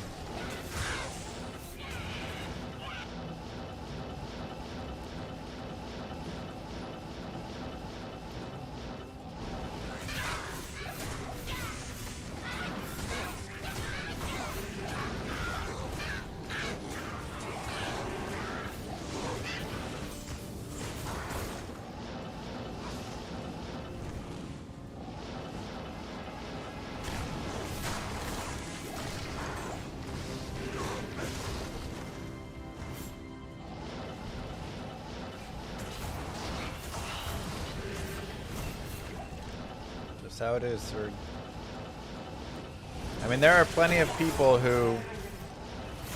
The thing is, the 99 race has never been a solo race. A lot of people complain about it. You're a streamer, you have other people, and yeah, I have the advantage of that, 100%. But even if I was not streaming, I could never do it alone anyways. Like, literally, the first person in 99 always has help from people joining the games and loading to be in Players 8. People, like, trading gear on the sides to help them out. Gifting them gear to help get them on the way and boost them. Going all the way back to literally the beginning of Diablo 2 Origins. Jurbarb versus Rustbarb. Where you literally had Team Germany versus Team... Russia. We're literal full teams of people just shifting through, cycling over and over to level these characters. Holy cow.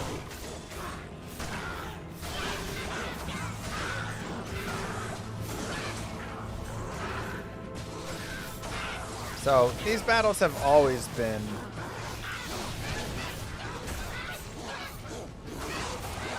community based. Just you can't do it any other way. Plain and simple. It's just way too difficult. There's way too much stuff that you need.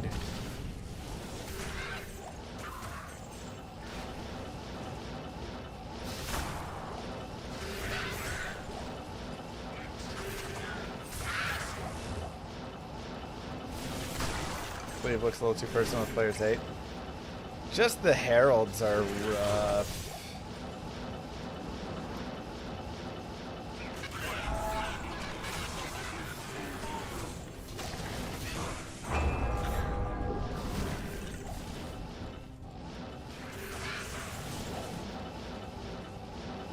So yeah, as streamers, you have a little bit more community to help out. At the same time, you also have trolls to deal with that come in and try and hostile you and ruin your game and make it harder to get 99. So you also have people working against you, unfortunately.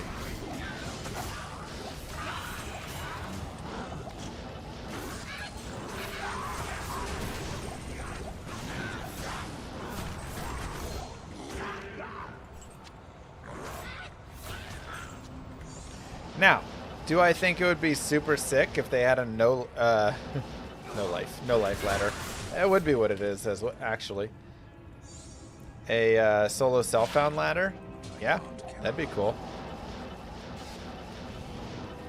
Truly, who is the person that can hit 99 the fastest, and all you get is yourself.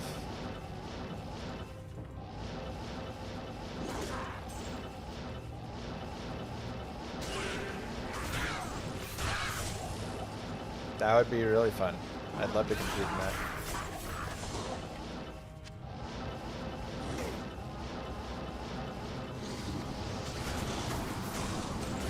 A botter would win? No chance. No chance. without being able to gear up their character. Once they can put all the Enigma and everything on their bot, sure, it goes fine. But before that, it'd take a while for the bots to get going. And that's where I would win. Beat them in the early. The order welcomes you. I mean, I think they'd have to allow P8 in that instance.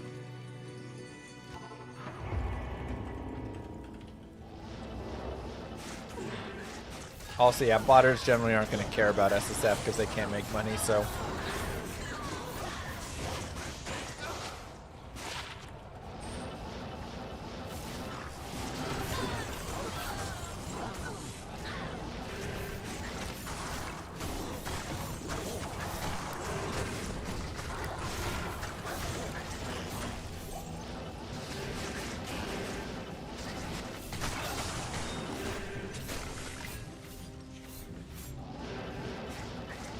Yeah, I'd always like that. It's just hard to imagine they'll give us SSF online because single player exists. Like, a lot of games have SSF because they literally don't have an offline single player mode.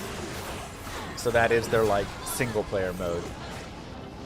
Diablo 2 has an offline single player mode. If you want to go, you know, grind a 99 solo self-found, just play single player. Like I've done, you know, multiple 99s there, and it takes a while.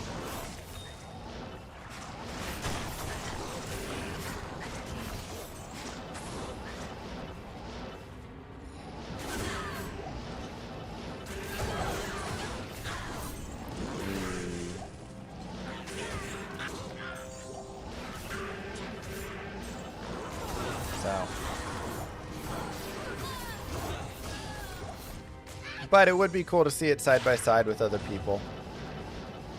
You know, I do agree with that still.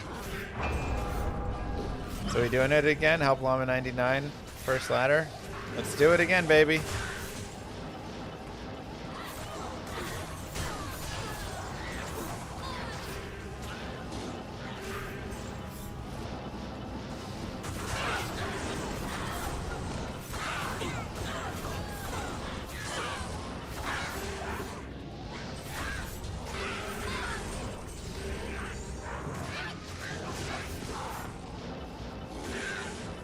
Back to spamming Diablo? No Diablo spamming.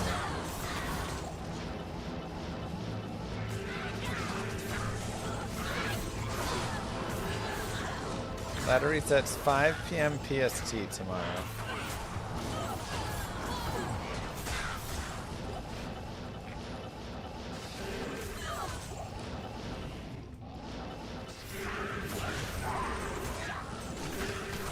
I think it's just gonna be... Again, we're going to bail till level 95, 96 or so. And then we're just going to be sharding over and over again.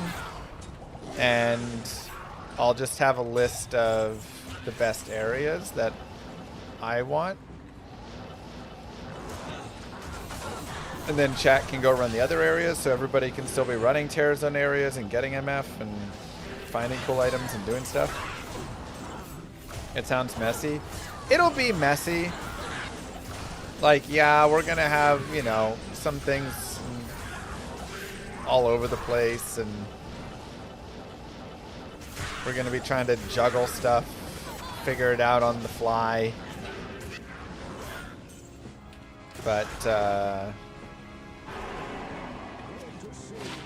you know, I think that's just gonna be the way it'll be.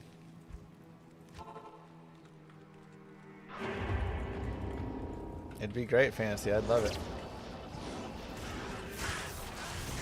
Again, I'm not someone who's like against a SSF hardcore race or anything. I would absolutely love to be a part of an SSF race like that. I just don't think it's something that the devs are, you know, very focused on right now. So maybe someday. But also without Players 8, it would kind of suck. So they would also have to implement Players 8 functionality online for it.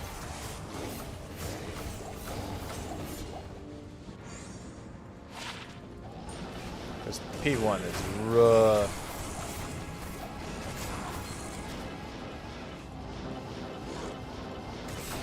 It's a long thing there.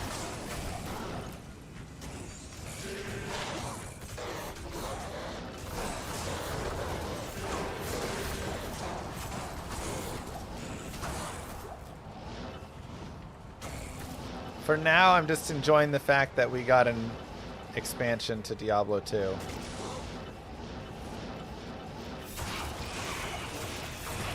Yay! Warlock's.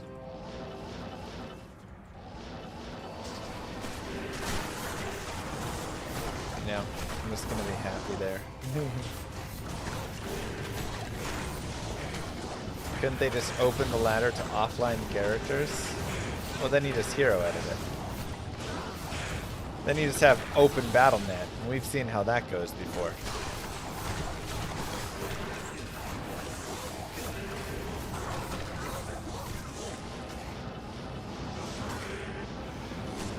Now, was open BattleNet a blast? Heck yeah. Was it anything legitimate? No. That was the true Wild Wild West right there, man.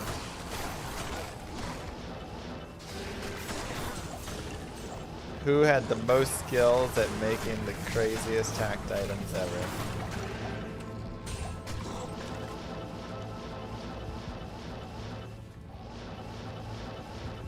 How much of the grill have I gotten since it started? We're at 81% unique, 91% set. So pretty decent.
Are there new names for uniques now? Yeah, there's some new uniques in the game now.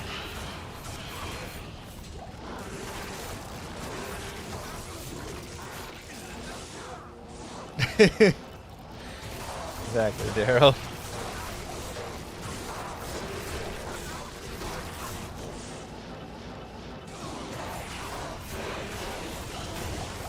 You know, having done these 3 guided playthroughs that I've done already with the Cleave, Demon, and Magic, I still think Magic was a little overpowered, but it definitely has made me think, you know, maybe we could balance up some of the other classes a little bit. I don't think they need to be balanced into a ridiculous state where they're as powerful as the best builds of any of this. But I do think there could be some adjustments to help a little. Because, like, again, I thought the Cleave was a pretty decent, like, pretty fun melee playthrough that still had its troubles. And if you take away OP Bind Demon, I think it's, like, perfect, you know?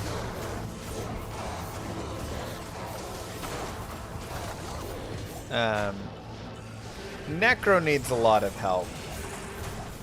Necro is... He's got a lot of worthless stuff. So, again, I don't think it goes to, like, PD2 levels where your blades are, like, bouncing off the walls and slaughtering everything or anything like that. But I do think there is a... As much as I don't want to change too much with it, there also is Resurrected to keep a lot of that preserved. And I do think there is some room to help some classes while not pushing anything too absurd.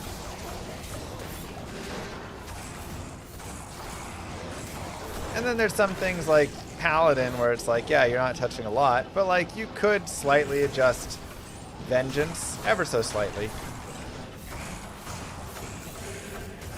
And maybe, you know, a couple of like random skills. But a lot of stuff on you're not touching on the Paladin there, right?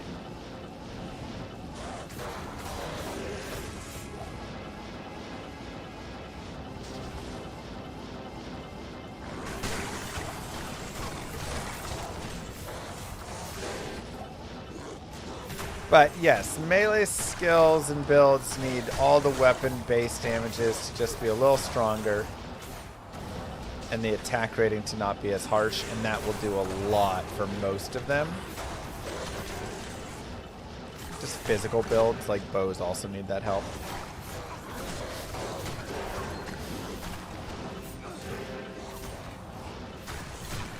Surely does.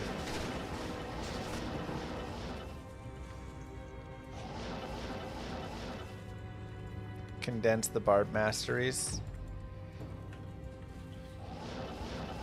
I mean, I kind of like the Barb Masteries being split. Maybe they don't need to be as split. Maybe it's just like 3 one-handers, 2-handers, and Throne or something, you know?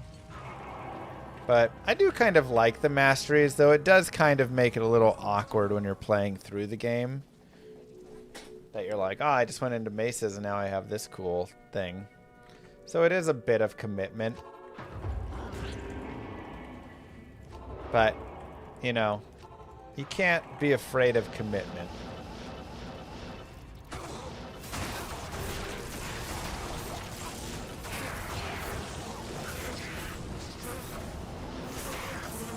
And with the respecs, it kind of opens it up as well.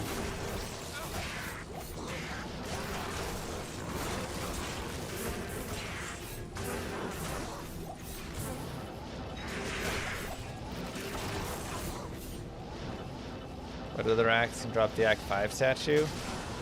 I think Act 4, I don't know. I don't know which acts can drop which statues exactly.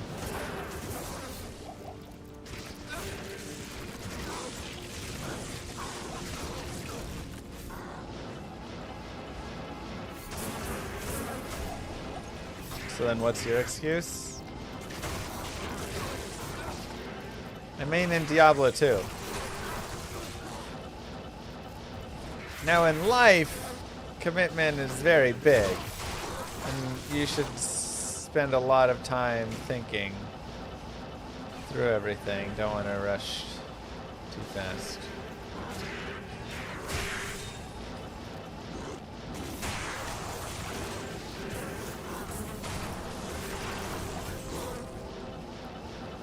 Still didn't trade PK ring to Moo?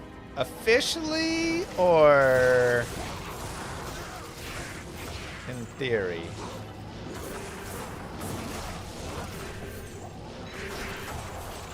Look, Moo Girl has 2 beautiful children. What more could she want?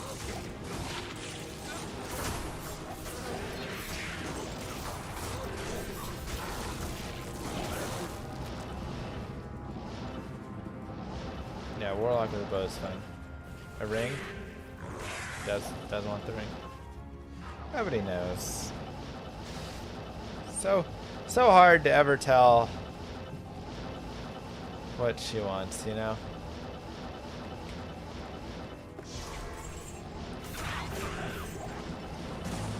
Many philosophers still spend all their days trying to figure out what a woman wants.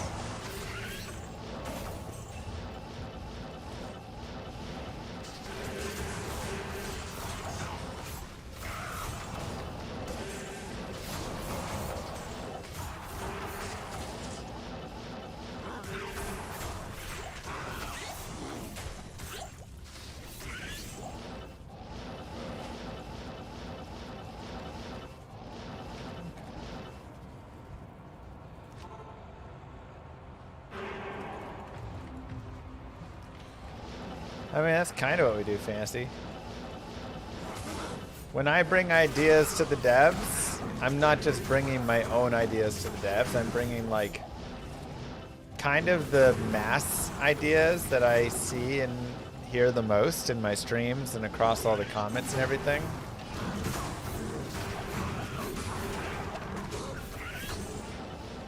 So I'll just be like, you know, a lot of people want these features. A lot of people think this would be great.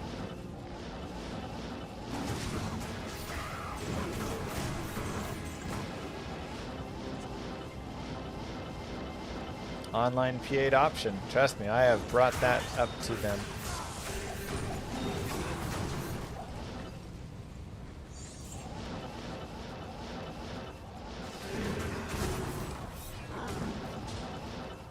There's a valid concern with the online P8 option, though, that, like, well, why ever play with people again?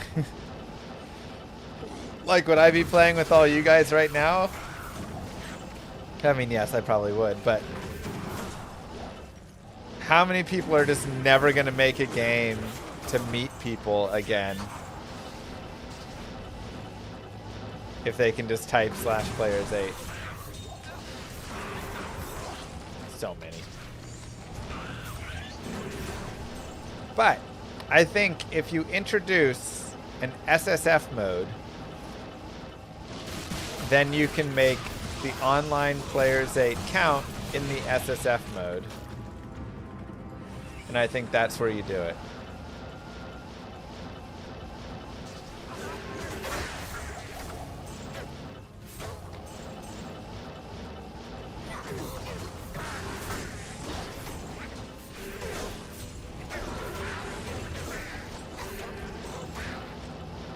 This is just Cleave.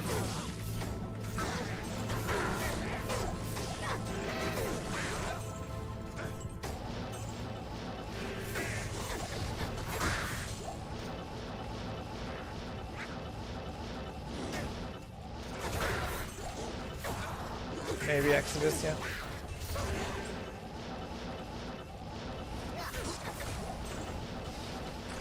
Everyone and their mom is playing Echoing Strike, so we gotta try something different. But I kinda, again, I kind of want to respec into Blood Boil and see how it feels again. Just so we can, like, determine if we think that's better.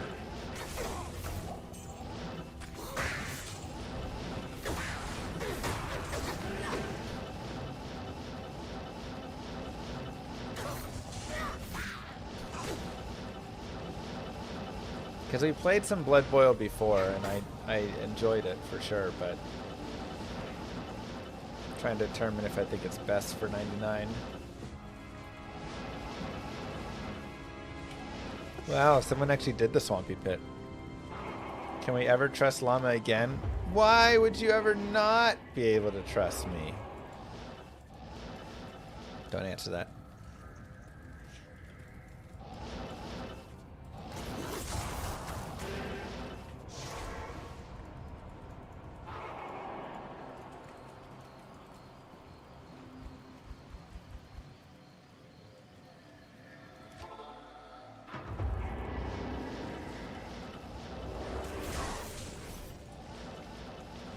GG. Llama 4, password 1 if you want to come in and do some Graylin with the boys.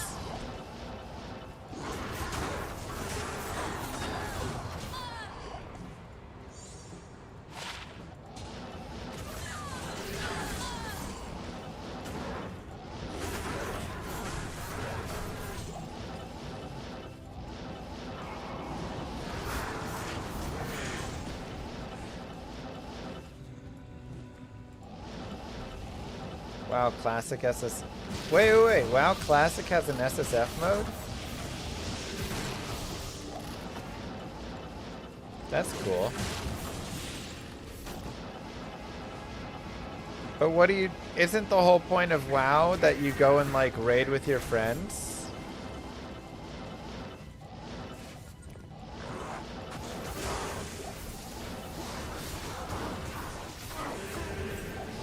It's only for leveling, then you convert over. Okay. Gotcha. I was gonna say, that's kind of like that. That's cool.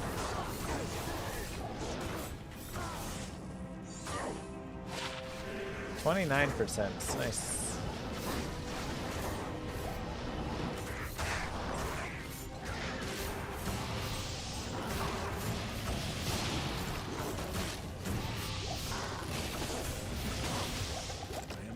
Ow.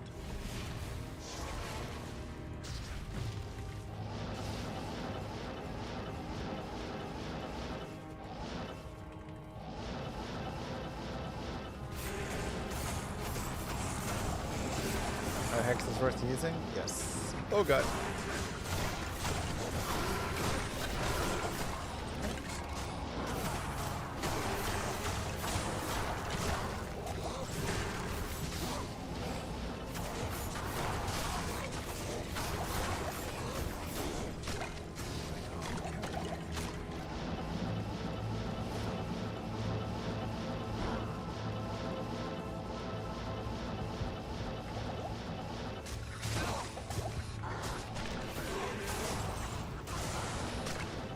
I don't love all the dolls in here.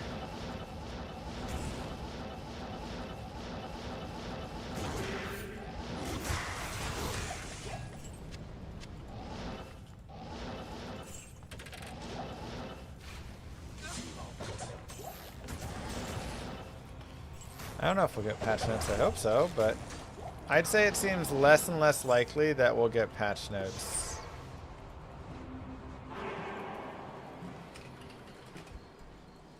Yes.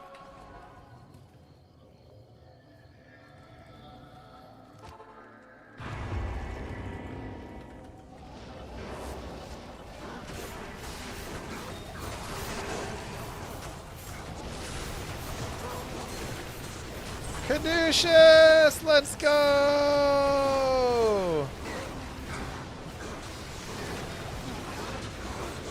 Alright, huge.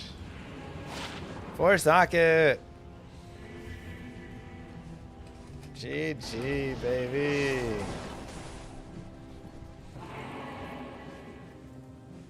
That's like the biggest one that my Grail needed.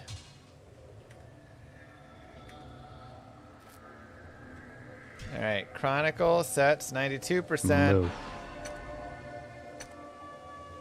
Wow, I need so many of the amulets. Venus, Infernal, we need IK armor, a couple Cow Kings, BK sword. Not a lot left. Getting close. Dumb Duck, thank you. Ladder will reset my Chronicle progress online, but not my offline Chronicle progress. Or ladder, but not my non-ladder. So this is my non-ladder Chronicle. My ladder Chronicle will be a different one. I don't think we're gonna get patch notes. I don't know though, but it's seeming unlikely now.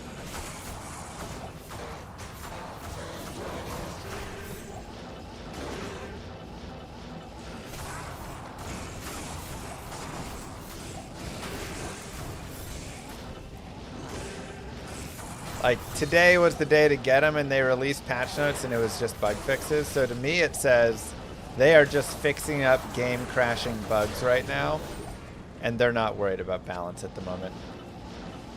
So we may have one ladder of just insanity, things breaking and being crazy, and then stuff will get tuned. So...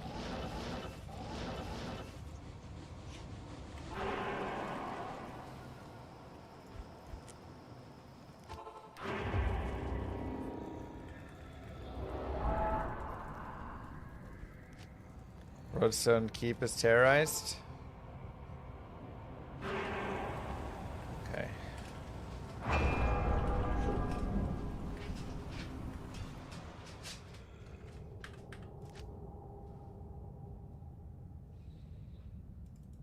Alright, everybody just join your own games. We're gonna do some World Stone Keep statue hunting.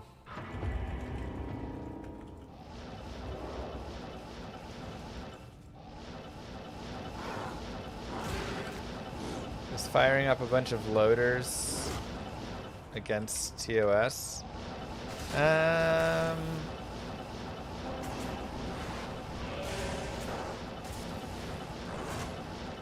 mean, Cooley did it and didn't get banned. So I think multi-boxing is like technically okay as long as every license is alright.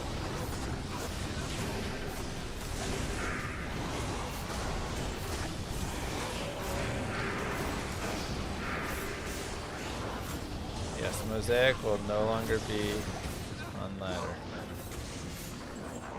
So I guess they haven't said Mosaic isn't going to be there yet, right, in the patch notes. There needs to be a patch note that says there's no Mosaic on ladder.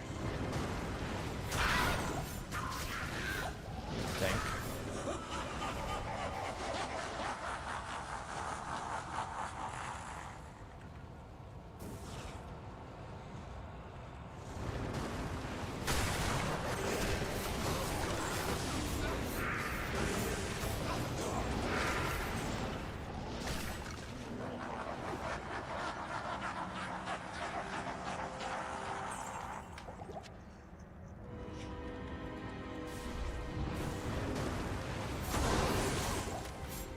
Nice. Got the no Hydra spawn.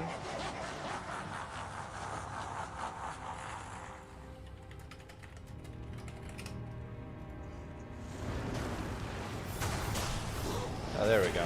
Oh yeah, that page.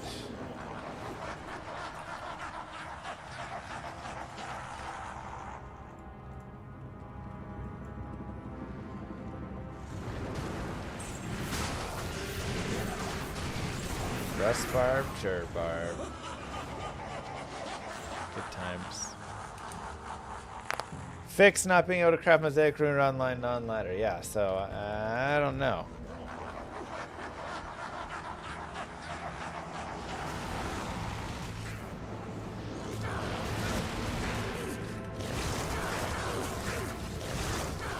Statue, statue, statue, statue, statue.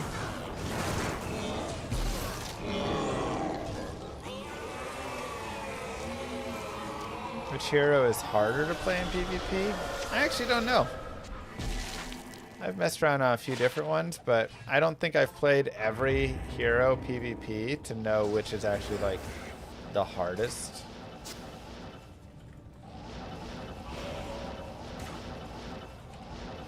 Especially on high-end PvP with all that. You know, I've PvP'd every class and like low-level stuff, but in the high-end PvPs against good duelers, I've only done like 2 or 3 classes.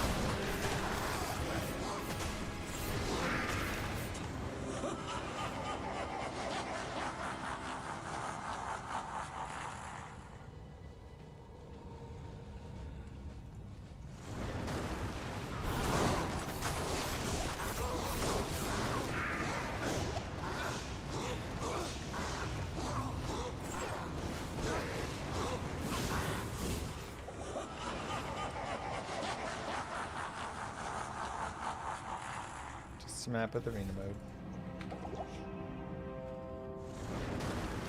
Oh, that poison is so gross.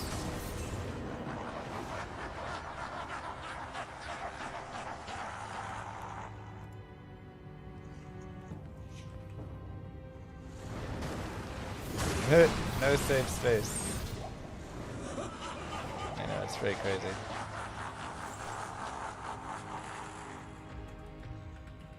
Dude, look at this poison tick.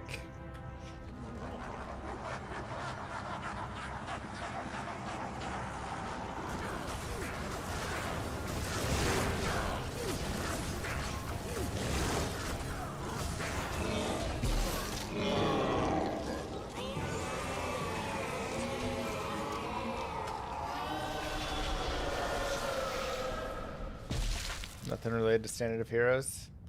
Not yet. Does my duels with Cooley count as low end or high end? Maybe medium.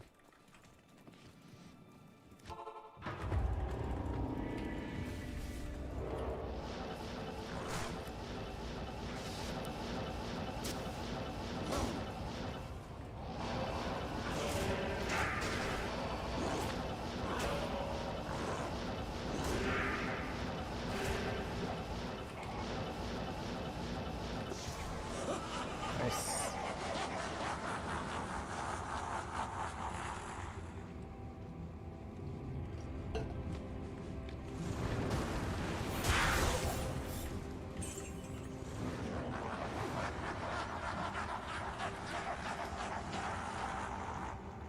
Really fast, we're going to pop over to the Diablo 4 category. If you want to get the cool badge, you can refresh the stream. And it should say Diablo 4. And then if you want the badge, if you gift 1 sub or do a paid sub here, then you get the badge on Twitch. This is a Twitch thing. It is the 30th anniversary badge, but it only exists in the Diablo 4 category. Why? Well, sadness is why. Twitch says they do not have the technology to put it in 2 categories.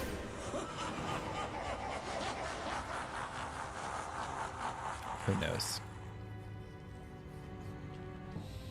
So any one paid sub or gifted sub will get that. We'll stay here just for a couple minutes, and then we will jump back to the 2 category.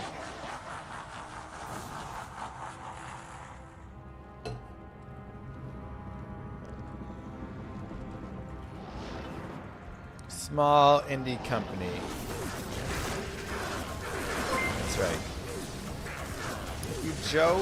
Yo F 2789 gifted a tier 1 sub to Lincoln's Park 29.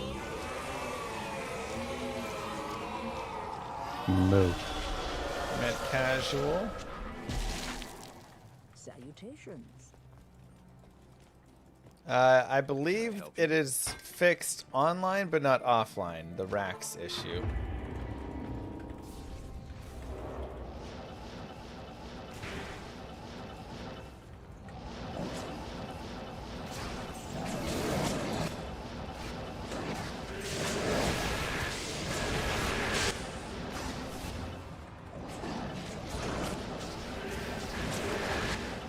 Back-to-back statues? Dang. Jelly.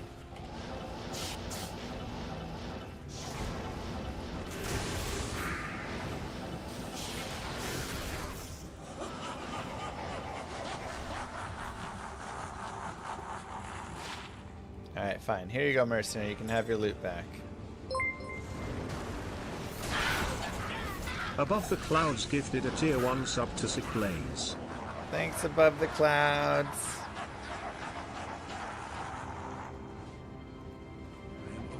Yeah, we probably won't be over here too long, so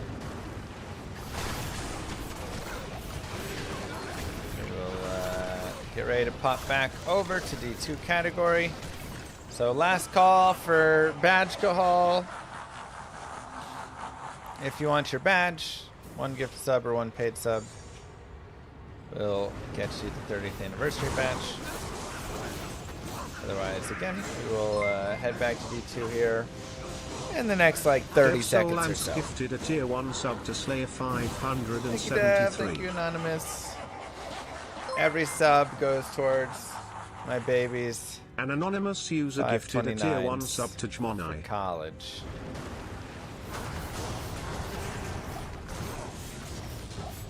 That's what this month is dedicated to. College investment accounts.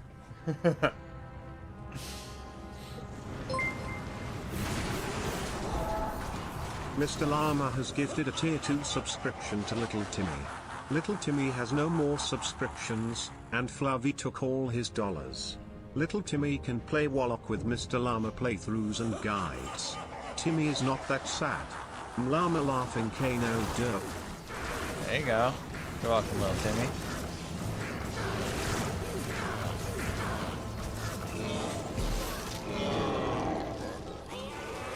Where are you getting that from, Daryl? Alright, we are swapping back to the D2 category. So, any subs, gifted subs, whatever from that, from here on, will not be badge eligible. Tomorrow we'll probably pop back over at some point again. Moo. Okay, Mad Casual, yours did get there in time. We haven't actually switched yet, so thank you, Mad Casual. Alright, but the switch is happening now. When Baal starts laughing. Oh my god. Don't. You guys, you're killing me. Okay, that's still within the badge timing. Once Baal's throne room is cleared and he starts laughing. Okay, that's it. That's it. No more count.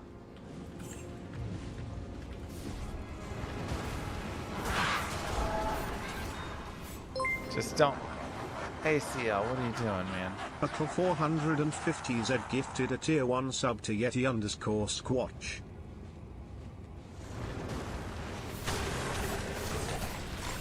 We're back in the D2 category, bro.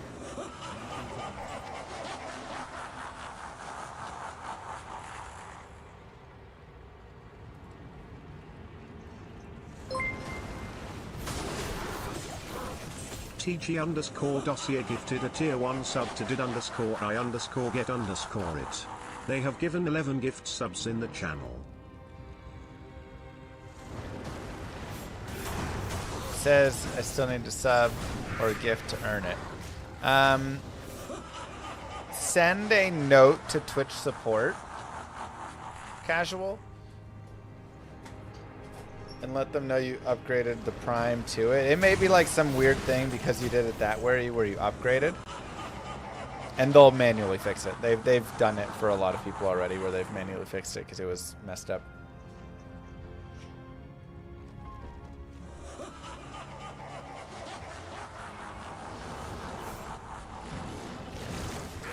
Hardcore should have a reward or incentive or something extra. I mean, the reward is, ooh, burnt text. Come on, baby.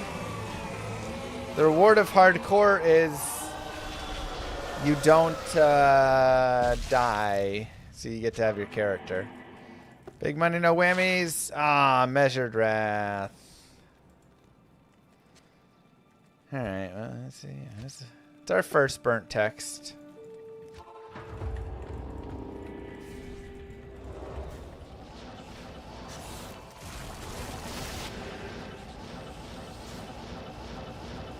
Found myself playing Chaos, but Eldritch is just so fun. Yeah, Eldritch is cool.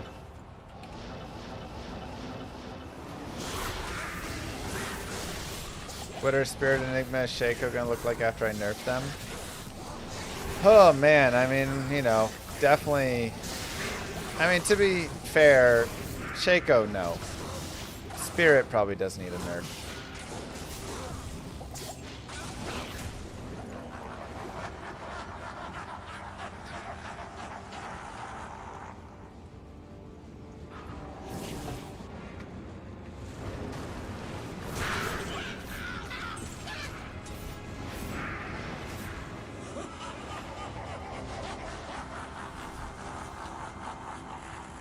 Oh, I'm not a D2 dev.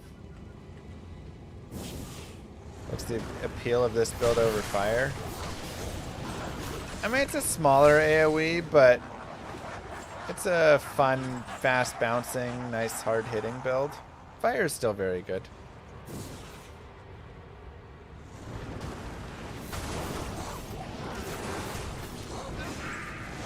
Seems like it.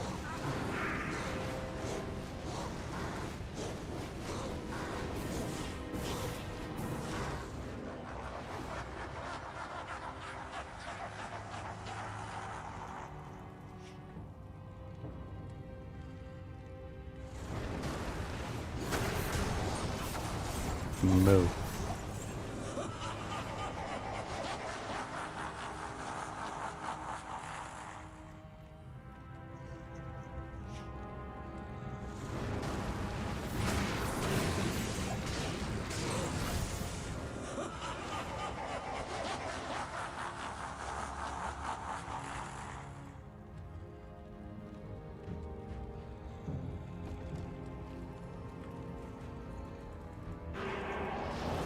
My brothers will not have died in vain.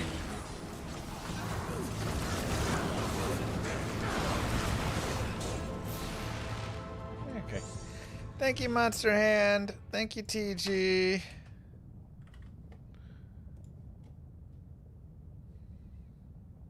GC on throne ground. Oh, that's okay.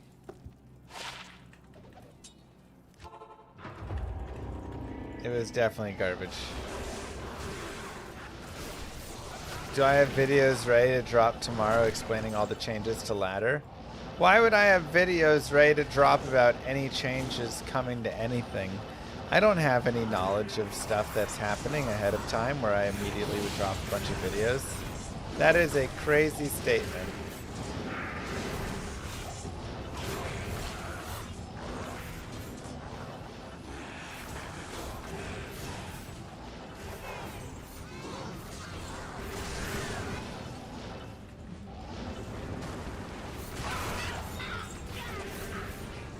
Absolutely absurd.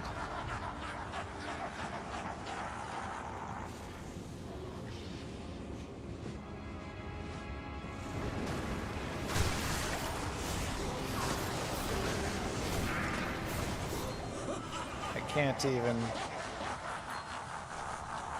I'm shook. You got me shooketh, chat. With all these absurd allegations.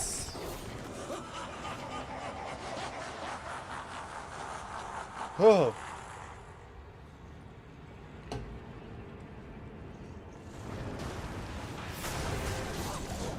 Just crazy.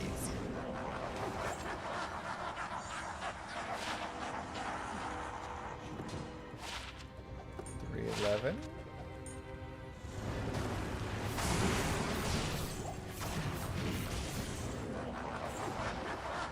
See, I'm messing with you.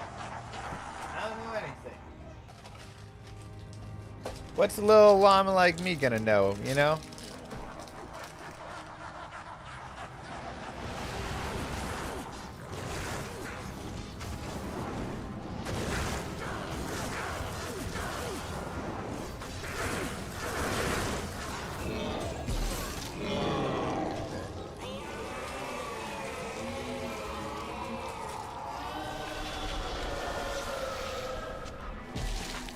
Wow.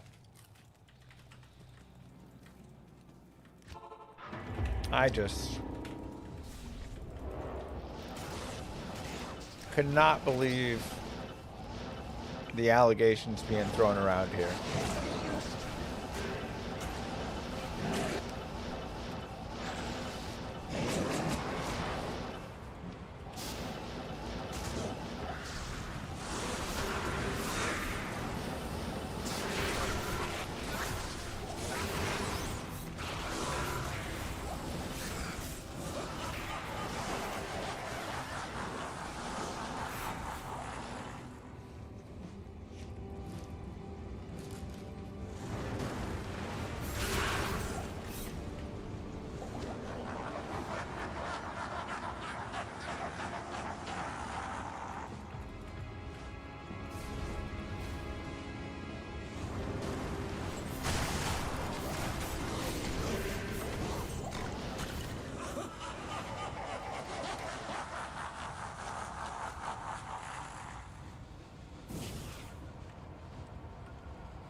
The real question is, does he know about the BlizzCon news they teased?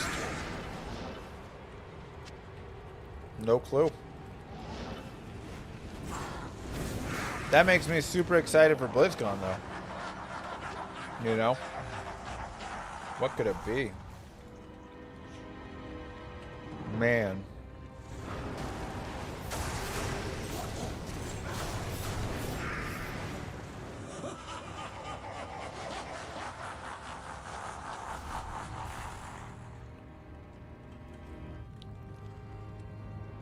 Moo. Will you attend BlizzCon this year?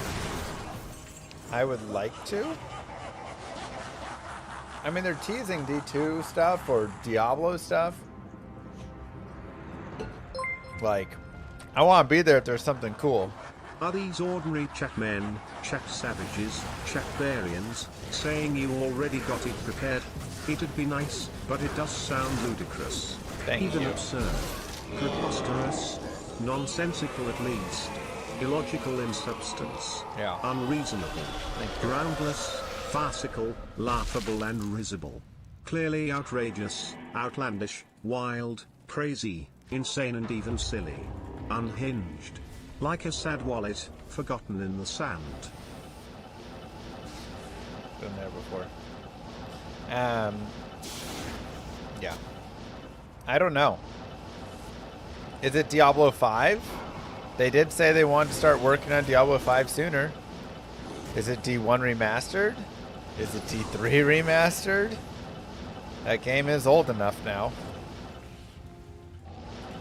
Is it something more with Diablo 2?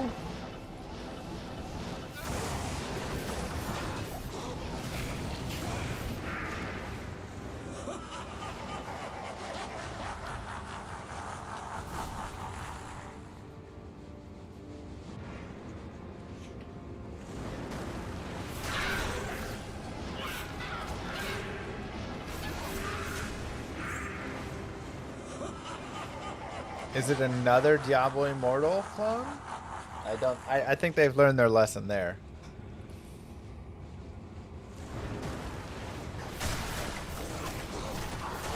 You can release it, just don't hype it up at BlizzCon.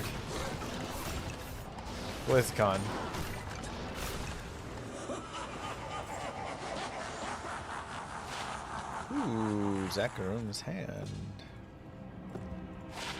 Do we have any good leaks on what it is? I mean, I don't think we do. So I think we're all just in the dark. You, me, everybody. We're all trying to find the guy who did this.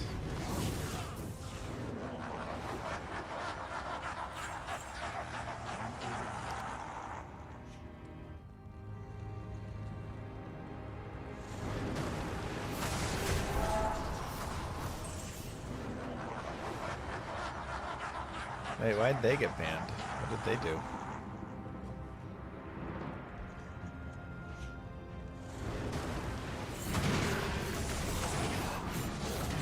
Maybe I'm not understanding what they said.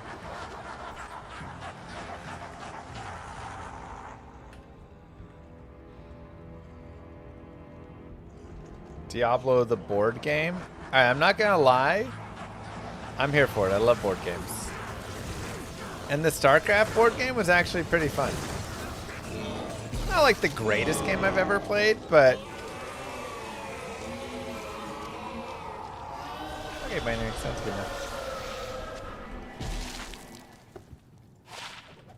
But it was fun.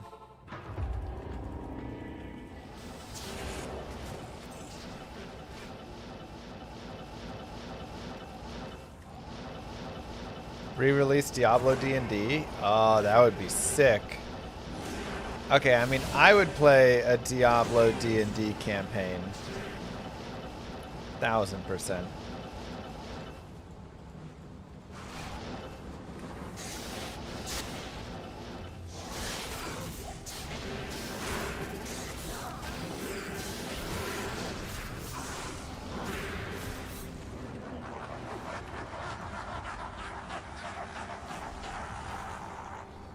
That would be fun.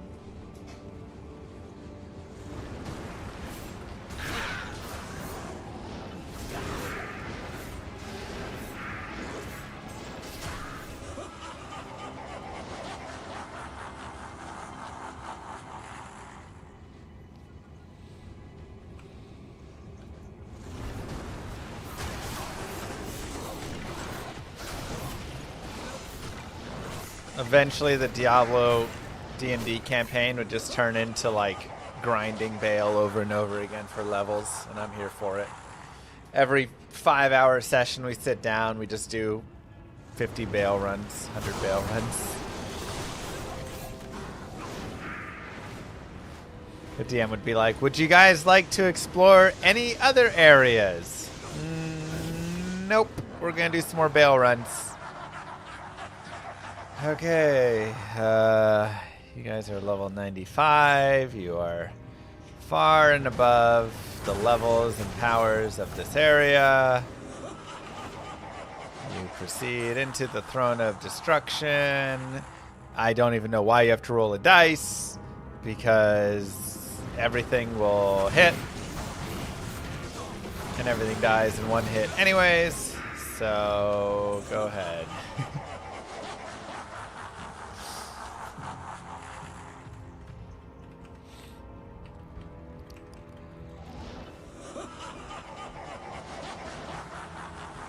Yeah. Does a 312 hit? Yes, it hits. Perfect. I don't think Mr. Llama sits on a throne of lies like some chat men say. Thank We are you. dumb. We need playthroughs. We cannot stand the truth. Lie to me, Mr. Llama. Oh my 1. God. Note 1, only about this game and during the course of the period of this course. Thanks. Kano Pock. Of course.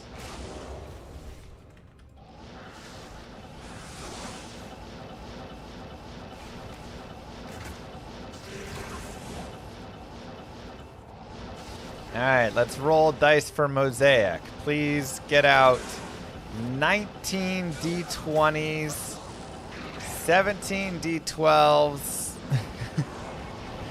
8 D10s, and 29 D4s.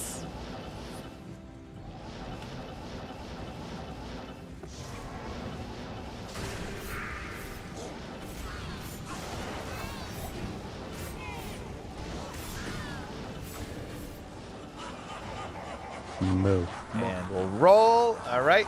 And that is that screen. Everything dies. Let's do it again.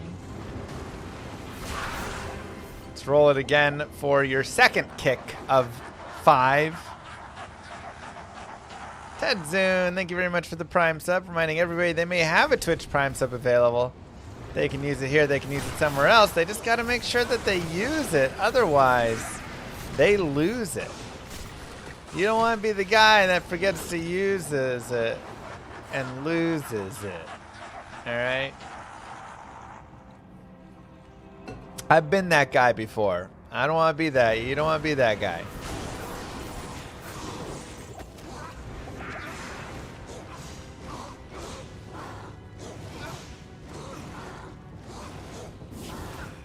Moo. Eleni, WF, and Grady. Poggers. Moo. Poggers.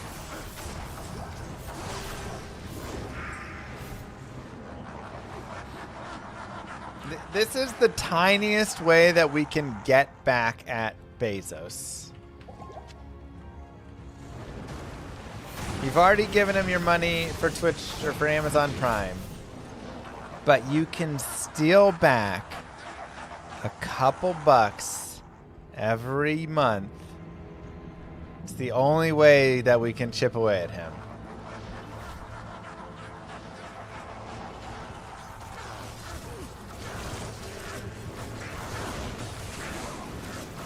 All right, our last attempt for statue. Ah, whammy. All right. Llama 1, password 1.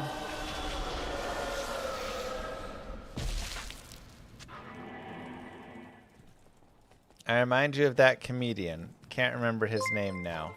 Slurgy! Thank you very much. Llama 1, password 1 if you want to do a little bit more Graylin. How are you doing, Slurgy? How was your day? How's your stream?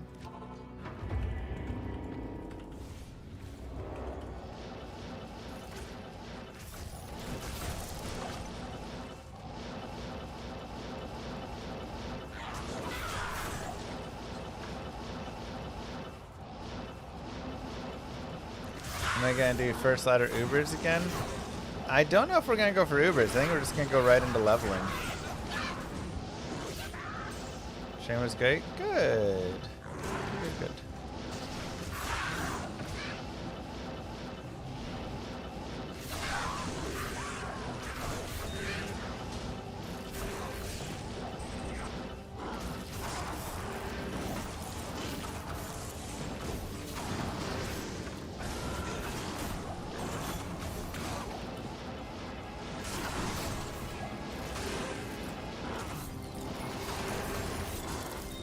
Is there a support character that would help for leveling? Barb, probably? Yeah, I mean, a sorceress for teleporting and a barb for battle orders would both be really nice.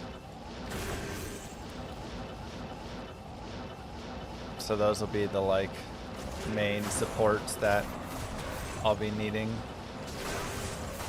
on the 99 grind.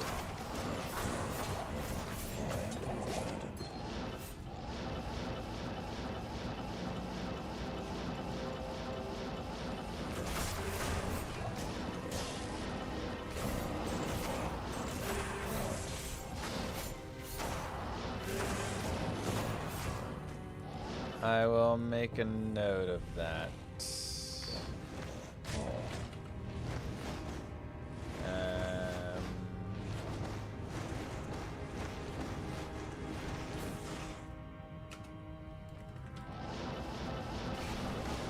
Noted for controller.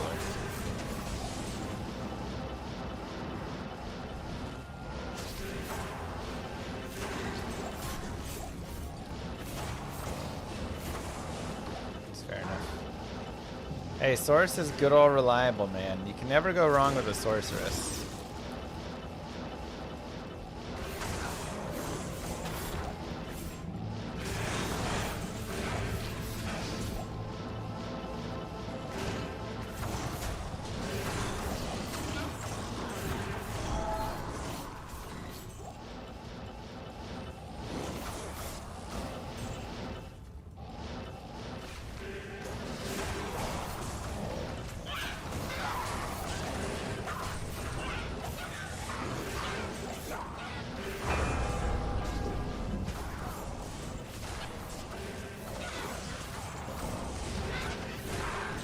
Somebody asked what the StarCraft board game was like. How do I explain it? You essentially just have, like, I played this. Oh, sorry. Why did I quit? I'm coming back in.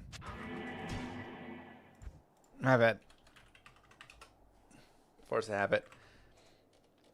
You have, like, different worlds that are kind of like linked together, and then you're like fighting across the worlds. I don't know if worlds, yeah, it was planets, I think, actually. Copy image address. Here you go. So this is what it looks like. And so you've got like each of these, right? Different kind of like planets. And then you were kind of like fighting around. It's a very like, there's a ton. I mean, you can see all the different miniatures for battle cruisers and Goliaths and all the different stuff. You know, here's Jim Raynor. Like, it's intense. But it was fun. Like I say, it's actually like a decent game.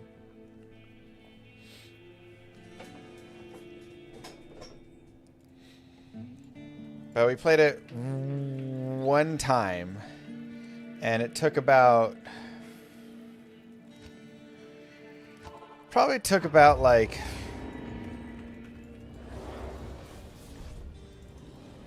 3 hours to get through the rule book and like learn it all and set it all up and go through all that. Not bad. And then we played, my friend had it. Then we played it and I enjoyed it. My girlfriend at the time literally like lost it. She was going to play with us. And we went through the entire rule book And you know, I think just like we were like, hey, do you want to play this board game with us? And she was like, sure. And it was like, okay, it's gonna be like a little complicated. She was like, that's all right. And then after like, it probably wasn't 3 hours. It was probably 2 hours. Like 2 hours of rules in the rule book. She was just like,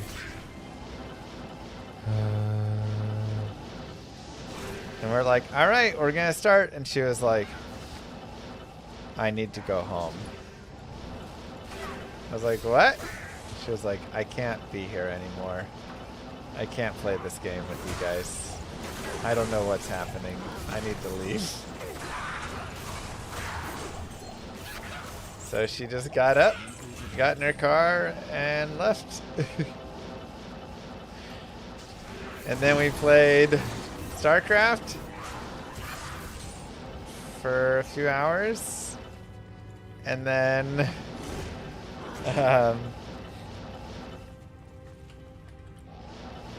she came back to pick me up later.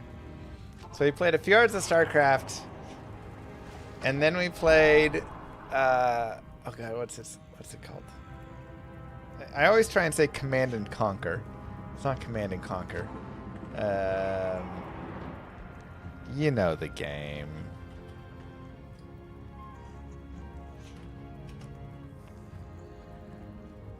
Axis and Allies. We played about a 15-hour game of Axis and Allies. Which is basically Risk if you took Risk and just like went ballistic on it. Fantastic World War II game. It is, I mean, it's literally Risk, but every single thing is now way more in depth. Like, you're getting funds every turn. You're using those funds to determine how you're deploying your, like, how you're training troops and building stuff across all your different areas. I mean, it's literally, you know, Axis and Allies. You have air, you have ground, and you have sea, right? So you also have like naval ships that you're building, and you're slowly like moving across the map.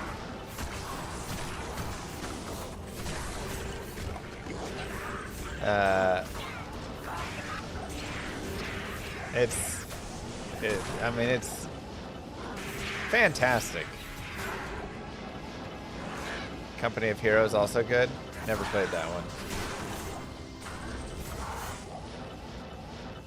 And so we played just a 2-player version where, you know, basically one person plays all the Axis and one person plays all the Allies.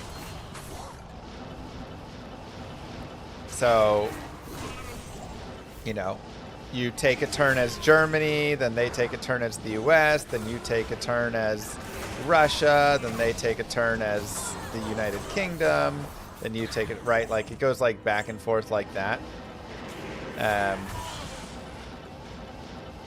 And so you're just like slowly moving, and then, you know, okay, so now they played as Japan, and it's a very cool game.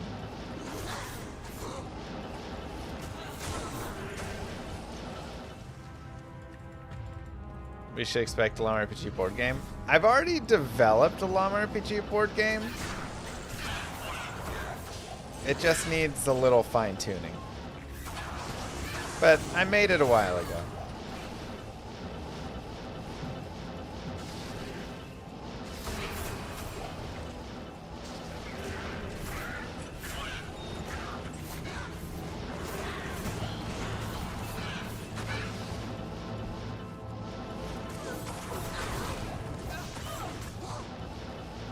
You have to start with Pearl Harbor if you're Japan.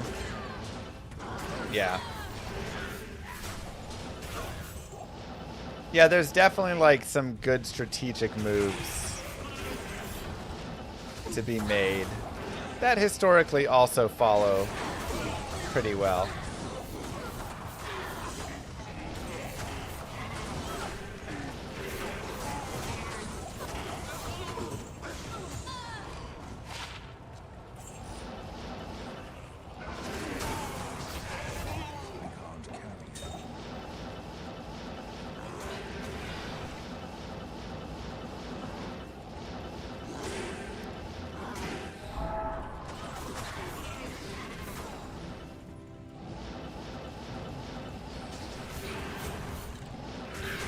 RPG flamethrower.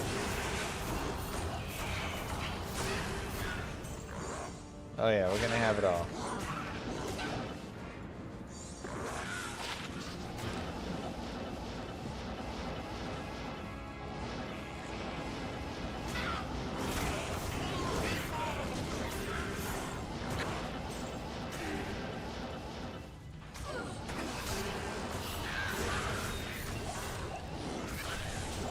Yeah, my girlfriend was like, when should I come pick you up? I was like, give me a bit. The next day. Anyways, I don't know why she broke up with me. We're all still really confused about that one. Nobody understands it.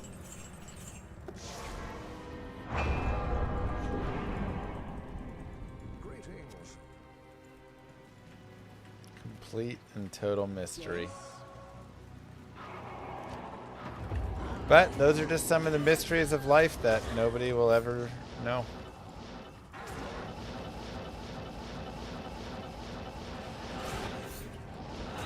What happened to that poor lady? She went and married some other dude and they had a baby. So congrats to her. And I don't think she plays video games for a living, and I think she appreciates that for some weird reason.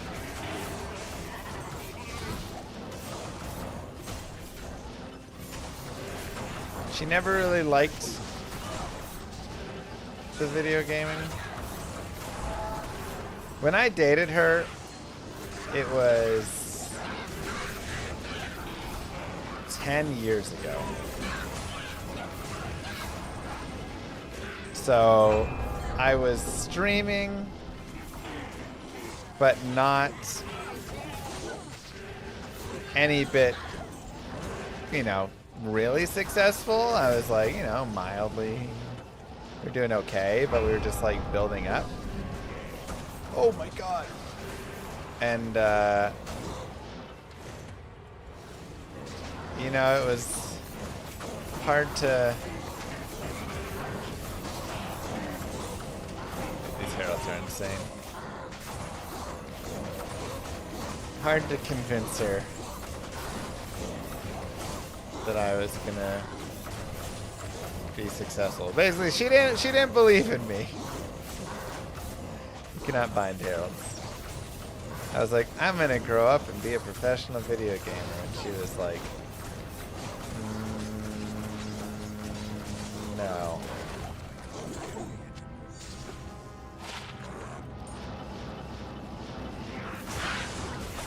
You can blame it all on her uncle. Yeah, she said, how about you just grow up first?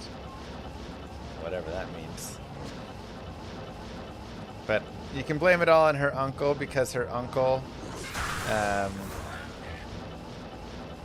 was a total mooch. She had an aunt and an uncle. And the uncle always like said he was gonna go get a job or do something and never did. And just totally mooched off the aunt. And she just took care of everything. And she spooked her. She spooked her. She was like, I'm not just gonna support you playing video games all day.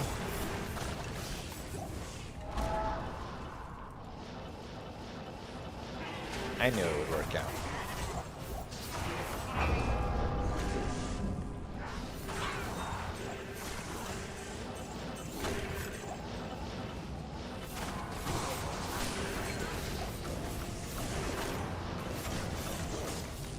But I can understand her also not thinking it. Was the uncle playing Diablo? Right? I'm like, maybe he was playing Fortnite or something. No wonder.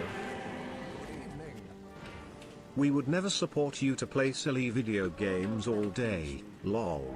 Oh, wait a moment. Ah dang. Moo. Pew pew.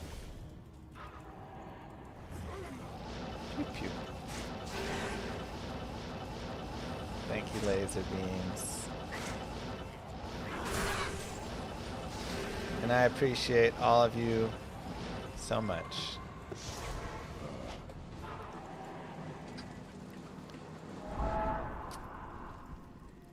I guess we've done all that.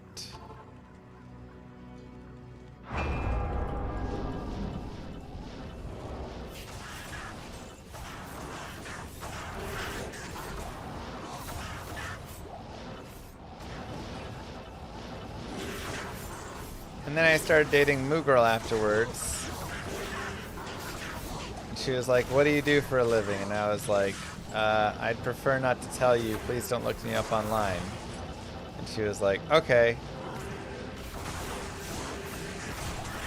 And then, after a while, she learned out that I played video games, and she was like, "That's okay, I can support you if needed." And I was like, "This is better."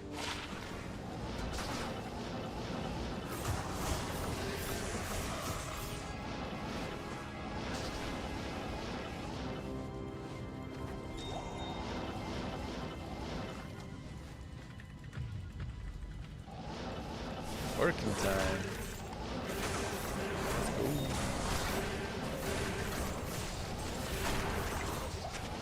And then we had kids, and now she's a mom and I support her. But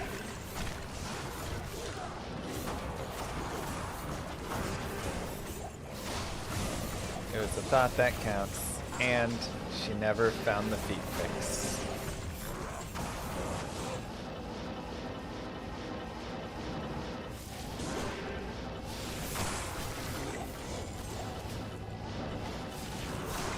Of course I'm binary.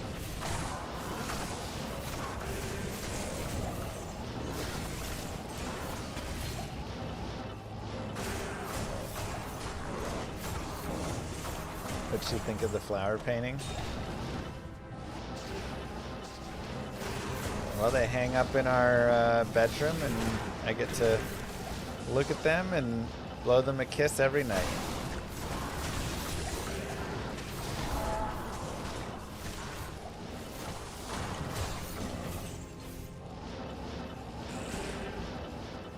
There's 3 weeks of flu. Oh no! Sorry, son. That's rough.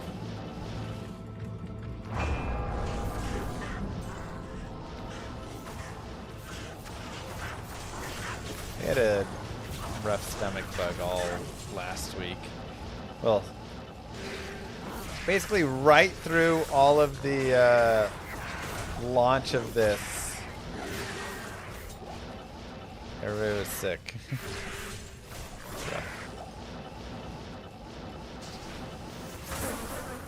No, dang.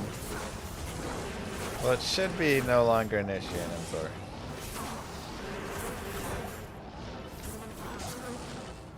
Another Thresher. Is it Eth?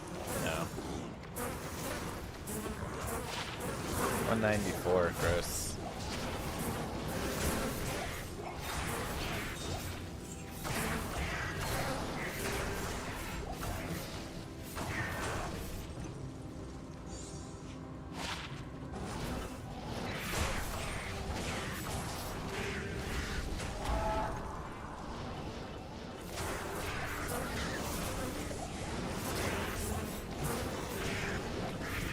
Sick house is awful.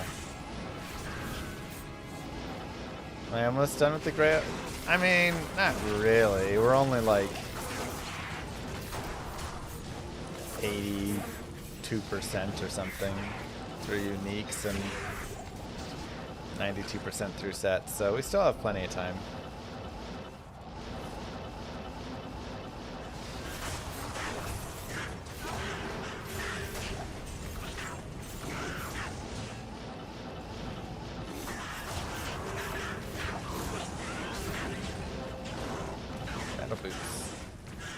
Might be new for someone.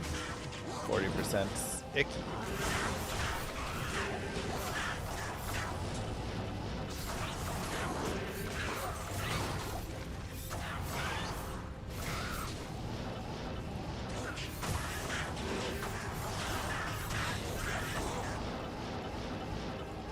Aww. What kind of gift to get a 3-month-old baby? 3-month-olds are still pretty much just loads of potatoes. Some options would be, I feel like everybody does outfits. I'd get them if they don't have it already, the little kick and play.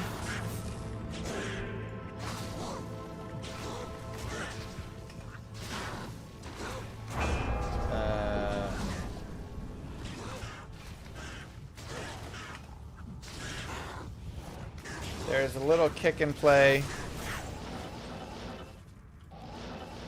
with the purple monkey song.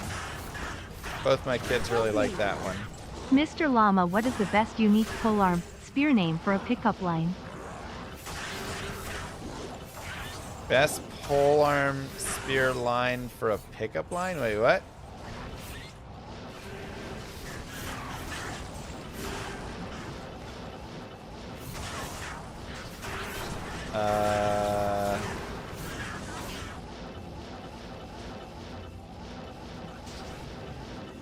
Is that Ariok's needle you've got? Because I've got a needle for you.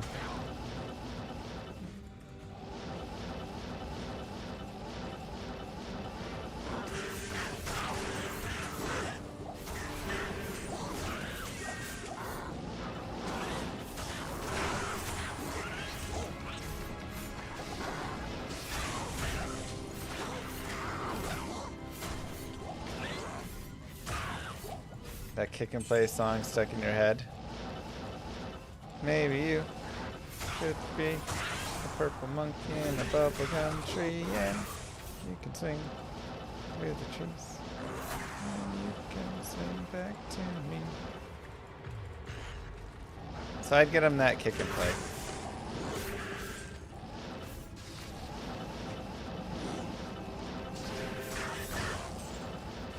Also,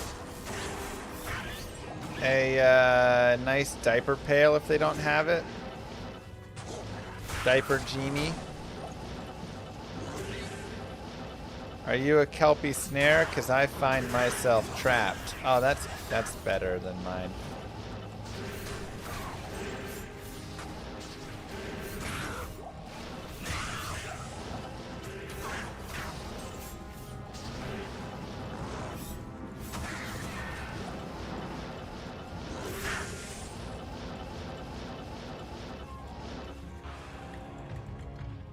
Better than mine.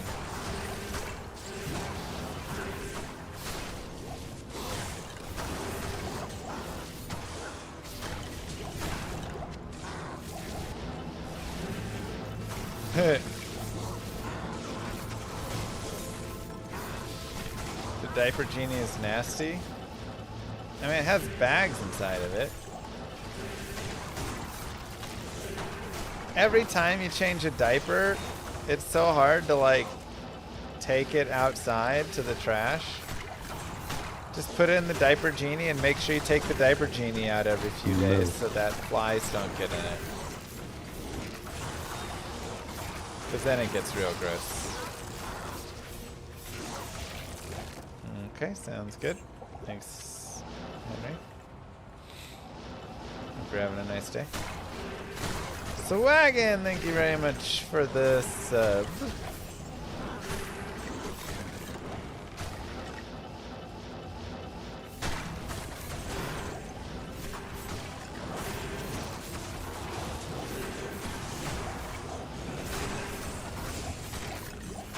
I know, but you never take the genie out on time.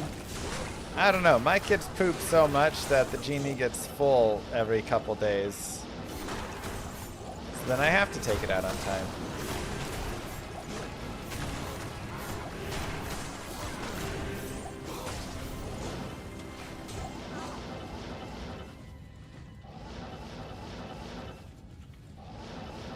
It's a single player? That's multiplayer. Good day. It is an honor to serve you. There's nothing the right portion can't cure.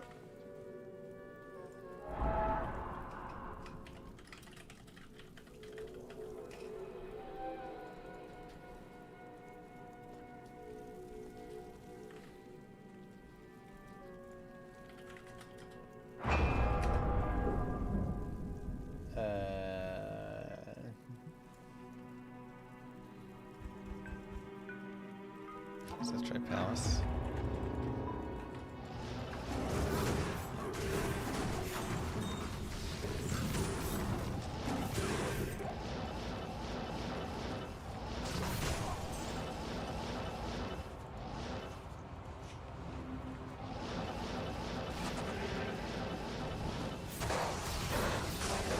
Crosses in here. Did I see the ice bow? Oh, I was thinking of making one and using it.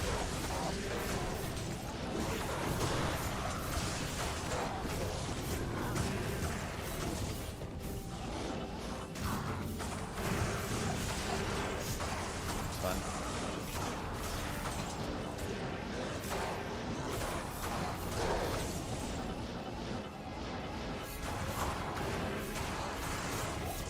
There's Chronicle, yeah. 82, 92. Dang, still 4 amulets to go.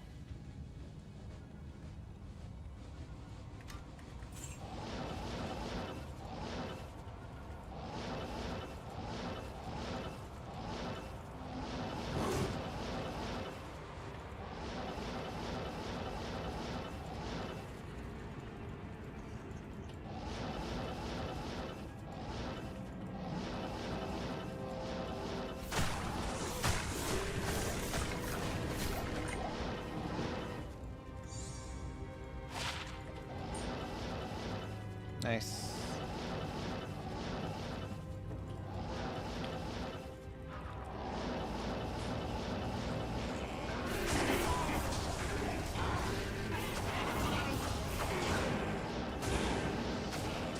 Did Warlock just come out? Yeah, that's why you gotta play it for 100 hours immediately.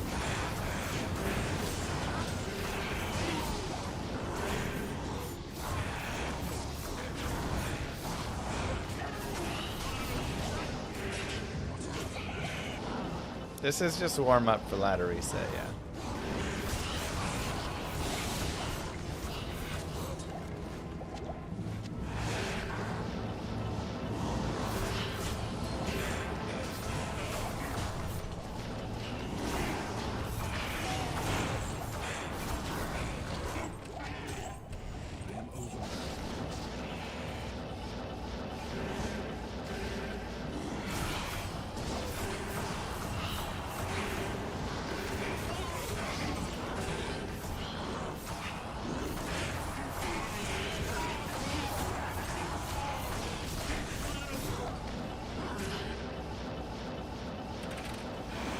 Just a nice, easy warm-up day. PS5 is glitchy today after their update. Yeah, they just got their own weird little, like, 6 gigabyte update. I don't know what it was.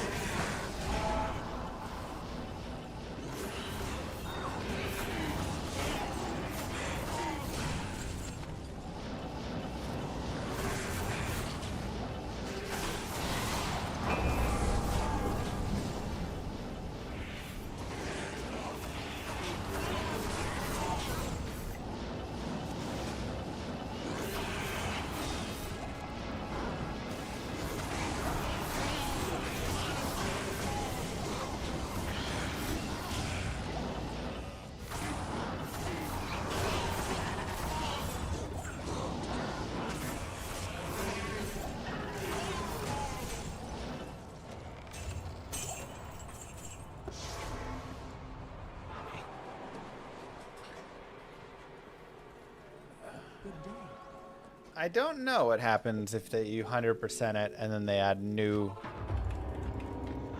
stuff. Yeah, does your Chronicle, like, do you have to get those? Does it reset your rewards and drop them down again? Maybe. Kind of makes sense. Right?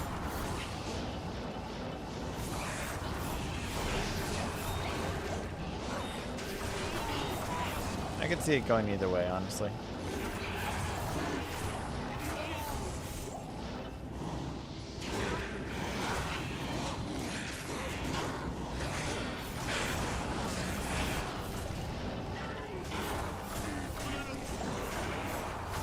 Could also do new rewards. Yeah, that's true.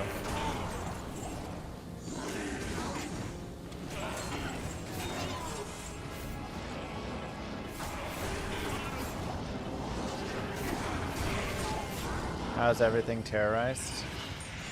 We use Terror Zone shards on all the acts.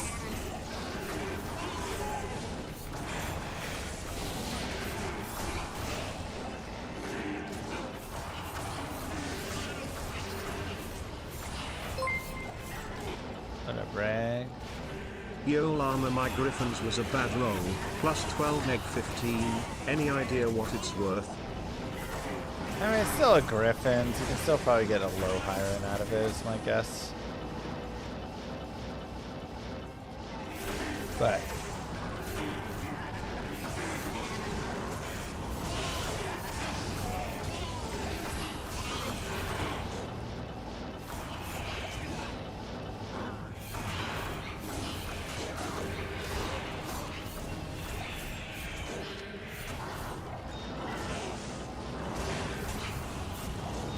starting Barb. Make sure you have battle orders. That's all. You can always just play the item find Barb, where you just leech off of people and run behind like people doing chaoses, and just item find all the corpses. Great way to find a lot of good stuff, actually. Ooh, nice.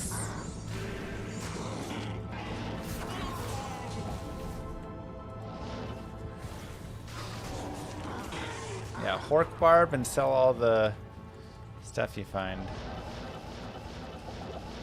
to Warlocks.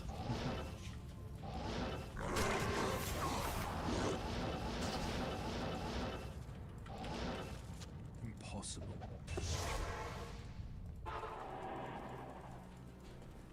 Good to see you. Who's starting as Amazon?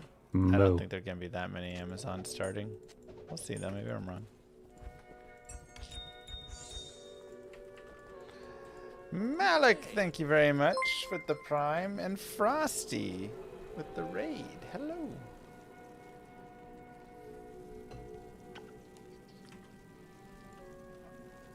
Hello, everybody.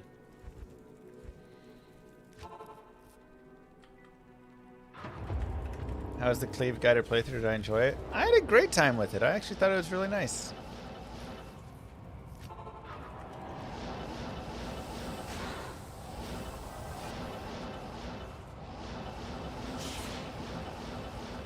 See you, Frosty. Have a good one. Okay, this game looks pretty cleared through.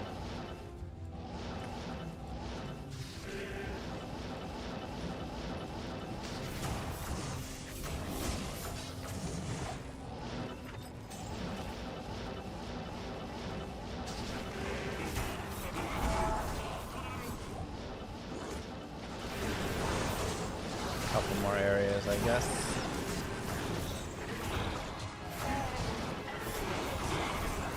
My speedrunning level for leaderboard? Yeah, I think so.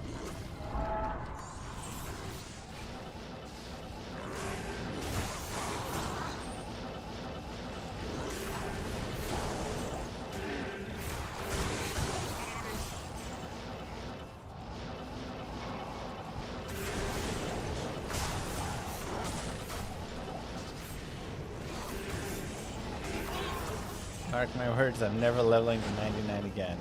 I've said that a lot. Oh, Jesus. Moo.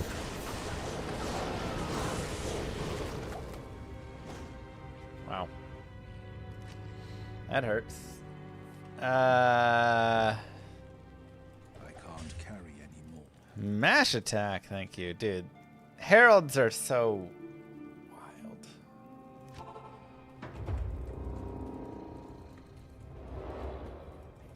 Heralds are like probably a little overtuned. I can't.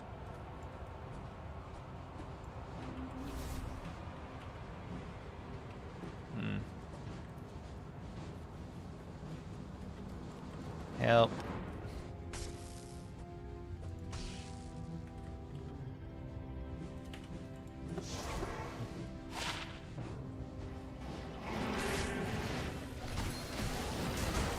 Thank you.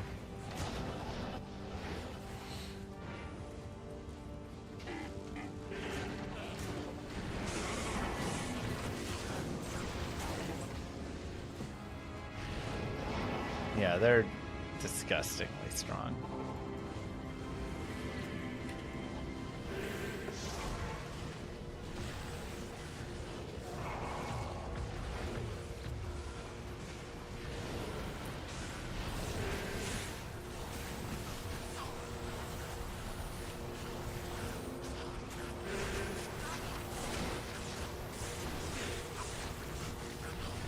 What up, D2R D10?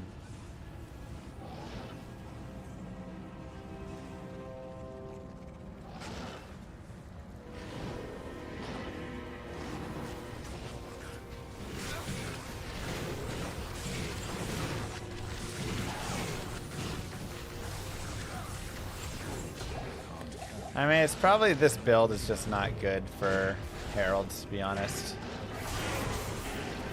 It's very dive on top, and that is, they're too powerful for that.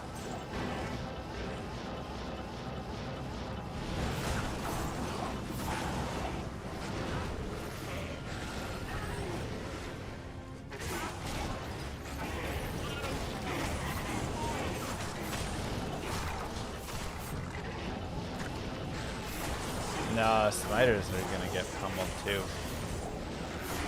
I mean, I think the best way to beat them is, besides Echoing Strike, just to...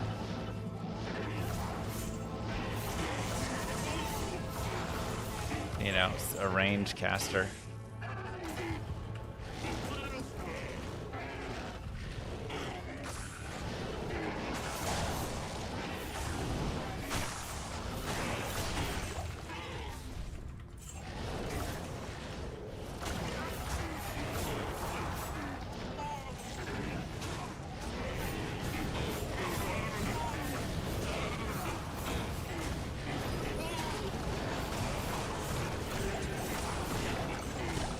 Go the right.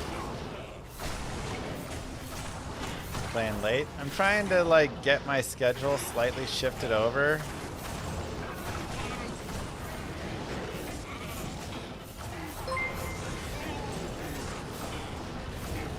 Maybe it's better to just go sleep longer. I don't know. Charging Charlie! Everybody's going to bed.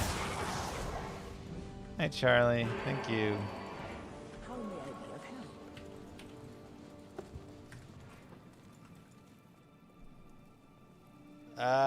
It'll be like Gymnasium, Kano, Dan, Goat, all the like speedrunners and stuff.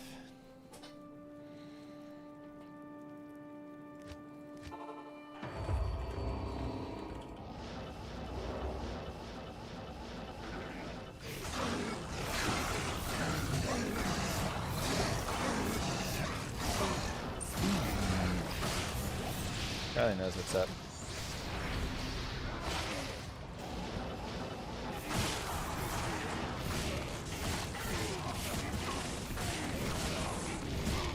Cooley? No, we're trying to go fast.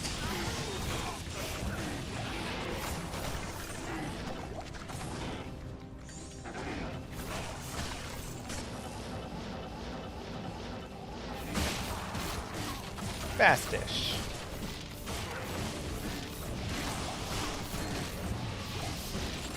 We're running 8 Warlocks, so it'll be as fast as 8 Warlocks can go.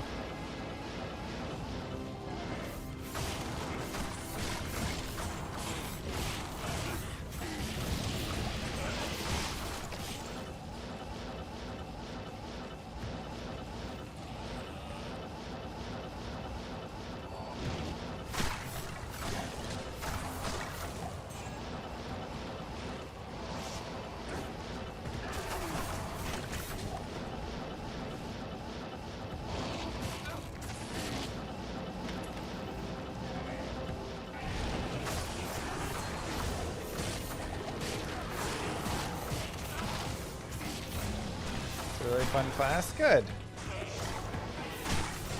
Glad you're enjoying it. What up? Your second daughter was born today? GG! Congratulations.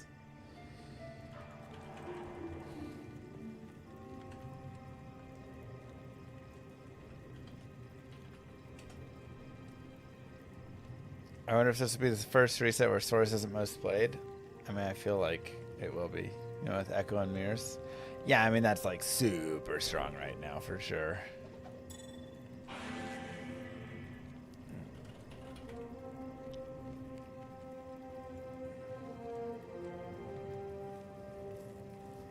Dun, dun, dun. Boom, boom.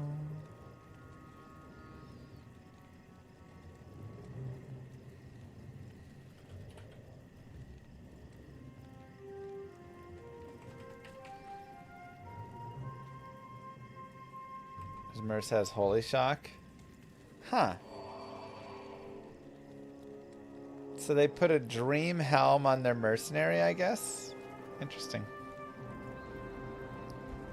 That's the only thing it can be. Right?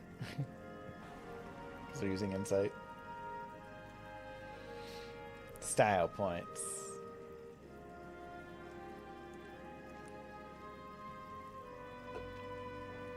Pretty sure we all want Warlock nerfs and fixes. Not everybody does. There are plenty of people that are like, don't you ever nerf it in any way.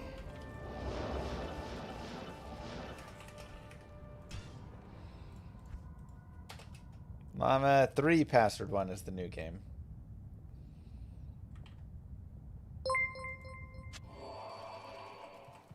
Time to spend all my wealth on Last Wish. Get it.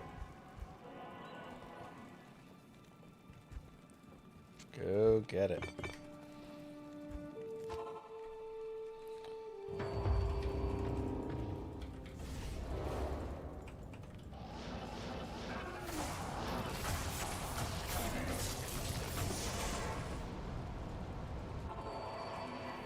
The sisterhood welcomes you.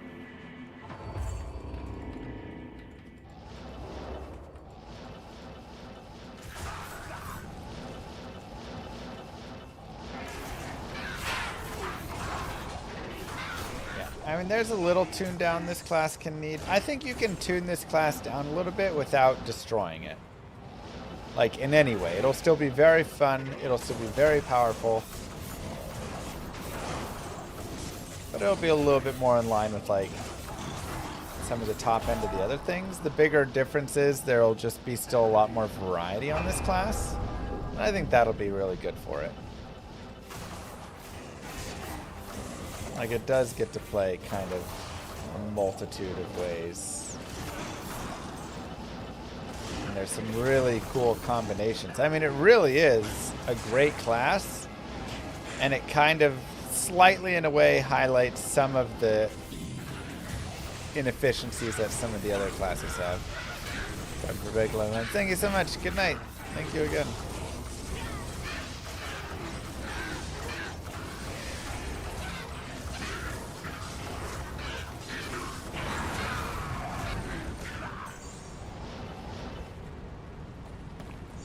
Do a poll on it. Could be a fun poll.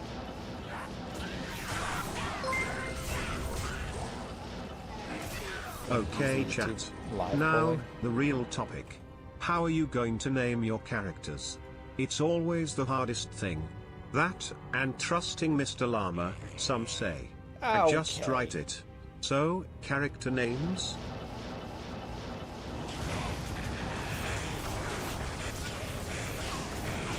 Ooh, I do have to think about character name. Mr.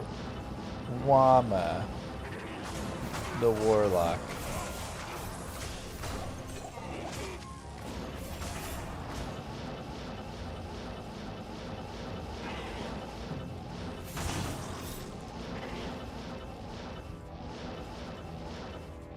Nailed it.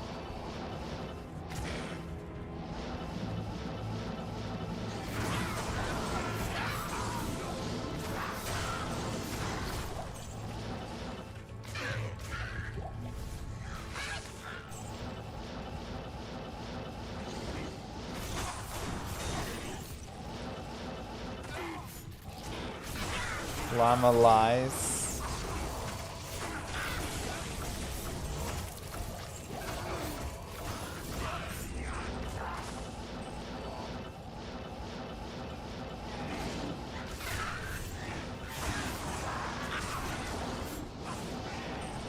Maybe I'll just name my Warlock the Liar. Would that be better? Is that what you want, chat?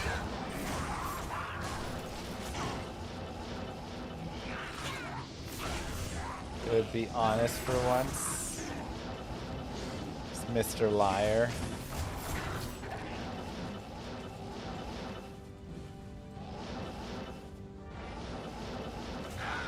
Plants for hire. It's pants on fire.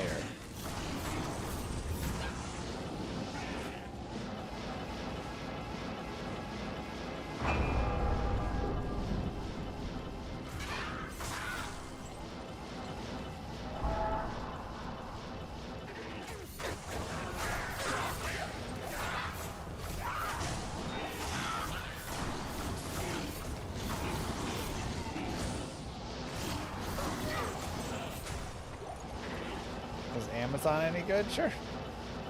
Amazon's really powerful. You would know, liar. Okay.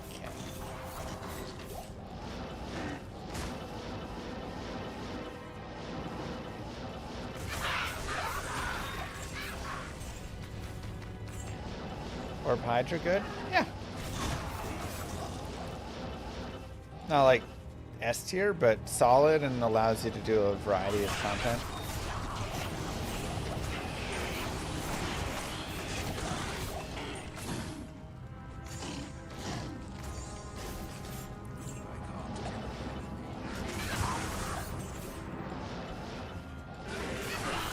Kudos actually still for making videos about leaks. That must have been hard to do. And hilarious. I mean, the thing is, if I do know, I have to make videos for leaks, and if I don't know, I have to make videos for leaks. Because if I do know and I don't make videos for leaks, all of a sudden, I'm kind of leaking everything right there, right?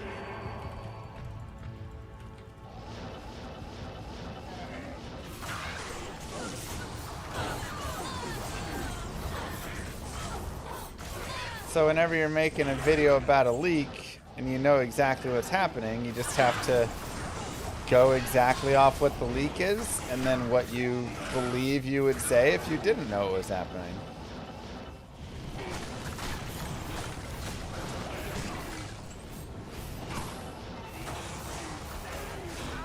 Sounds like a nice time binary.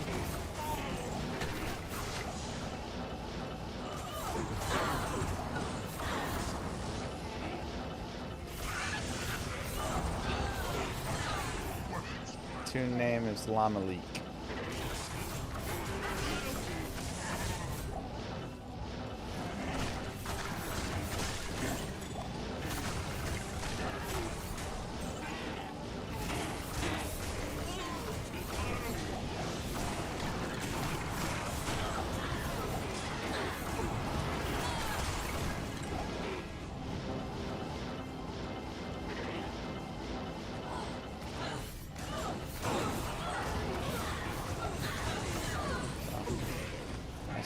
You know, how you gotta handle it, and then you just go from there. Essentially.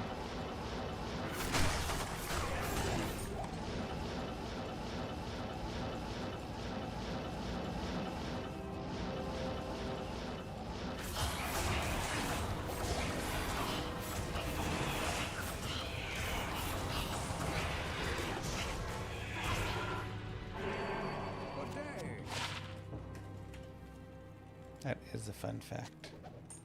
Ooh, 7% MF small charm. Also, not terrible.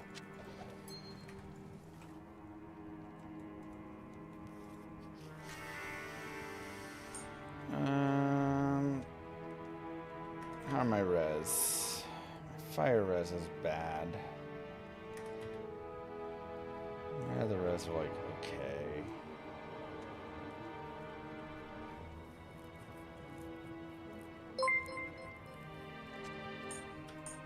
NDA is obsolete. With AI, we can create many plausible false leaks so we could stop believing any of them. Could be, I don't know. I'm not the master at leaking. Neither am I. I've never leaked in my life. I want to hear it from Llama's mouth. Will there be a patch tomorrow? Dude, I have no clue.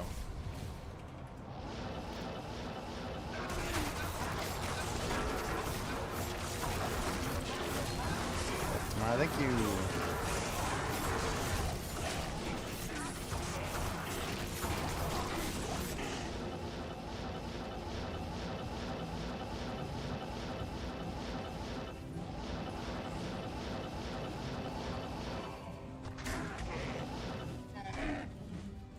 Is your name Mr. Lamissy? We're not doing controls here.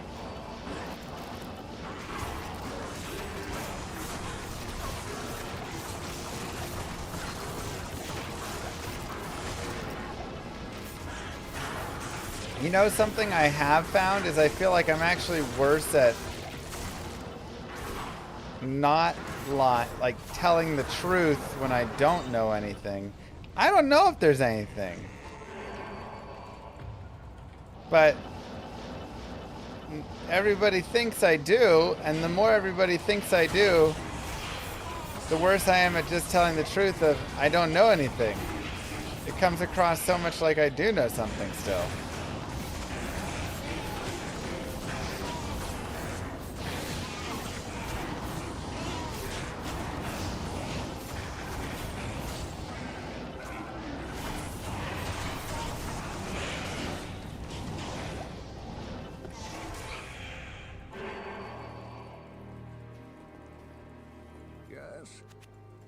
It is an honor to serve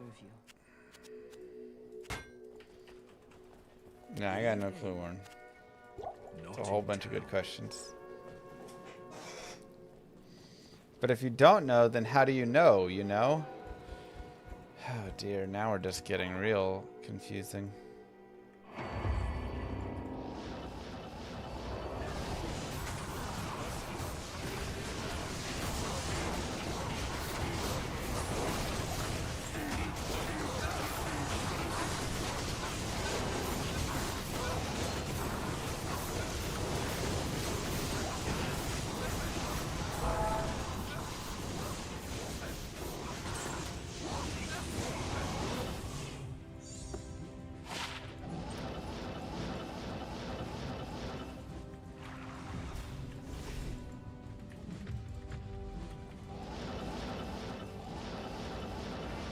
Nothing notable yet. They just fixed some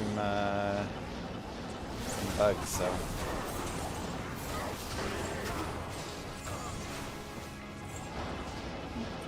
Pressure.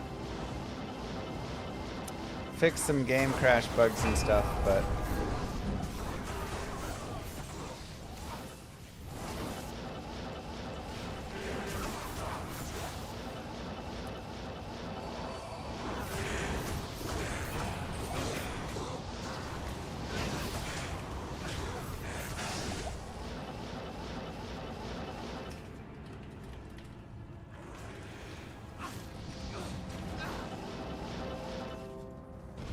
The Chronicle reset bug has been fixed online.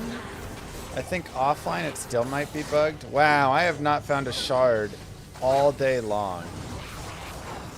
We just found 2 shards within 1 second. Finally, though. Seriously, it's been like the entire night. Not a single shard has dropped. Is this the race build? I don't know. It feels maybe a little bit weak. I mean, Echoing Strike is probably the race build if they don't nerf it.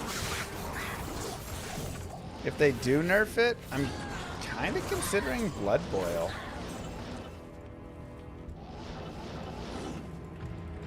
That's crazy, Zalash.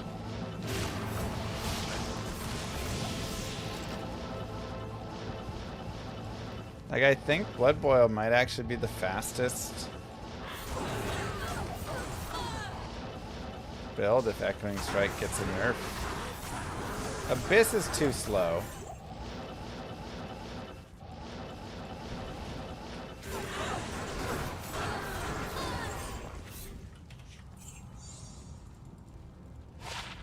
1% MF Grand Charm. Abyss is great for leveling. Amazing for leveling. But it kind of caps out around like players 3, players 5. It's okay on players 8, but it's slower than this.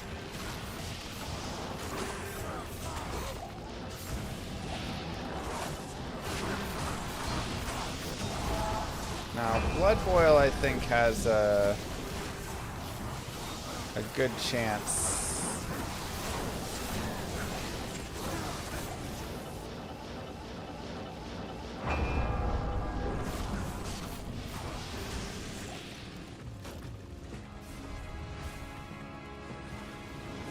Nice, we're back to our 4,000 life.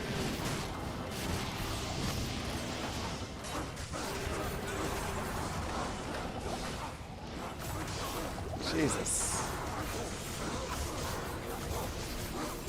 Stone Skin, Lightning Enchanted.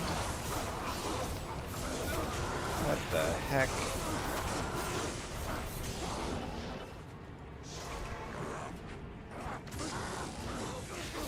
Dude, I don't even hurt him.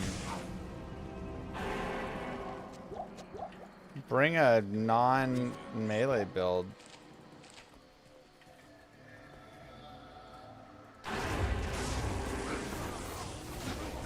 There we go. Fire might do something here. Oh yeah. Fire is nice.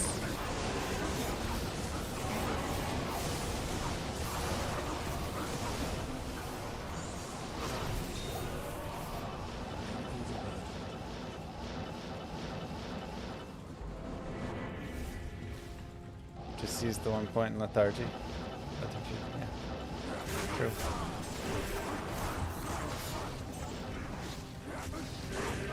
This is definitely not a great Herald build, though. Which is great. Like, again, I love that all these builds kind of have their different strengths and weaknesses.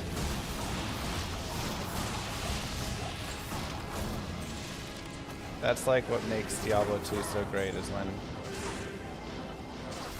you have those. So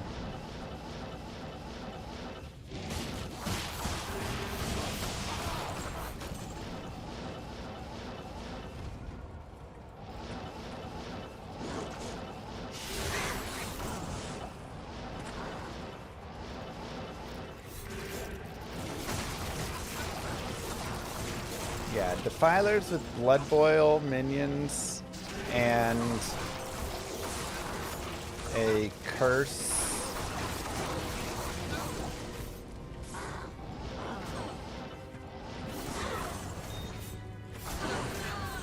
I may want to go spec into it. Let's go try it. Let's go play around.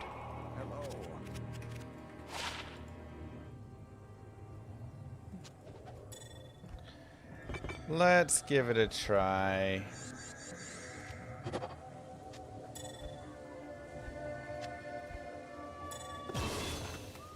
Okay, so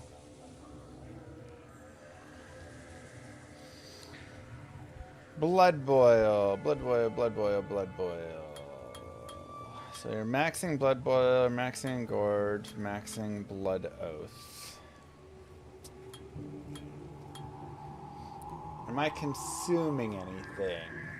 Probably not, because I want to have the Defilers up. I guess Conviction Aura would also be really nice. I can run that on my Mercenary, though.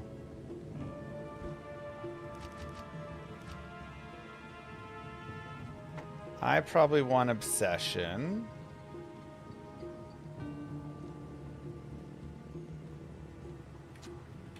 I'll put that to good use.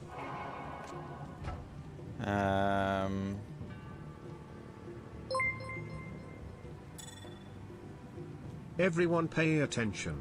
He's an insider trader, Echoing's getting nerfed.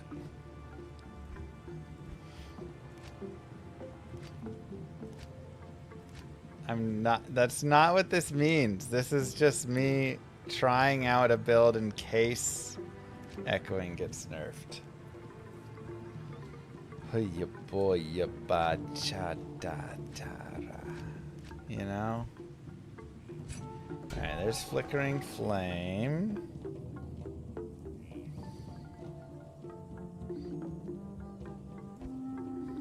What boots do I want for this build?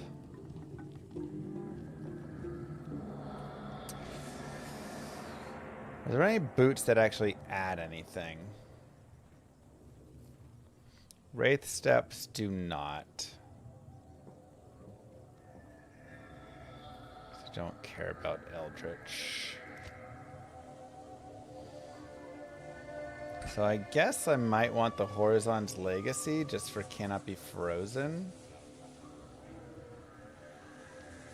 Can give it a try, see how it feels. Could also run something like Hot Spurs or something wild, just to really like tank up. Okay. I don't need a point in Levitation Mastery because we're just using this. So we do need some strength.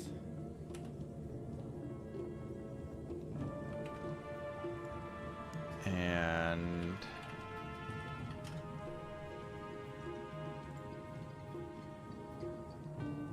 Diablo 2, Warlock, Blood Boil. Let's see what I did for the skills. Just maxing Demonic Mastery. Maybe 1 point Sigil isn't bad. Like Sigil Death. I can fit into the... Okay.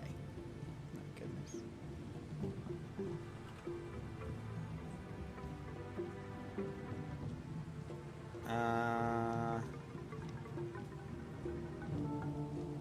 Yeah, so I think we want...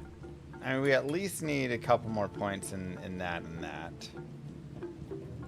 I have a Demon Skiller. I have a second Demon Skiller. Maybe not. Do I want to use this? 67 mana, 24 MF. Nah.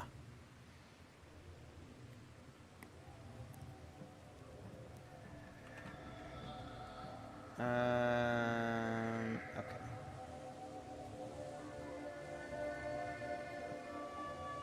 Is there anything else I really care about for that? I guess Phoenix would be nice. What's my FCR? 140. So that would put me at 105. So I would need to get 20 more FCR.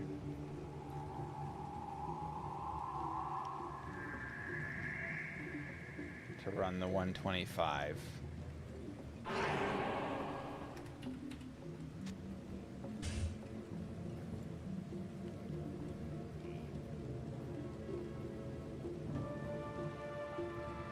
It's probably okay.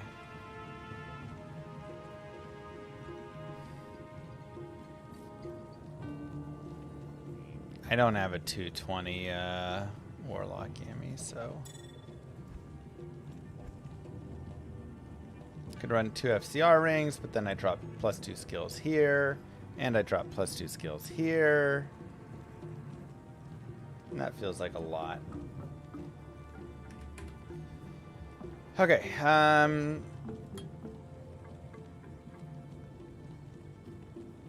we don't need more unsummoned defilers.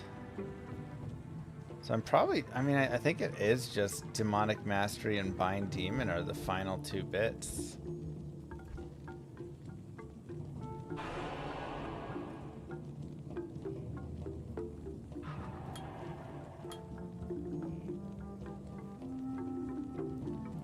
I'll put 1 point in Sigil Lethargy, and I guess 2 points into Defiler.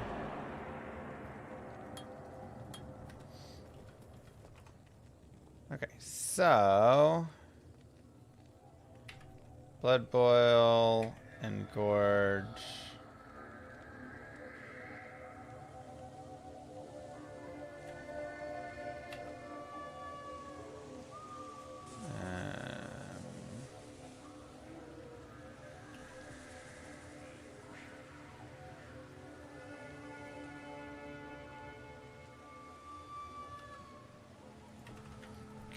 And then the rest, put like 5, 10, 14. There, why not?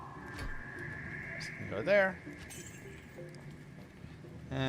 Okay, let's go find a demon with curse.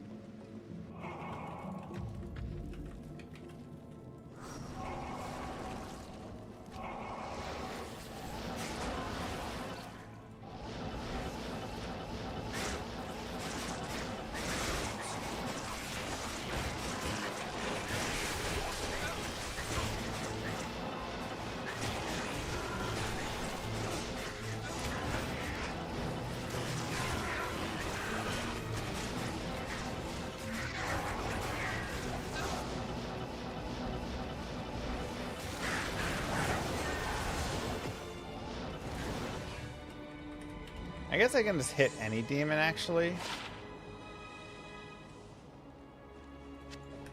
That makes more sense. I don't need to find it with curse.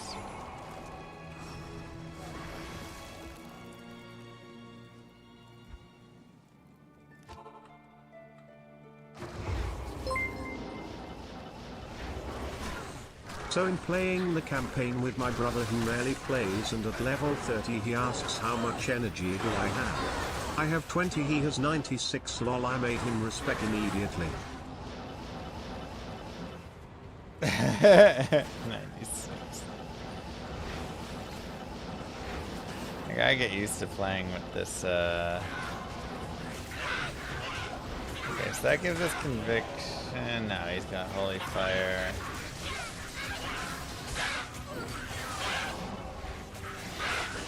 Holy shock. Fanaticism. I guess it doesn't matter, I just want curse. Nice. That's Fire of Honor. That's cool. But I do need curse.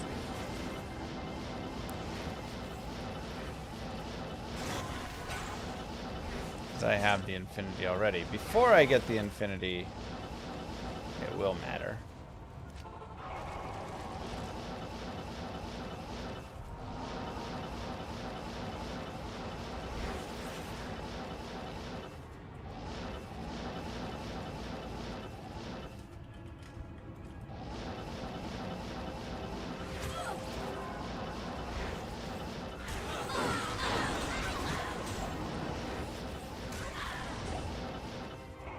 Flame? Yeah, I've got that too.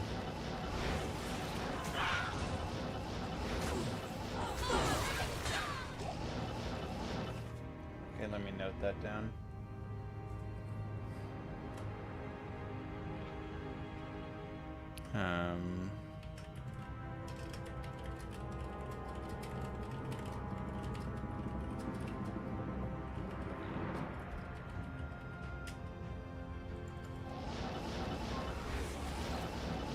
Okay, now.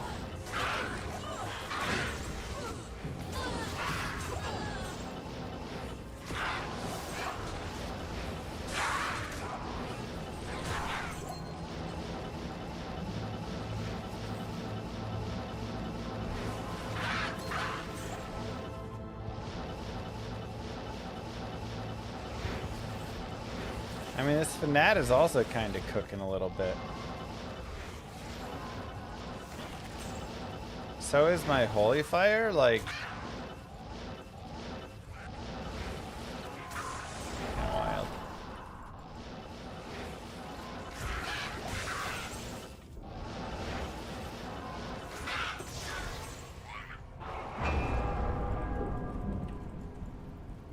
Alright, let's go frigid.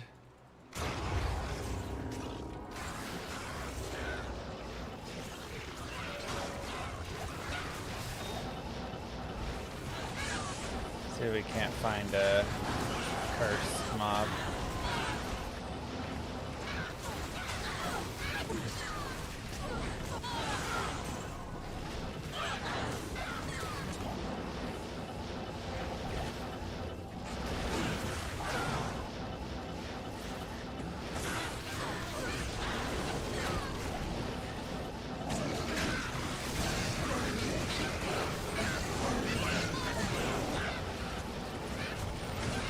want to get a curse so I can test out the power here.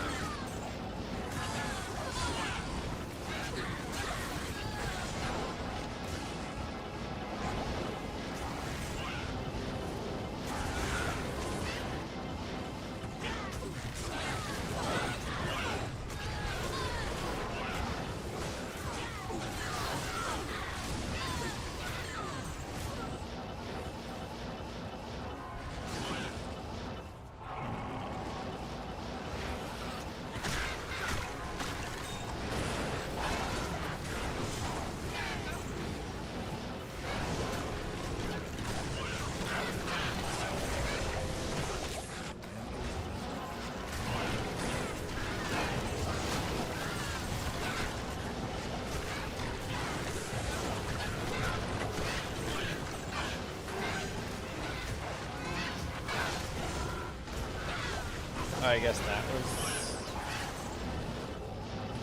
a demon.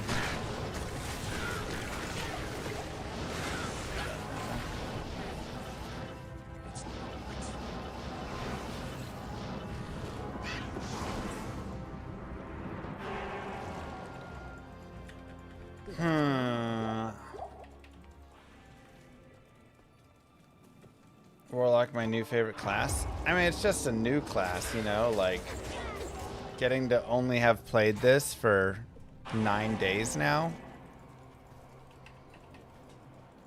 Hello. Fresh, fun. I still love a lot of my other characters, don't get me wrong.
This isn't quite feeling up to snuff.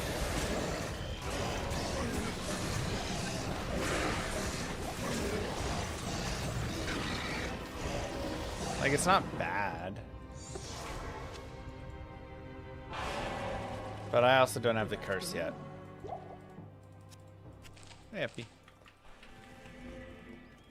Let me go get curse really fast. 1 second.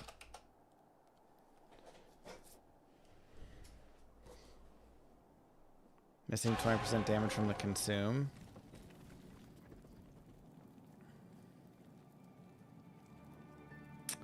Oh, should I be consuming a tainted?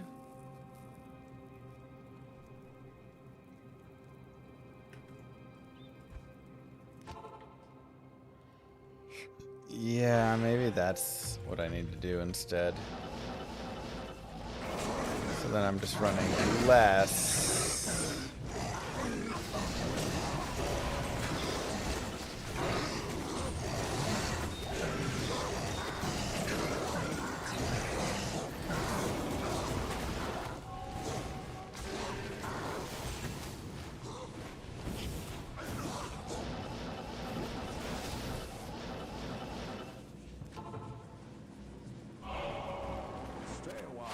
I'm also gonna swap the Phoenix in and just play for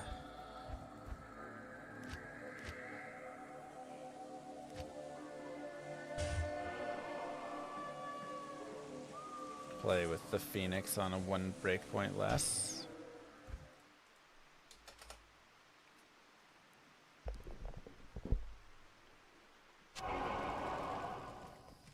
not having that is maybe almost worth a respec, but then I would lose my dude, which sucks.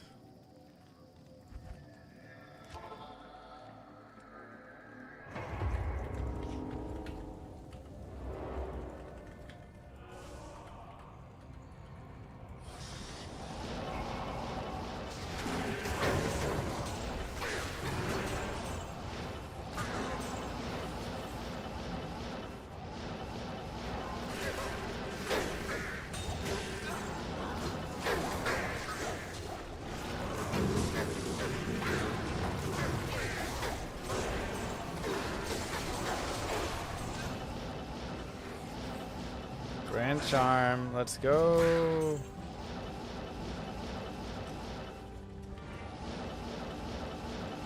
Sunder Charm.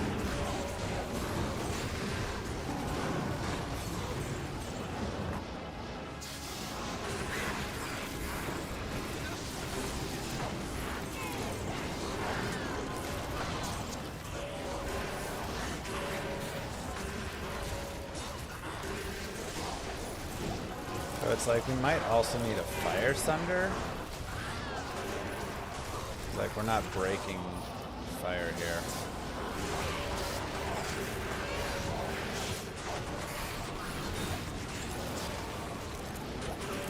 Latent Cold, let's go! Yeah, now you can craft the Latent Cold.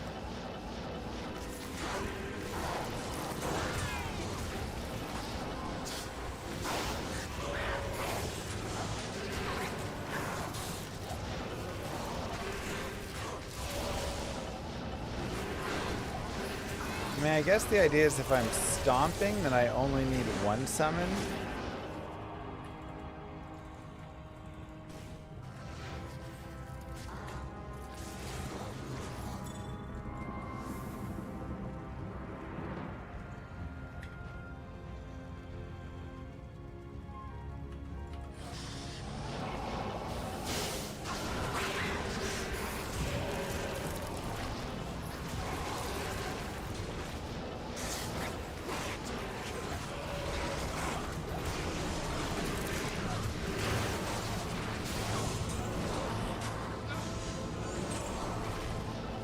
So that would also be a nice damage burst. This is a terrible area for this character.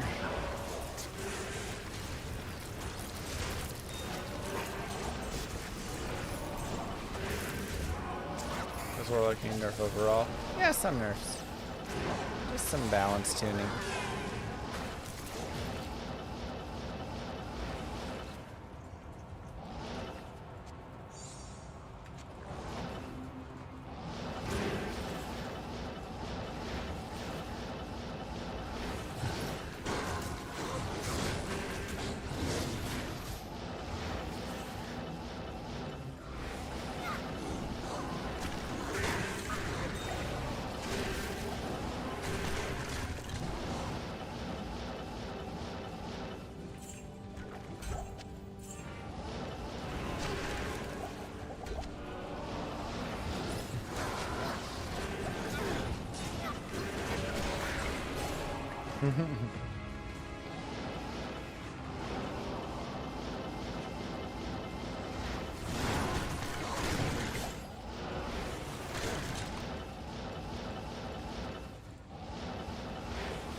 We've got a 96, a 75, a 71, and a 68 Warlock.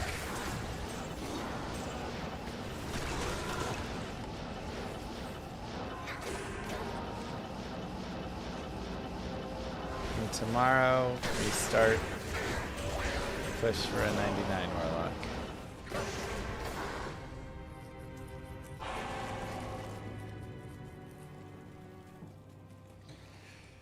Dude, we're all hoping there will be a balance patch. We're just like fingers crossed on it.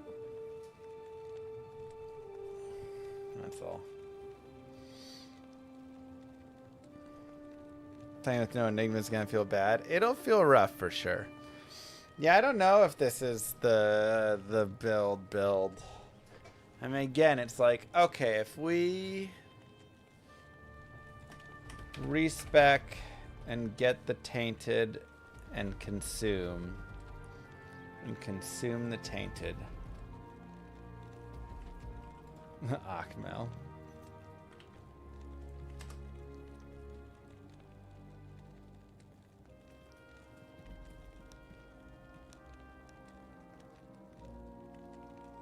That would probably be pretty strong.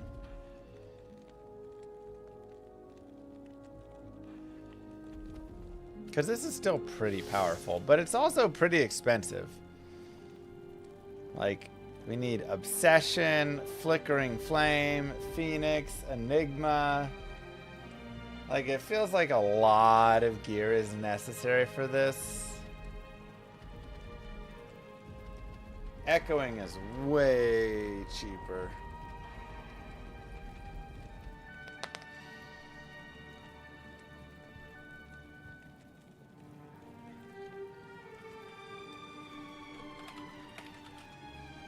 You know?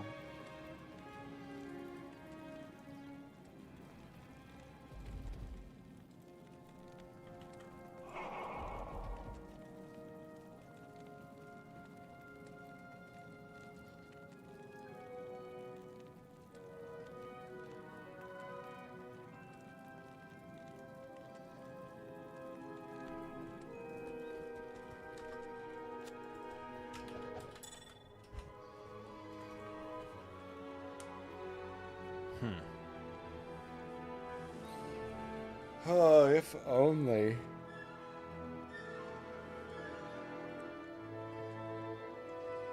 That's so tough. I don't know. Impossible.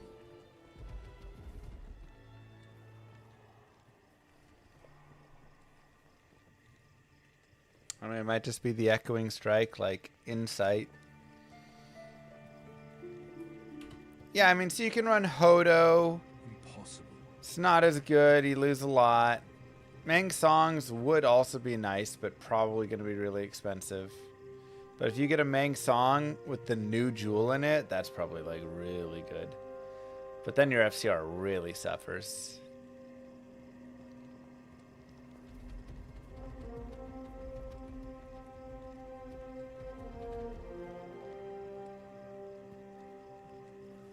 This is tough. For 99, this is too expensive. Unfortunately. And it's not powerful enough below that. Whereas Cleave, you just need like a Grief and an Enigma, it feels like. An Echoing Strike, you just need like Insight and Enigma. So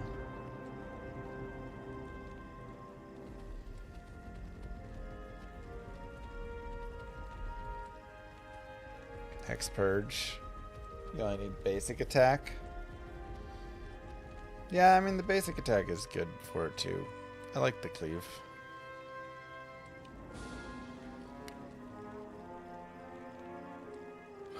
True, Foxbody. Wirt's leg works for Echoing Strike. But we'll see if there's a patch tomorrow. You know. We'll see. Okay. I liked the idea of staying up and pushing late on all of it, but I think it will be better to not burn out here. Try and go to sleep now. Try and sleep in till like noon. And then hop out with the kids little and then fire up a couple hours early, a few hours early. And we'll play Darkhaven while we wait. I think that'll be the best way to go.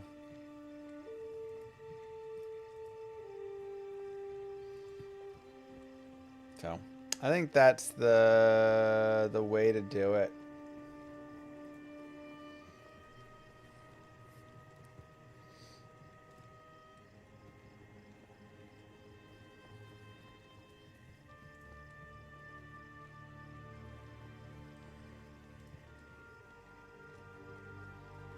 Yeah. All right. Well, we will be back tomorrow.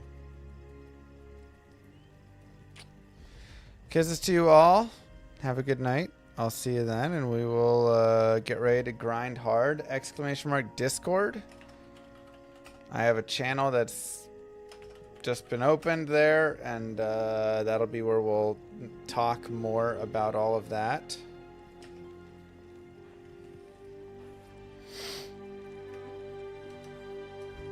And don't forget to like and subscribe. Hit the follow button.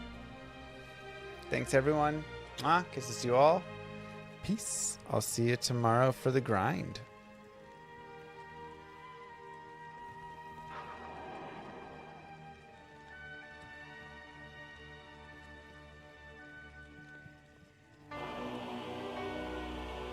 Many moons have passed since I left the town of Tristram behind me. Since then I've tried to forget the terrors I beheld beneath the cold earth and the twisted nightmares that have haunted my every waking moment. There's something dark within me now. I can feel it. Ice blast of the past, a bitter killer's mastery class, an orb of ice, a centrifuge recasted the fast, a frozen mass. They shattered into glasses of ash, a chill and blizzard wizards cast, and now I'm gone in a flash. And we don't stop, a nova proc, a weapon swap, a unique drop. We're tearing through this chaos. Listen to our master rap to flock. The last who popped the moment stopped. He's finally free.